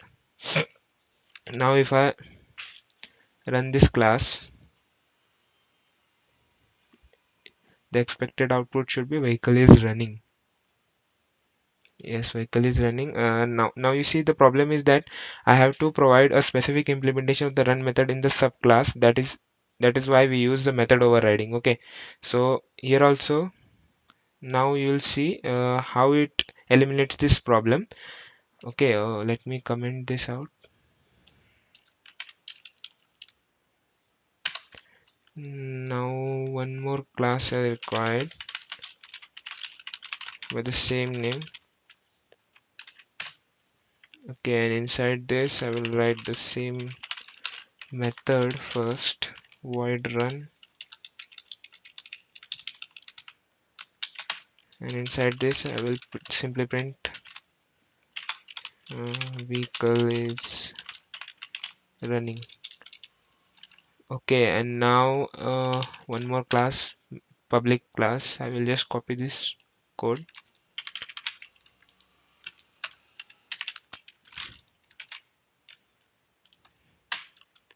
Okay, and now this method overriding class is extending the vehicle class, and now inside this I will write the same method that I have written earlier, void run, and inside this I will simply print bike is running. Okay, now I will declare my main method, and inside this I will create the object of the method overriding class, that is obj1 is equals to new method overriding, and using this object obj1 I'll call obj1 dot run. Now you'll see how method overriding eliminates this problem. Okay, and here you can see bike is running. Okay, now this run method is also declared inside this vehicle class, sorry, and which is printing vehicle is running, and same method by the same name we have written inside this public class method overriding, which is extending the vehicle class. So vehicle class is the parent class, and this method overriding is a child class, and inside this run method I have written bike is running, and when we call this obj1 dot run, it will call the subclass method, which is this, and we'll see how to call if the same two methods are there by the same name, and you are trying to achieve the method overriding, and if you want to call the method which is declared inside the parent class, then we will use some one specific keyword is there, super keyword. We will see what it is in our upcoming videos. Super keyword is used to call the method which is declared inside the parent class. Now we will see one real life example of method overriding so that you can understand it clearly. Okay, and let me just comment this out. Wait. Okay. Let me clear my terminal. Okay, now we are here. Now you see I will create one class name as bank, and as we know, we have every bank has their interest rate. Okay, so I will write one variable get rate of interest. Okay, get rate of interest. So this is my method name, and this method is simply returning 0. Okay, okay, I have declared one method get rate of interest, and it doesn't accepting any parameters, and the return type of the method is 0. Okay, it returns nothing, it returns 0, and I create one more class. Let's suppose any bank, SBI, which is extending the bank class, and now inside this I will write int get rate of the interest, and I will pass, and I will return 8. Similarly I will create one more bank class. Okay, any bank you want, let's suppose ICICI, which is extending the bank class. Inside this I will write again I will override the same method which is declared inside the bank class, get rate of interest. Now I will return inside this, return, let's suppose 7. Okay, and now we will declare our public class. I will just copy the this line and I'll paste it over here, and yes. Okay, and now this class is extending. Okay, nothing. Okay, and now if I get inside my public class, I will declare my main method, and inside my main method I will create the object of the SBI class, SBI obj1 is equal to new SBI, and I will create object of the ICICI Bank also, obj2 is equals to new ICICI. Okay, I have created all the object, and now I will simply print, I will print SBI interest is, and I will concatenate it with obj1 dot get rate of interest, and I will simply copy this because same code we require for ICICI Bank also. I will paste it over here and change the bank name. Okay, and object name also, because object for ICICI Bank is obj2. And now if I run this,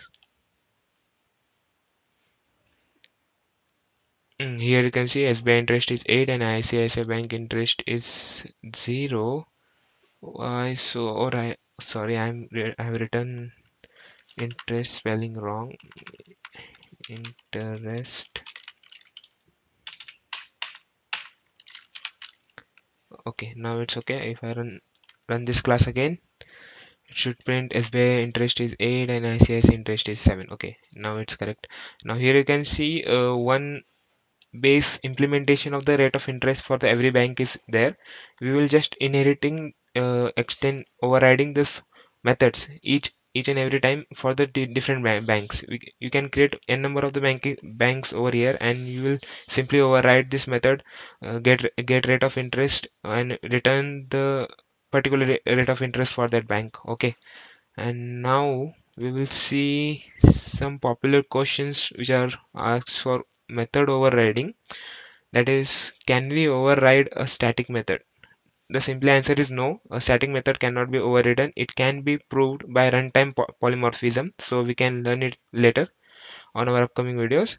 And why can we not override the static method? It is because the static method is bound with a class, whereas the instant method is bound with an object. Okay, what it means is this which method, static method is always bind with the class, not with the object. Now whenever you run this class, the methods which are declared as a static binds with that class itself, not with the object. Here obj1, obj2. Okay, and static belongs to the class area and instance belongs to the heap area. We'll see what is heap area and stack area in upcoming videos. And can we override the Java main method? No, because the main method is the static method, and we cannot override the methods which are declared as a static. Okay, I hope you got the concept of the method overriding in Java, and thank you for watching this video. Hello and welcome back to the another video of the Java tutorial series. So today we will be covering super keyword in Java. So the super keyword in Java is a reference variable to which it is used to refer the immediate parent class object. Whenever you create an instance of the subclass, an instance of the parent class is created implicitly, which is referred by the super reference keyword. Okay, so it is nothing but it is super keyword is used to call the variables, methods, and the constructors of the super class.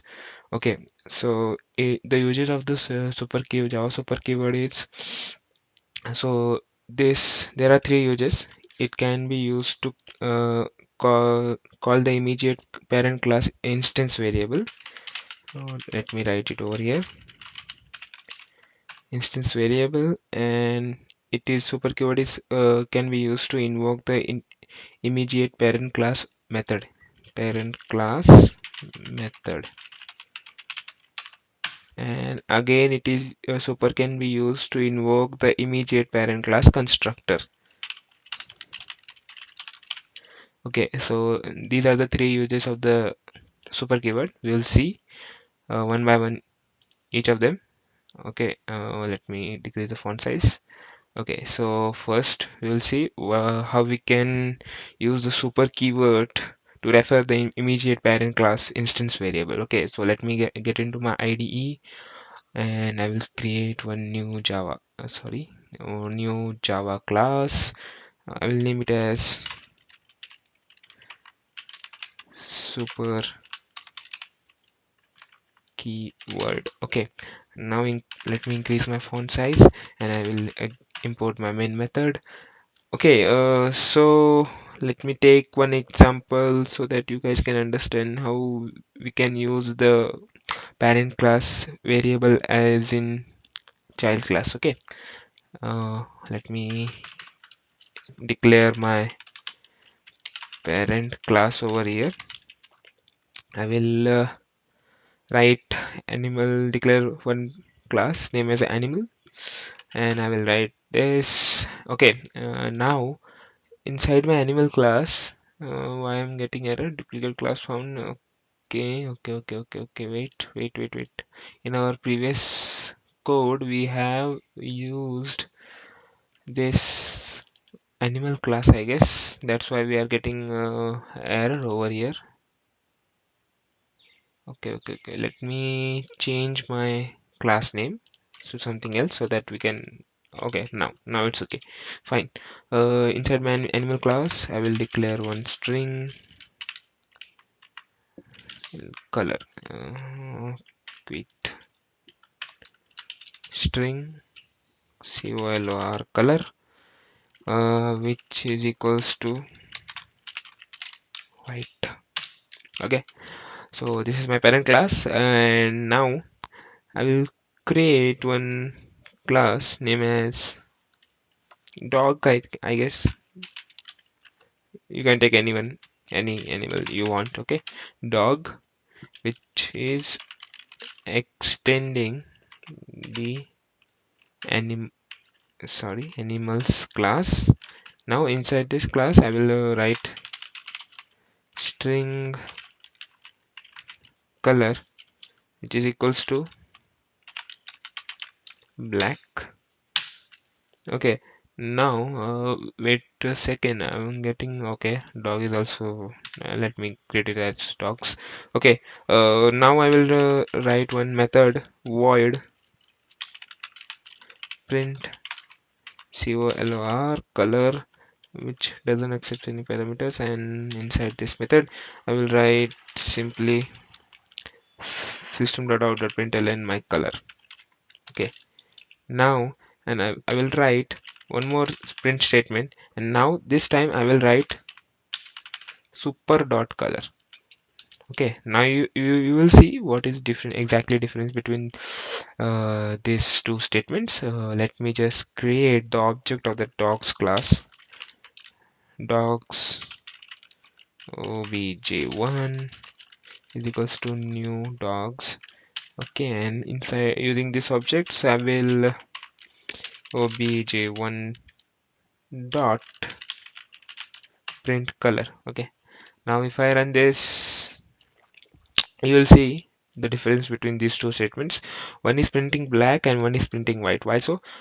Because when we write system.out.println color, the, this is referred as this line number 6, and this colors value of this color variable is black, and which is getting printed on the console. And when we write super.color, this super keyword will this call is getting called to the parent class. Parent class is here class animals, and whereas colors value is white. Okay, so super dot color is white, and color simply color, when we write simply color, that means inside this class we have declared string color black. So black is getting printed first and white is getting printed second. Okay, I hope you understood this concept of variables. Okay, and now moving forward, we'll see how we can how we can use super keyword in class methods. Okay, now I will make some changes in this code also itself. Okay, now this time I don't need this string because and I will create void eat, and inside this I will just simply write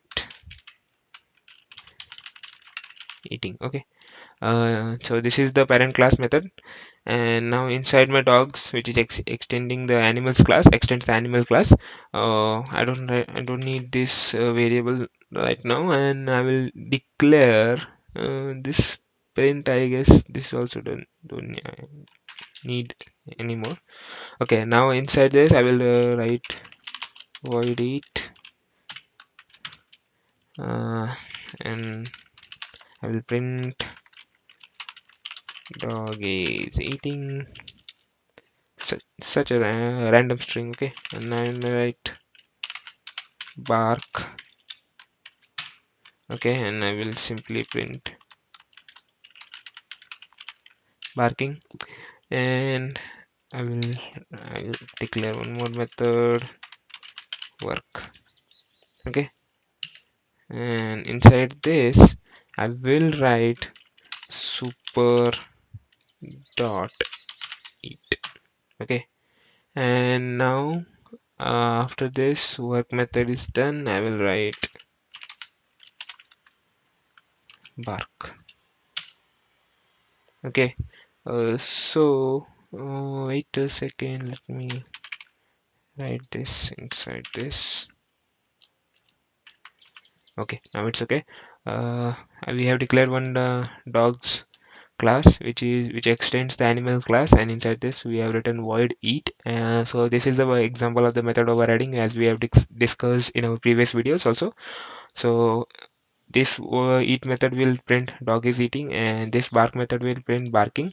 Now one more method is there named as work, which is calling two methods. Okay, super dot eat. Now you will see what you guys thinking, what should printed over here. Void dot eat, whether it is printing dog is eating or the eating. We'll see. Let me just comment this out, and I will next line I will write obj1 dot work. And now if I oops, sorry, I open it in debug mode. Wait. Now it's okay. Yes, here you can see eating and barking is getting printed on the console. Why so? Because when the call is at line number 21, super dot eat will call the immediate parent class. Okay, and eat method we have declared in the parent class. It is printing eating, and that's why eating is getting printed on the console. And when we call bark, it just simply call the method which is inside the animal class, the dogs class itself. Okay, that is the child class, and which is printing barking. Okay, so this is the one use case of the super keyword to call the immediate parent class method. Okay, now we will see how to call the immediate parent class constructor. Invoke, not call, we will invoke. Okay, so in this example itself I will do some changes so that you guys can understand it clear. Okay, you know what, let me comment this out. Okay, and here I will comment this also. Okay, now inside this parent class I will declare the constructor for this class. Okay, animals, this is the constructor, and this constructor is simply printing animals is created. Okay, and now inside this child class we'll write the constructor for this class. Wait a second, it's dogs, not dog. And inside this we'll write super, and again one print statement so that you guys can understand where the code flow is going. Dog is created.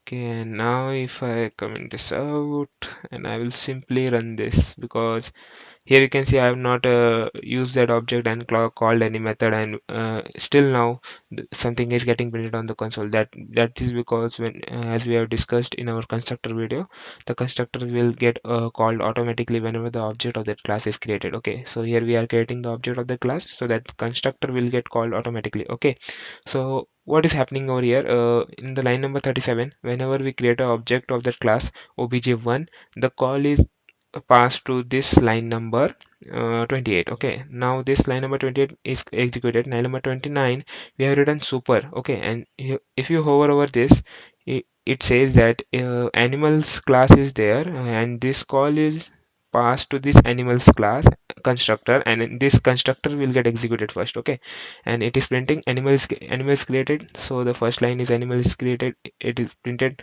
and secondly it is printing dog is created, that's why it prints dog is created. Okay, one more thing is there, if you don't write this this super at line number 29, it that again it is writing animals is created. Why so? Because whenever you create the child class object, and if that child class is extending one parent class, then in that case, whenever you create the child class constructor, it will automatically call the constructor which is there inside the parent class. Okay, so if I don't write this super over here, again it will call the animals class constructor if you have declared this constructor inside that class. If you don't have declared, it will not call.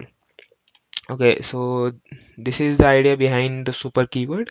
I hope you understand the super keyword in Java. Thank you for watching this video. Hello and welcome back to the new video of the Java tutorial series. So today we'll be discussing final keyword in Java. Okay, so the final keyword in Java is used to restrict the user.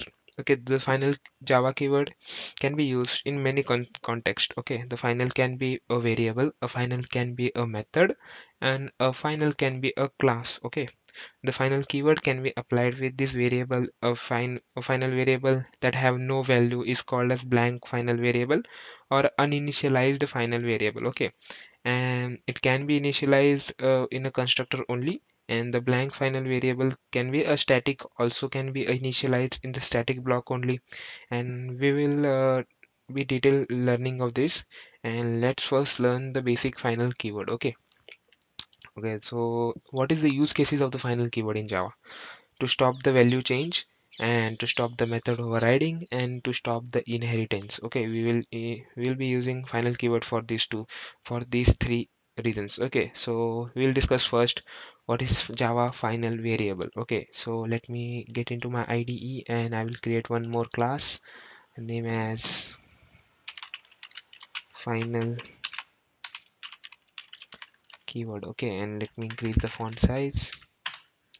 Okay, so the if you make any variable final, you cannot change that value of that final variable. It will be constant throughout the code. Okay, so the example of the variable is okay, so assume try to understand this example. There is a final variable called a speed limit. Okay, speed limit of that bike. Okay, we are going to change the value of this variable, but it can be changed because the final variable once assigned a value and cannot be changed anywhere in the code. Okay, so let me create one one not class. Inside this class, let me create one final. So to declare a final variable, we will write final keyword before that declaration of that variable. Okay, so the final int. So what is my variable name is speed limit, which is equals to 90, and after that I will write void run. Now inside this, I will set my speed limit to uh, any random number 400. Okay, you can set it whatever you want, and inside again this I will import my main. I will write my main method, and I will create one object of this class. Okay, so final keyword obj1 is equals to new final keyword. Okay, and now if I write obj dot run, now here you can see if I run this, IntelliJ IDEA is throwing some errors. We will see what is this error. Here you can see Java cannot assign a value to a final variable speed limit. So here you can see once you declare a variable as a final and you assign a value to it, you cannot change that value again. Okay, inside this line number 4, we are trying to change the value of the speed limit to 400, and it is giving me error saying that cannot assign a value to the final variable speed limit because it is already over here at line number 2 we have declared value to it. Okay, so we'll see next up Java final method. Okay, what is Java final method? We'll see. uh, I will take the same example. Let me comment this out, and this one also. Okay, and inside this class itself I will write one final method, void run. Now inside this I will write simply print something random string running. Okay, and now inside my main method I will create one object of this class and I will write obj1.run. Okay, and now if I call this, it is simply printing running. Okay, now I will show what is the consequences if you write one method as a final and you are trying to call that method inside another class. Okay, and now I will let me just I will write one more class, any name, bike company, let's suppose BMW, and this BMW class is extending my, oh okay, wait, to explain this I need one more class which is the parent class. I will declare it over here, class bike, and inside this I will write final void run running. Okay, and now this is my BMW class, and which is extending my bike class, and inside this I will write void run, and inside this I will write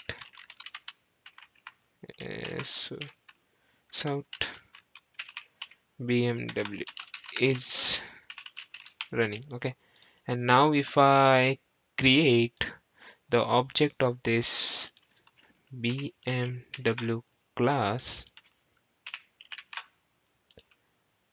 and if I try to call this run method inside this main method, you'll see one error should be there.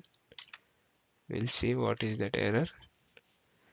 IntelliJ IDEA. Okay, the Java run in BMW cannot override run in bike. Overridden method is final. Okay, so here you can see Java is telling me that you are trying to override one method named as void run, which is declared inside the parent class bike as a final method. Okay, you cannot override that final method inside any of the child class once you declare it as a final method. Okay, so this is one example of the Java final method. We'll see Java final class method also. Example, sorry, not method. And now I will make some changes over itself. I will declare it as final class bike. Okay, and I will remove this final keyword from here. Okay, nothing.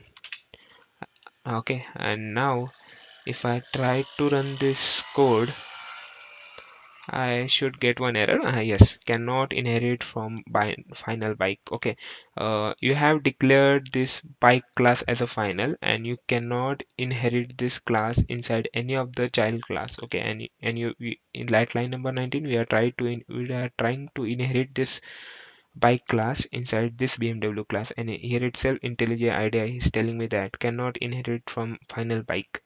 Okay, so this is one example of the class where we have declared class as a final. Okay, now we'll see some popular questions which is asked in the interview rounds.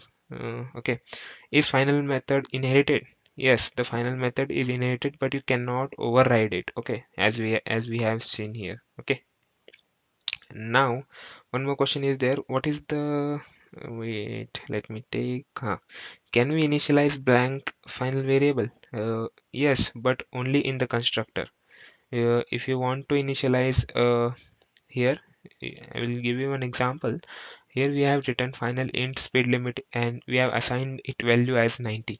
If you want to initialize this variable as a blank variable, you just simply cancel that assigned value as 90, and then again you can write it here, speed limit is equal to 70, and if you are trying to print this speed limit at that time, the speed limit will be get printed on the console as 400 because you have initialized over here.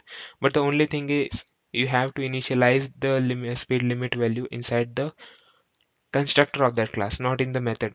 So here we are written method. If you write constructor for this final keyword class, and inside that class if you write speed limit is equal to 400, the value of the speed limit is uh, set to 400 itself. Okay, so this is pretty much idea behind the final keyword in Java. I hope you guys understood it.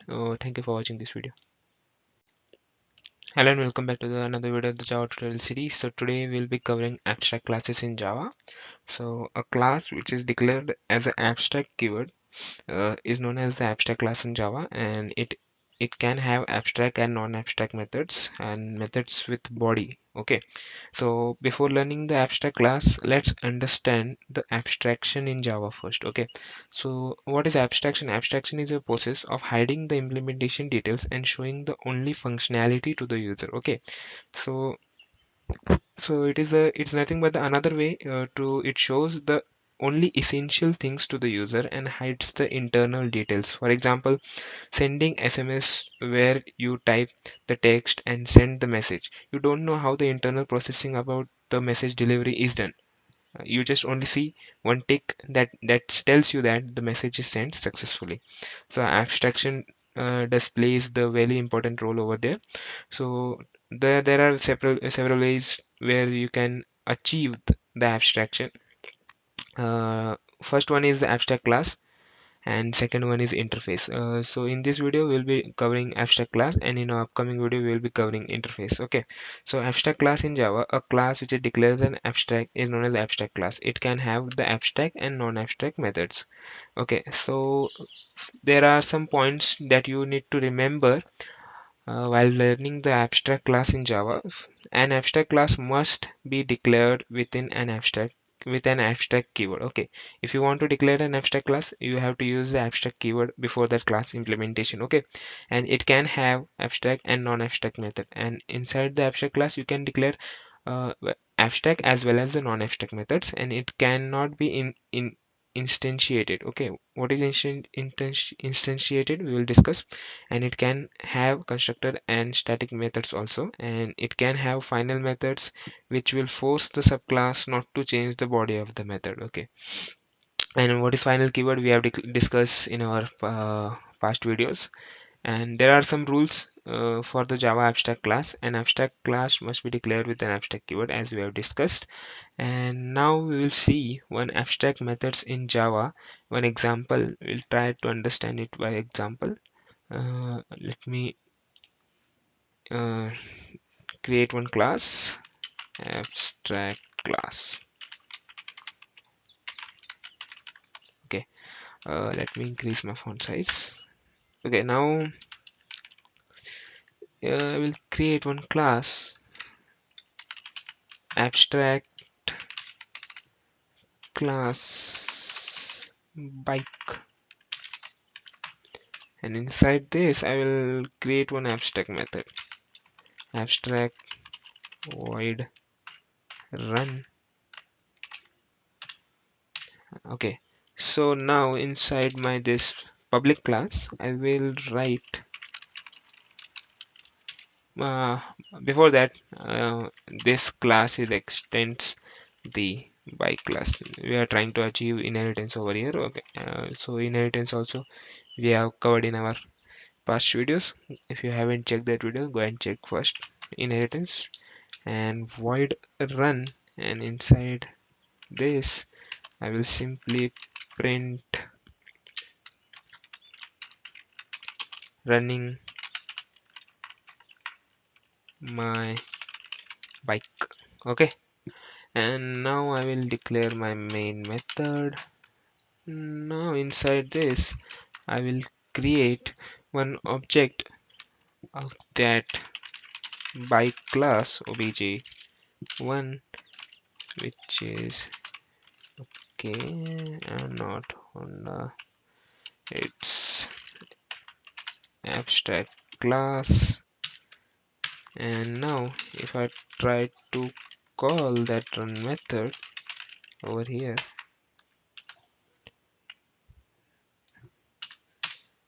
yes, now if I run this class, we'll see what is the expected output. Bike, running my bike. Okay, so when you declare this void run, and now this abstract class is extending that bike class, and when you declare run, we have already declared one. Here you can see is implemented in abstract class, and here you can see implements methods in bike. Okay, so here we have declared this void run method as an abstract method doesn't have any body.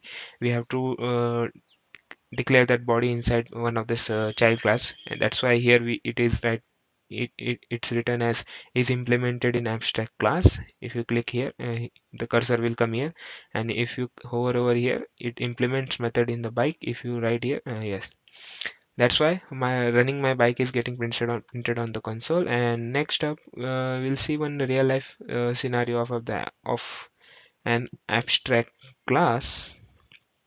Okay. Mm, okay, let me get into my IDE, and okay, let me just think of one example.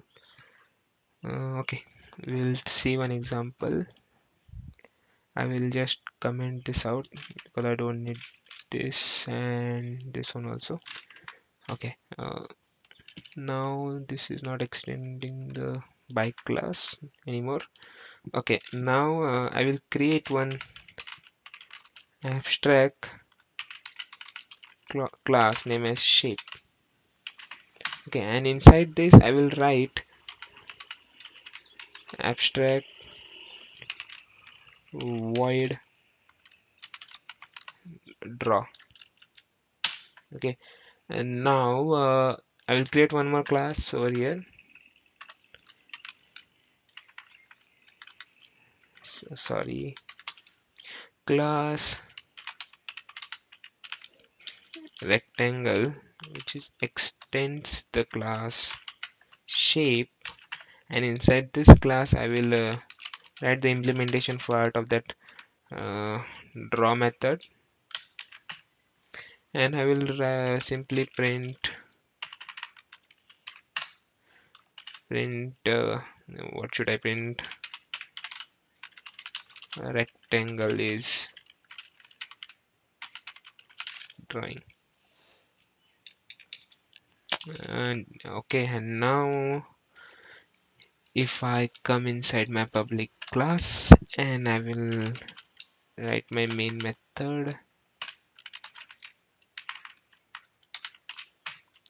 Okay, and inside my main method I will create one variable of the shape class obj1 by referencing to the rectangle. Okay, and now inside this I will write obj1 dot draw. Okay, and now if I run this, rectangle is drawing. Okay, So this is one real life scenario. You can create one shape class, and you can write a number of the rectangle is there, square is there, triangle is there, and you can try to implement that method inside that same different classes with a different implementation, and you can call those methods inside the public class using the object of that respective classes. Okay, and now when we will see example of the class having constructor, data members, and methods. Okay, so first of all, let me clear this first previous example. Okay, now I have to clear this also. Okay, now to understand this, I will create one more class which is abstract one. Sorry, abstract class bike, and inside this I will create one constructor of this class, and inside constructor I will simply print bike is created. Okay, and out after that I will create one abstract method, abstract void run, and I will create one non-abstract method also, void change gear, and inside this method I will write gear changed.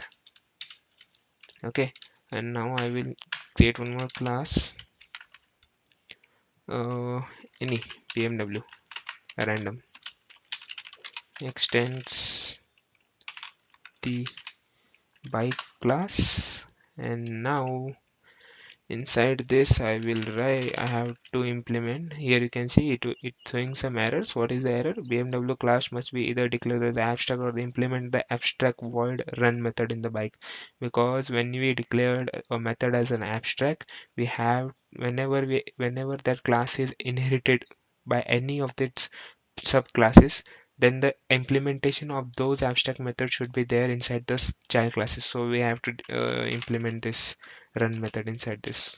Okay, now in if I write running safely. Okay, and this is pretty much about this, and inside this I will create one object of the bike class, bike obj1 is equals to new BMW. Okay, and after that I will write obj1 dot run and obj1 dot change gear, and now if I run this, the expected output should be bike is created. Why first bike is created getting printed? Because when the program execution reaches at the line number 19, the object of that bike class is created, and inside the bike class we have declared one constructor which is printing bike is created. That's why the first line which is printing bike is created, and after that obj1 dot run, and the control flow of the code will go inside this abstract void run method, and this abstract void run method is implemented inside the BMW class, and we have implemented it as running safely. That's why running safely is getting printed on the console, and after that obj1 dot change gear is executed, and inside the change gear method we have written gear change. That's why gear change is getting printed on the console. So this is the pretty much idea behind the abstract class in Java. So I hope you got some idea of the abstract class. So in upcoming videos we will be covering interface in Java. This is another way to achieve the abstraction in Java. So thank you for watching this video. Hello and welcome back to the new video of the Java tutorial series. So today in this video we will be covering interfaces in Java, which is used to achieve the abstraction in Java. Okay, so an interface in Java is a blueprint of the class It has the static constants and abstract methods. The interface in Java is a mechanism to achieve abstraction. Okay, so there can be only abstract methods in Java interface, not method body, because we have seen earlier abstract methods doesn't have any body. It is used to achieve abstraction and multiple inheritance in Java. So when we are trying to when we are learning inheritance in Java, at that time I have said multiple inheritance is not supported in Java, and we can achieve that multiple inheritance in Java by using the interface. By how we will see in this video itself. In other words, you can say that interfaces can have the abstract methods and variables. It cannot have the method body. Okay, and interface in Java is also represents is a relationship, as we have discussed in our inheritance part. And next up, why we use interfaces in Java. There are mainly three reasons to use interfaces in Java. It can be used to achieve the abstraction. By interface, we can support the functionality of the multiple inheritance in Java, and it can be used to achieve loose coupling. Okay, so how to declare in a interface? Okay, so we'll see this how to declare when we doing some example of the inheritance. Okay, before that, we need to understand some interface improvements that Java has done after the Java 8 release. Okay, the Java compiler adds the public and abstract keyword before the interface method, and moreover, it adds the public and static and final keywords before the data members. In other words, here you can see one example. Interface printable and int min is equal to 5 and void print method is declared, and uh, what compiler of the Java interprets is as this is the Java printable.java class .java class, and this is the class which is created by the compiler. So here we have written int mean is equal to 5, and what the Java compiler interprets it as public static final. It adds the three keywords public static final before the declaration of that uh, variable. Whether you write it or don't write it, it doesn't matter. Compiler will going to add these keywords before that declaration of that variable, and for the method it add public abstract void. Okay, so here are some terms that you need to understand. Whenever a class and class a relationship is there, it extends the, okay, this is the inheritance, and whenever class implements in interface, and interface extends an interface. Okay, we'll see one example of it. Okay, so we'll see one real life example of the Java interface, bank example, as we have discussed earlier. Okay, so let me get into my IDE, and I will create one new class, okay, by the name of interfaces. Let me increase my font size. I will get my main method. Okay, and now I have to declare one interface. Okay, wait. Now if I write one interface name as, okay, interface bank, and inside this interface I will create one float variable, that is rate of interest rate of interest. Okay, this is the method rate of interest, and here you can see I have not written a float rate of I have simply written float rate of interest.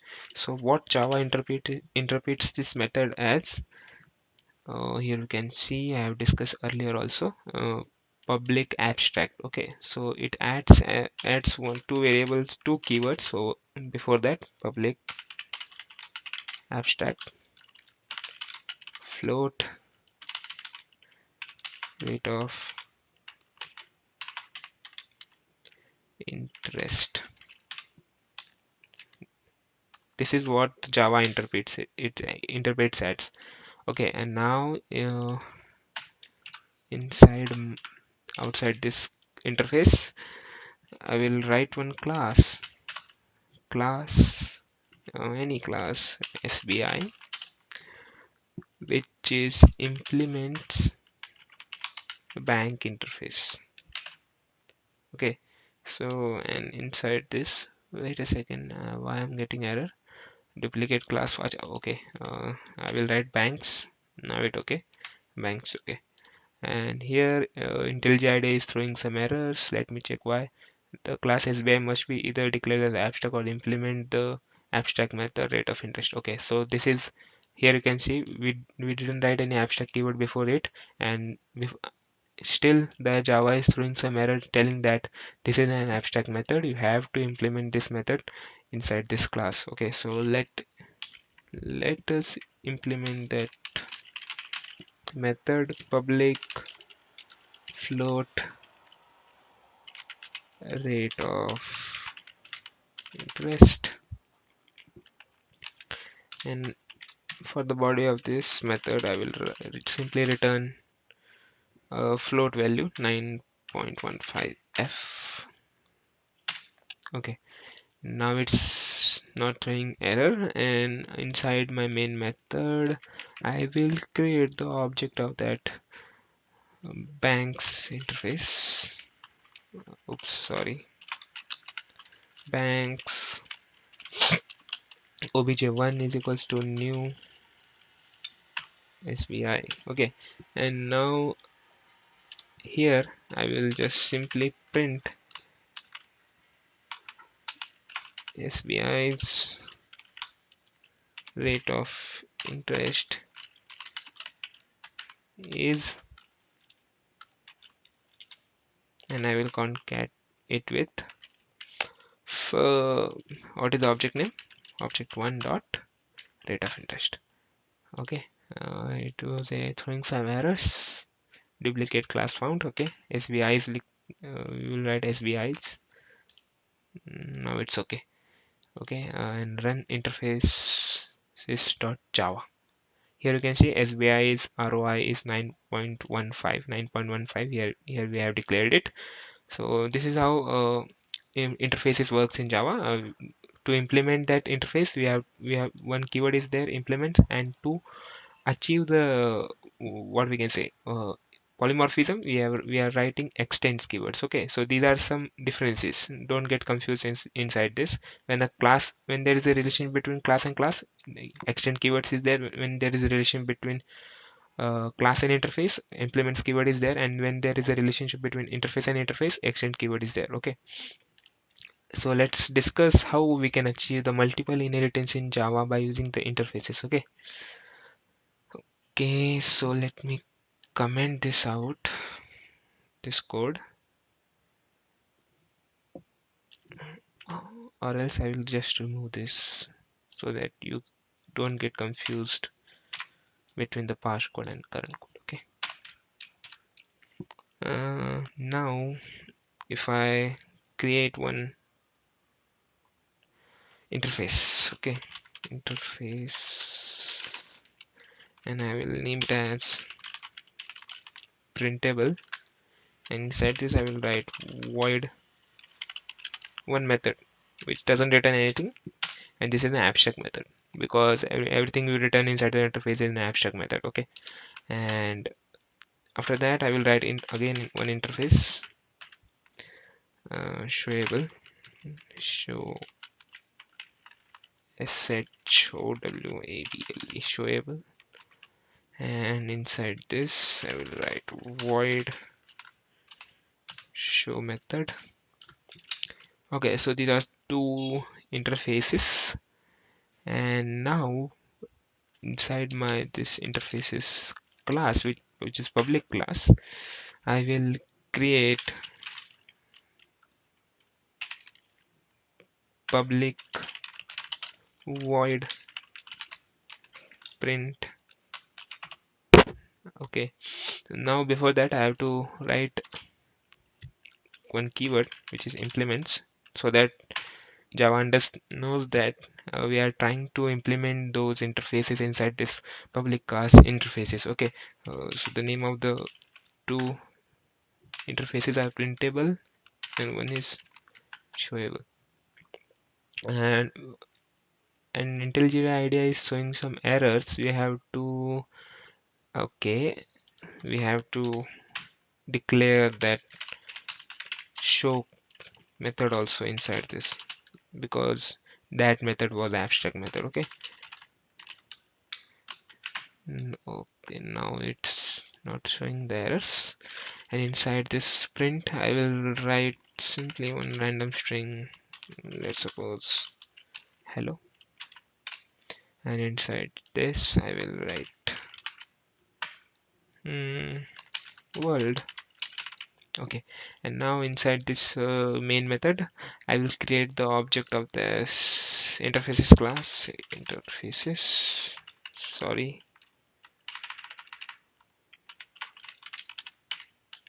interfaces object one is equals to new interfaces. Okay, and now if I try to call those methods, object1 dot print and obj1 dot show. Okay, and now if I run this class, hello and world should get printed. Okay, hello and world is getting printed. So here you can see we are trying to achieve the multiple inheritance over here. Why so? Because uh, this is one child class and these are two parent classes, and we are trying to inherit these two parent classes inside one child class, and which is the example of the multiple inheritance. Okay, so this is how you can achieve multiple inheritance in Java by using the interfaces, and the keyword which is used to uh, do this is implements. Okay, so this is pretty much about interfaces in Java. I hope you got some idea about the interfaces in Java. Thank you for watching this video. Hello and welcome back to the new video of the Java tutorial series. So today we'll be covering packages in Java. Okay, so Java package is a group of similar types of classes and interfaces and sub packages. Okay, so package in Java can be categorized in two forms: built-in packages and user-defined packages. So we will be covering both of this in this video. And so the built-in packages are look like this. Here you can see one example of this pictorial example of this built-in packages. One Java main package Java is there, and below that lang, util and awt, and there are a number of packages which are defined by the Java language itself. These are the sub packages of the Java, and inside this sub packages different classes are written: system.class, string.class, arraylist.class, map.class. These are some classes that we have, and here you can see I will open any of this example that we have covered in our upcoming sorry, not upcoming, previous videos. And here you can see we have written import java.util.scanner. So this is Java is the main package, util is the sub package, and scanner is the class which is written inside this package. If you hover over this, you can see implementation part also of this scanner class. Okay, so these are some Java packages which are defined predefined in Java, and we'll see user-defined packages also, how you can create and call those. Okay, so first of all, if you are using an IDE, then this example will helpful to you.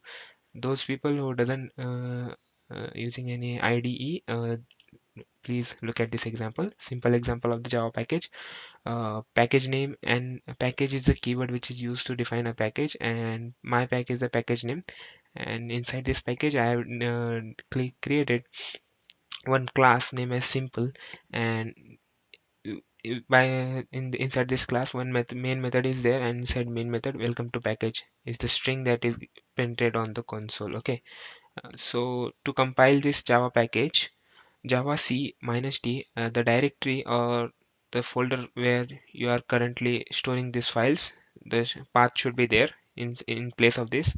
And Java file name. Java file name is the name which is you have given to this file. So in my case I've written is at simple.java, so I should write Java C minus T dot represent the root directory and simple.java. Okay, whenever I run this command, minus D switches the specified destination where to put the generated class file. So, and you can use this directory name such as slash home in case of the Linux, and d dot slash abc in case of the Windows, etc. And if you want to keep this package within the same directory, in that case you can use dot. Okay, now how to access the package from the another package. Okay, Still now you have understood what is package, how to create a package, how to call the classes of the package. Now how to access the package from the another package. Okay, so there are mainly three ways you can access it by simply writing the import statement, as you can see over here, import java util.scanner. And second one is import package.class name by specifying the particular class name. Consider a scenario where in one package holds some n number of the classes and you want only one class to be get called. In that case you can write this statement. This is the example of the second statement where java is the main package, util is the sub package, and from the util sub package we are calling simply one scanner class. If you want to call all those classes which are written inside the util sub package, you will simply write import java dot util dot star represents all those classes which are written inside the util sub package, import them all. Okay, and third one is fully qualified name. We will see each of them by looking one example. Okay, now let me open my IDE. So to create one package, if you are using an IDE, then it's very simple. You just click on the source folder, right click on it, new, and instead of creating java class you just click on the package and you can name your package whatever you want. I will name it as abc. You can write anything you want, and so here you can see abc package is created, and inside this package if I want to write one class, okay, so I will right click on it, new java class, and I will write class. Okay, let's suppose a is my class name. So a.java is created under the package abc. Here you can see. Okay, and one more line is added by the IntelliJ IDEA package abc that defines this class is written inside the package abc. And let me increase my font size. Okay, so inside this a class uh, I will declare one method. Okay, public void message, and inside this I will simply print hello. Okay, and I will save this. Okay, and now if I go outside of this package and I will create one new java class name as b, and inside this let me increase the font size, and over here we are trying to see the import package dot star. Okay, so I will similarly write import package. What is the package name? abc dot star. Okay, we have it. Okay, and now inside my public class b I will write my main method, and inside the main method I will create the object of the class a which is written inside this package. Okay, I will write a obj is equals to new a, and I will try to call the method which is written inside the obj, that is this one, hello message method. Okay, and now if I try to run this, hello should get printed on the console. Okay, yes, here you can see hello is getting printed on the console. Why so? Because we are imported the class a from the package abc. Okay, and now one more thing is there, import package name dot class name. Okay, so here to explain this let me create one more class. Okay, okay, here uh, okay, let me create one more class, public class b. Okay, class b is public, should be declared in the file name b dot java. Okay, okay, and this class is already declared. Let me write it as ba. Okay, what is ba should be declared in the pub b dot java. Wait. Let me comment this out, and this one also. Okay, and okay, wait. You know what? Let me take this example itself, and I will try to explain this also. Okay, and now here you can see import package name dot class name. Okay, if you want to call that specific class of that package, then you should, instead of writing star, you should write a. Okay, so package name is abc, the class is public class a, and inside this we have written one method void message, and it's printing hello on the console. And to import that package, we have written import package name dot class name, and inside the public class b, inside the main method, I will create the object of that class, and I will call that message method. Okay, again hello should be printed. Yes, hello is getting printed on the console. And now we'll see the third method, fully qualified name. Okay, how we can call.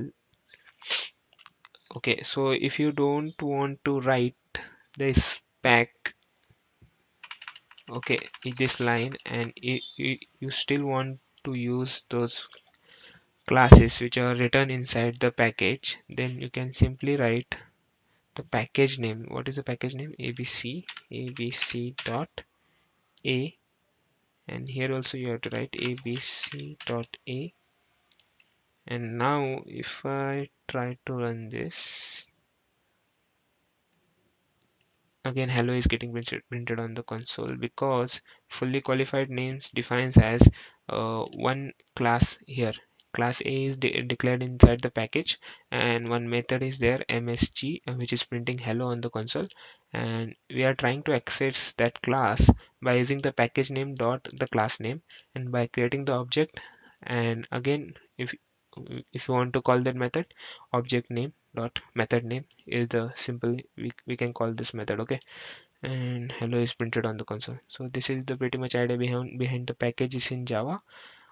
Okay, so in our upcoming videos we will see access modifiers in Java. So thank you for watching this video. Hello and welcome back to the new video of the Java tutorial series. So today we will be covering access modifiers in Java. So there are two types of access modifiers in Java: access modifiers and non-access modifiers. And the access modifiers in Java specifies the access uh, scope of the field, method, or constructor of the class, and we can change the access level of the fields, constructor, methods, and class by applying the access modifiers on it. Okay, so there are mainly four types of access modifiers. One is private, default, protected, and public. So private defines the access level of the private modifiers is only within the class, and it cannot be accessed outside of the class. And the default one is has the access level of the default modifiers only within the package, and it cannot access from outside of the package. If you do not specify any access level, it will be the default. Okay, protected, for protected, the access level of the protected modifiers is within the package and outside the package through the child class. If you do not make the child class, it cannot be accessed outside the package. And the public access level modifier is everywhere. It can be accessed from the within the class, outside the class, within the package, or the outside of the package. So understanding of the Java access modifiers, let us understand by this simple table. So if the access modifier is private, it can be accessed within the class, but it cannot be accessed within the package. But it can, and it also cannot be accessed outside the package by the subclass only, and it cannot be accessed outside the package also. So this is the yes no chart. uh, this is the easiest one to understand how the access modifiers are working inside the Java. Okay, so the first one is private. For private, I have taken one example over here. You can see, let me just okay, yes, one class is there, class A, and which has the private variable name as data, and value to it is 40. And one method is there, private void message, which is printing hello Java on the console. And one public class simple, we have written the main method, and we have created object of that class A, and we are trying to print obj.data, and we are trying to execute that method, which is msg, inside this simple class which is public. And by using the object of that class, that is obj. Okay, whenever you write this kind of statements to access the data which is private and which is inside the another class, you will get the compile time error in both the lines, because you are trying to access those data members which are privately declared inside the another class. Okay, you cannot access these members. Okay, so the role of the private constructor: if you make any class constructor private, you cannot create the instance of the class outside of the class. Okay, for example, here you can see one class A is created, and we have created one constructor which is private. Okay, and one method is there, msg, which is printing hello java, and inside our public class, inside our main method, we are trying to create the object of that class a obj is equal to new a, and here itself we will get the compile time error, because the constructor which is declared for the class a is private, and we cannot access that constructor which is private, and that's why we cannot create the object of their class. Okay, so the role of the private constructor is, if you make the class constructor private, you cannot create or instance of that class outside of that class. Okay, next up we have default access specifier. Okay, so let me zoom in. Okay, yes, here example, you can see one package is there, package pack, and one class is there which holds one method msg, and which is printing hello on the console. Okay, and inside b.java we are in the different package. That package name is mypack, and we are trying to import all the classes which are defined in the pack package, and to do so, we are writing one statement: import pack dot star. Star represents all, to import all the classes which are defined inside that package. In that pack package, we have written one class, that is class a, and inside our class b, we are inside our main method, we are trying to create the object of that class a, and that is obj, and we are trying to access that msg method which is inside that pack packaged class name a. Here itself we will get compile time error, because the definition of the default we have seen over here, the access level of the default modifiers is only within the package, it cannot be accessed outside of the package. Okay, and we are trying to access these method over here you can see we are trying to access this msg method which is written inside the pack package, and we are trying to access it inside the mypack package. This is not possible in java, and here itself you will get a compile time error. Okay, now for the protected one, this is the example: same package name pack and same class name, but the method which we have declared over here is declared as a protected method, and we are trying to print hello on the console. Okay, and inside another package mypack, we are trying to import all the classes which is written inside the pack package, and class b extends class a, because we are trying to inherit all the properties which are written inside the class a, and inside our main method we will write the object of the class b object new b, and we'll call obj.msg, and the output should be hello, which is getting printed. And for the definition of the protected, we have seen the access level of the protected modifiers is within the package and outside the package throughout the child class. If you create the child class, you can access it outside the package. Now for the public one, we will write one package pack and class a, which is holding one method msg, and which is printing hello, and in another package we will try to import that class which is written inside the package by writing import pack dot star, and inside the class b, inside the main method, we will create one object of that class a, and we'll print, simply call that method obj.msg, and we will print hello on the console. Why? Because for the public definition of the public access modifier says that it can be accessed from within the class, outside the class, within the package, outside the package. Everywhere you can access that data members if you declare it as a public. Okay, so this is pretty much about the access modifiers in Java. We will see you in the next one video. Thank you. Hello and welcome back to the new video of the Java tutorial series. So today we have completed the OOPS concepts, and now it's time for the exercise. So exercise on OOPS concepts. Head over to this link. Just type this link in your browser and you will be redirected to this page which is HackerRank page, and here you can see some basic challenges on the OOPS concepts in a Java Inheritance 1, Java Inheritance 2, abstract class, interfaces, method overriding, method overriding 2, instance of keyword. So you can try solve these questions on your own, but I will be taking for the first 5 questions of this challenges, and you can try all these challenges by you can also try easy, medium and hard. You can set difficulty level as whatever you want. I'll be solving easy ones, and so in this video we will be talking Java Inheritance 1 and Java Inheritance 2 solution to these problems. Okay, so the problem statement is using inheritance one class can acquire the properties of others. Consider the following animal class. So they have given us an animal class which has one method void walk and which is printing I'm walking, and this class has only one method walk. And next time we want to create a bird class that also has a fly method. We do this using extend keywords. Okay, so they have created one more class, a bird, which extends the animal and which has its own method fly, and I'm flying is the print statement which is written inside this fly method. And finally we create the bird object that can both fly and walk. Okay, so they have one class solution inside which they have written main method, and inside main method they have created the object of the bird class, and using that object they have called walk and fly method. And obviously this way two methods will print I'm walking and I'm flying.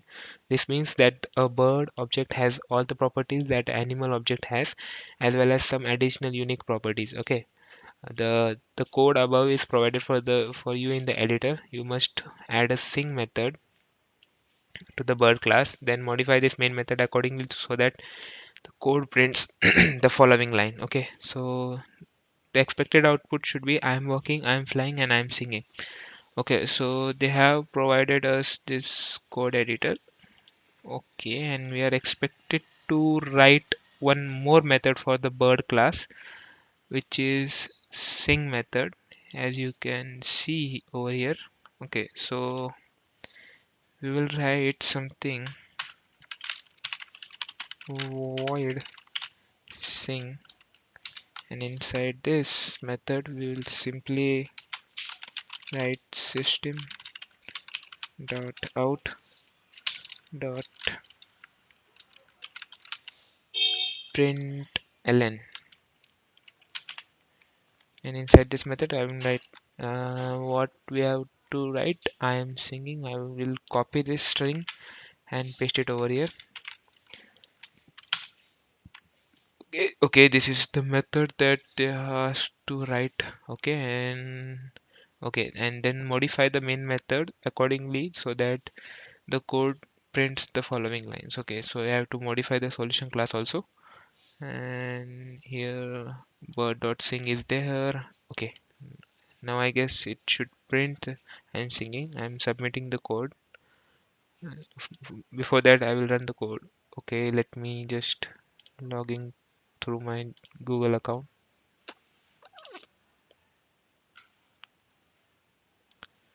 Now it's okay, and now I will run the code.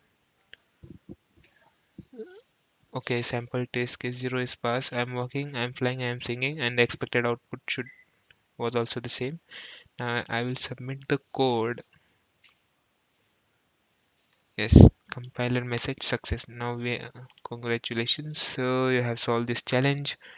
Okay, so this is about the Java inheritance 1 problem. We will look into the Java inheritance second problem also. Wait, let me open this in new tab.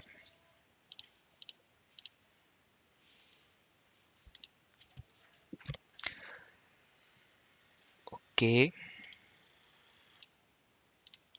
Okay, for the Java inheritance second problem, the problem statement is write the following code in your code editor below. A class named arithmetic with the method name add that takes two integer as a parameter and returns the integer denoting their sum. Okay, So let me write it down here. Comment what we have to do. Okay, we have to write one class name arithmetic. Okay, class arithmetic. Inside that class, we have to write one method name as add. One method should be there. Method add, which accepts two parameters int comma int, two integer parameters, and then it returns the sum, and it is returning the sum of the two numbers. Okay, and a class name adder that inherits from a superclass name arithmetic. Okay, class name adder. One adder class should be there. One adder class.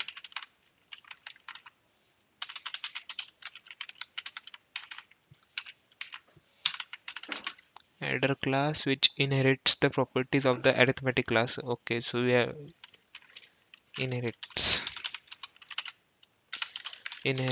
the arithmetic class.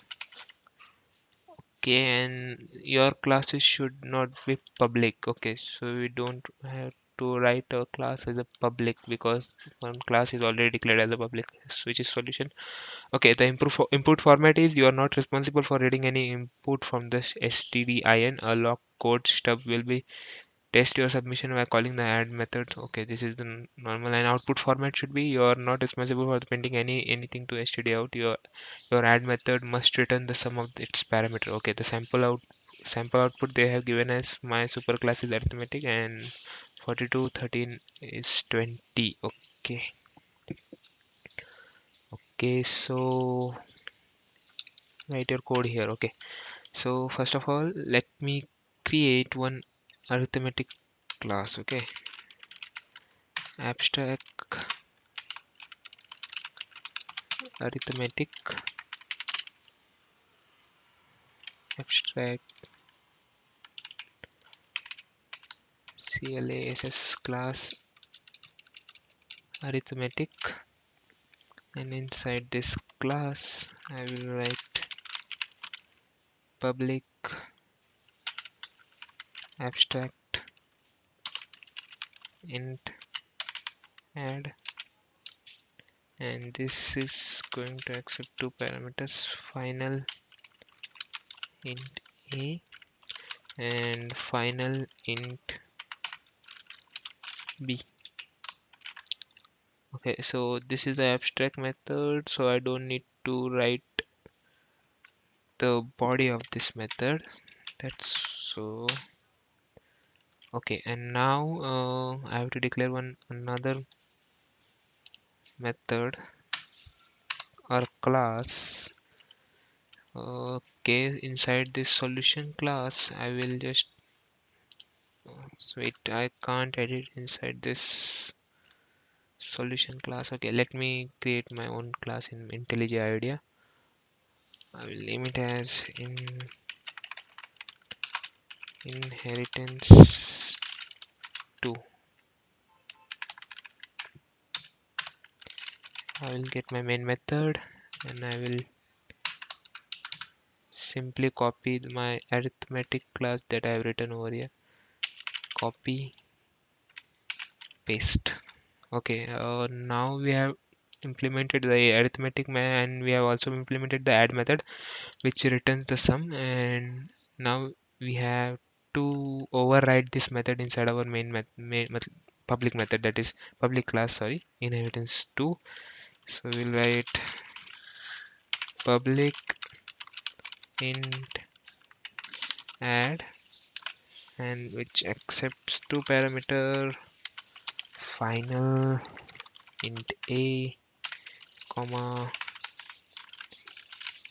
final int b, and it performs simply the addition of the two numbers. It will return a plus b. Okay, and one more thing, it is extends this arithmetic class. Okay, now it's okay.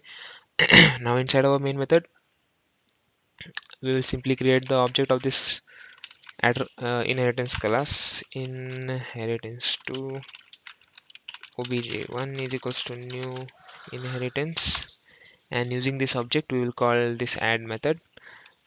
To call this method we will simply write obj1 dot add, and we'll pass two numbers. Let's suppose two numbers can be anything, 10 comma 20. Okay, now I guess that is the work that we have to do inside this problem statement. We have to just uh, create one abstract class arithmetic and one abstract method which will simply perform addition of the two numbers, and that we have done over here. And we will create one object of that class and we'll call it and pass the parameters. Okay, now I will run this method, run this class, sorry, not method. And wait, I have to write this entire code inside one print statement because the method doesn't printing anything. Okay, and I will simply copy this and paste inside a print statement.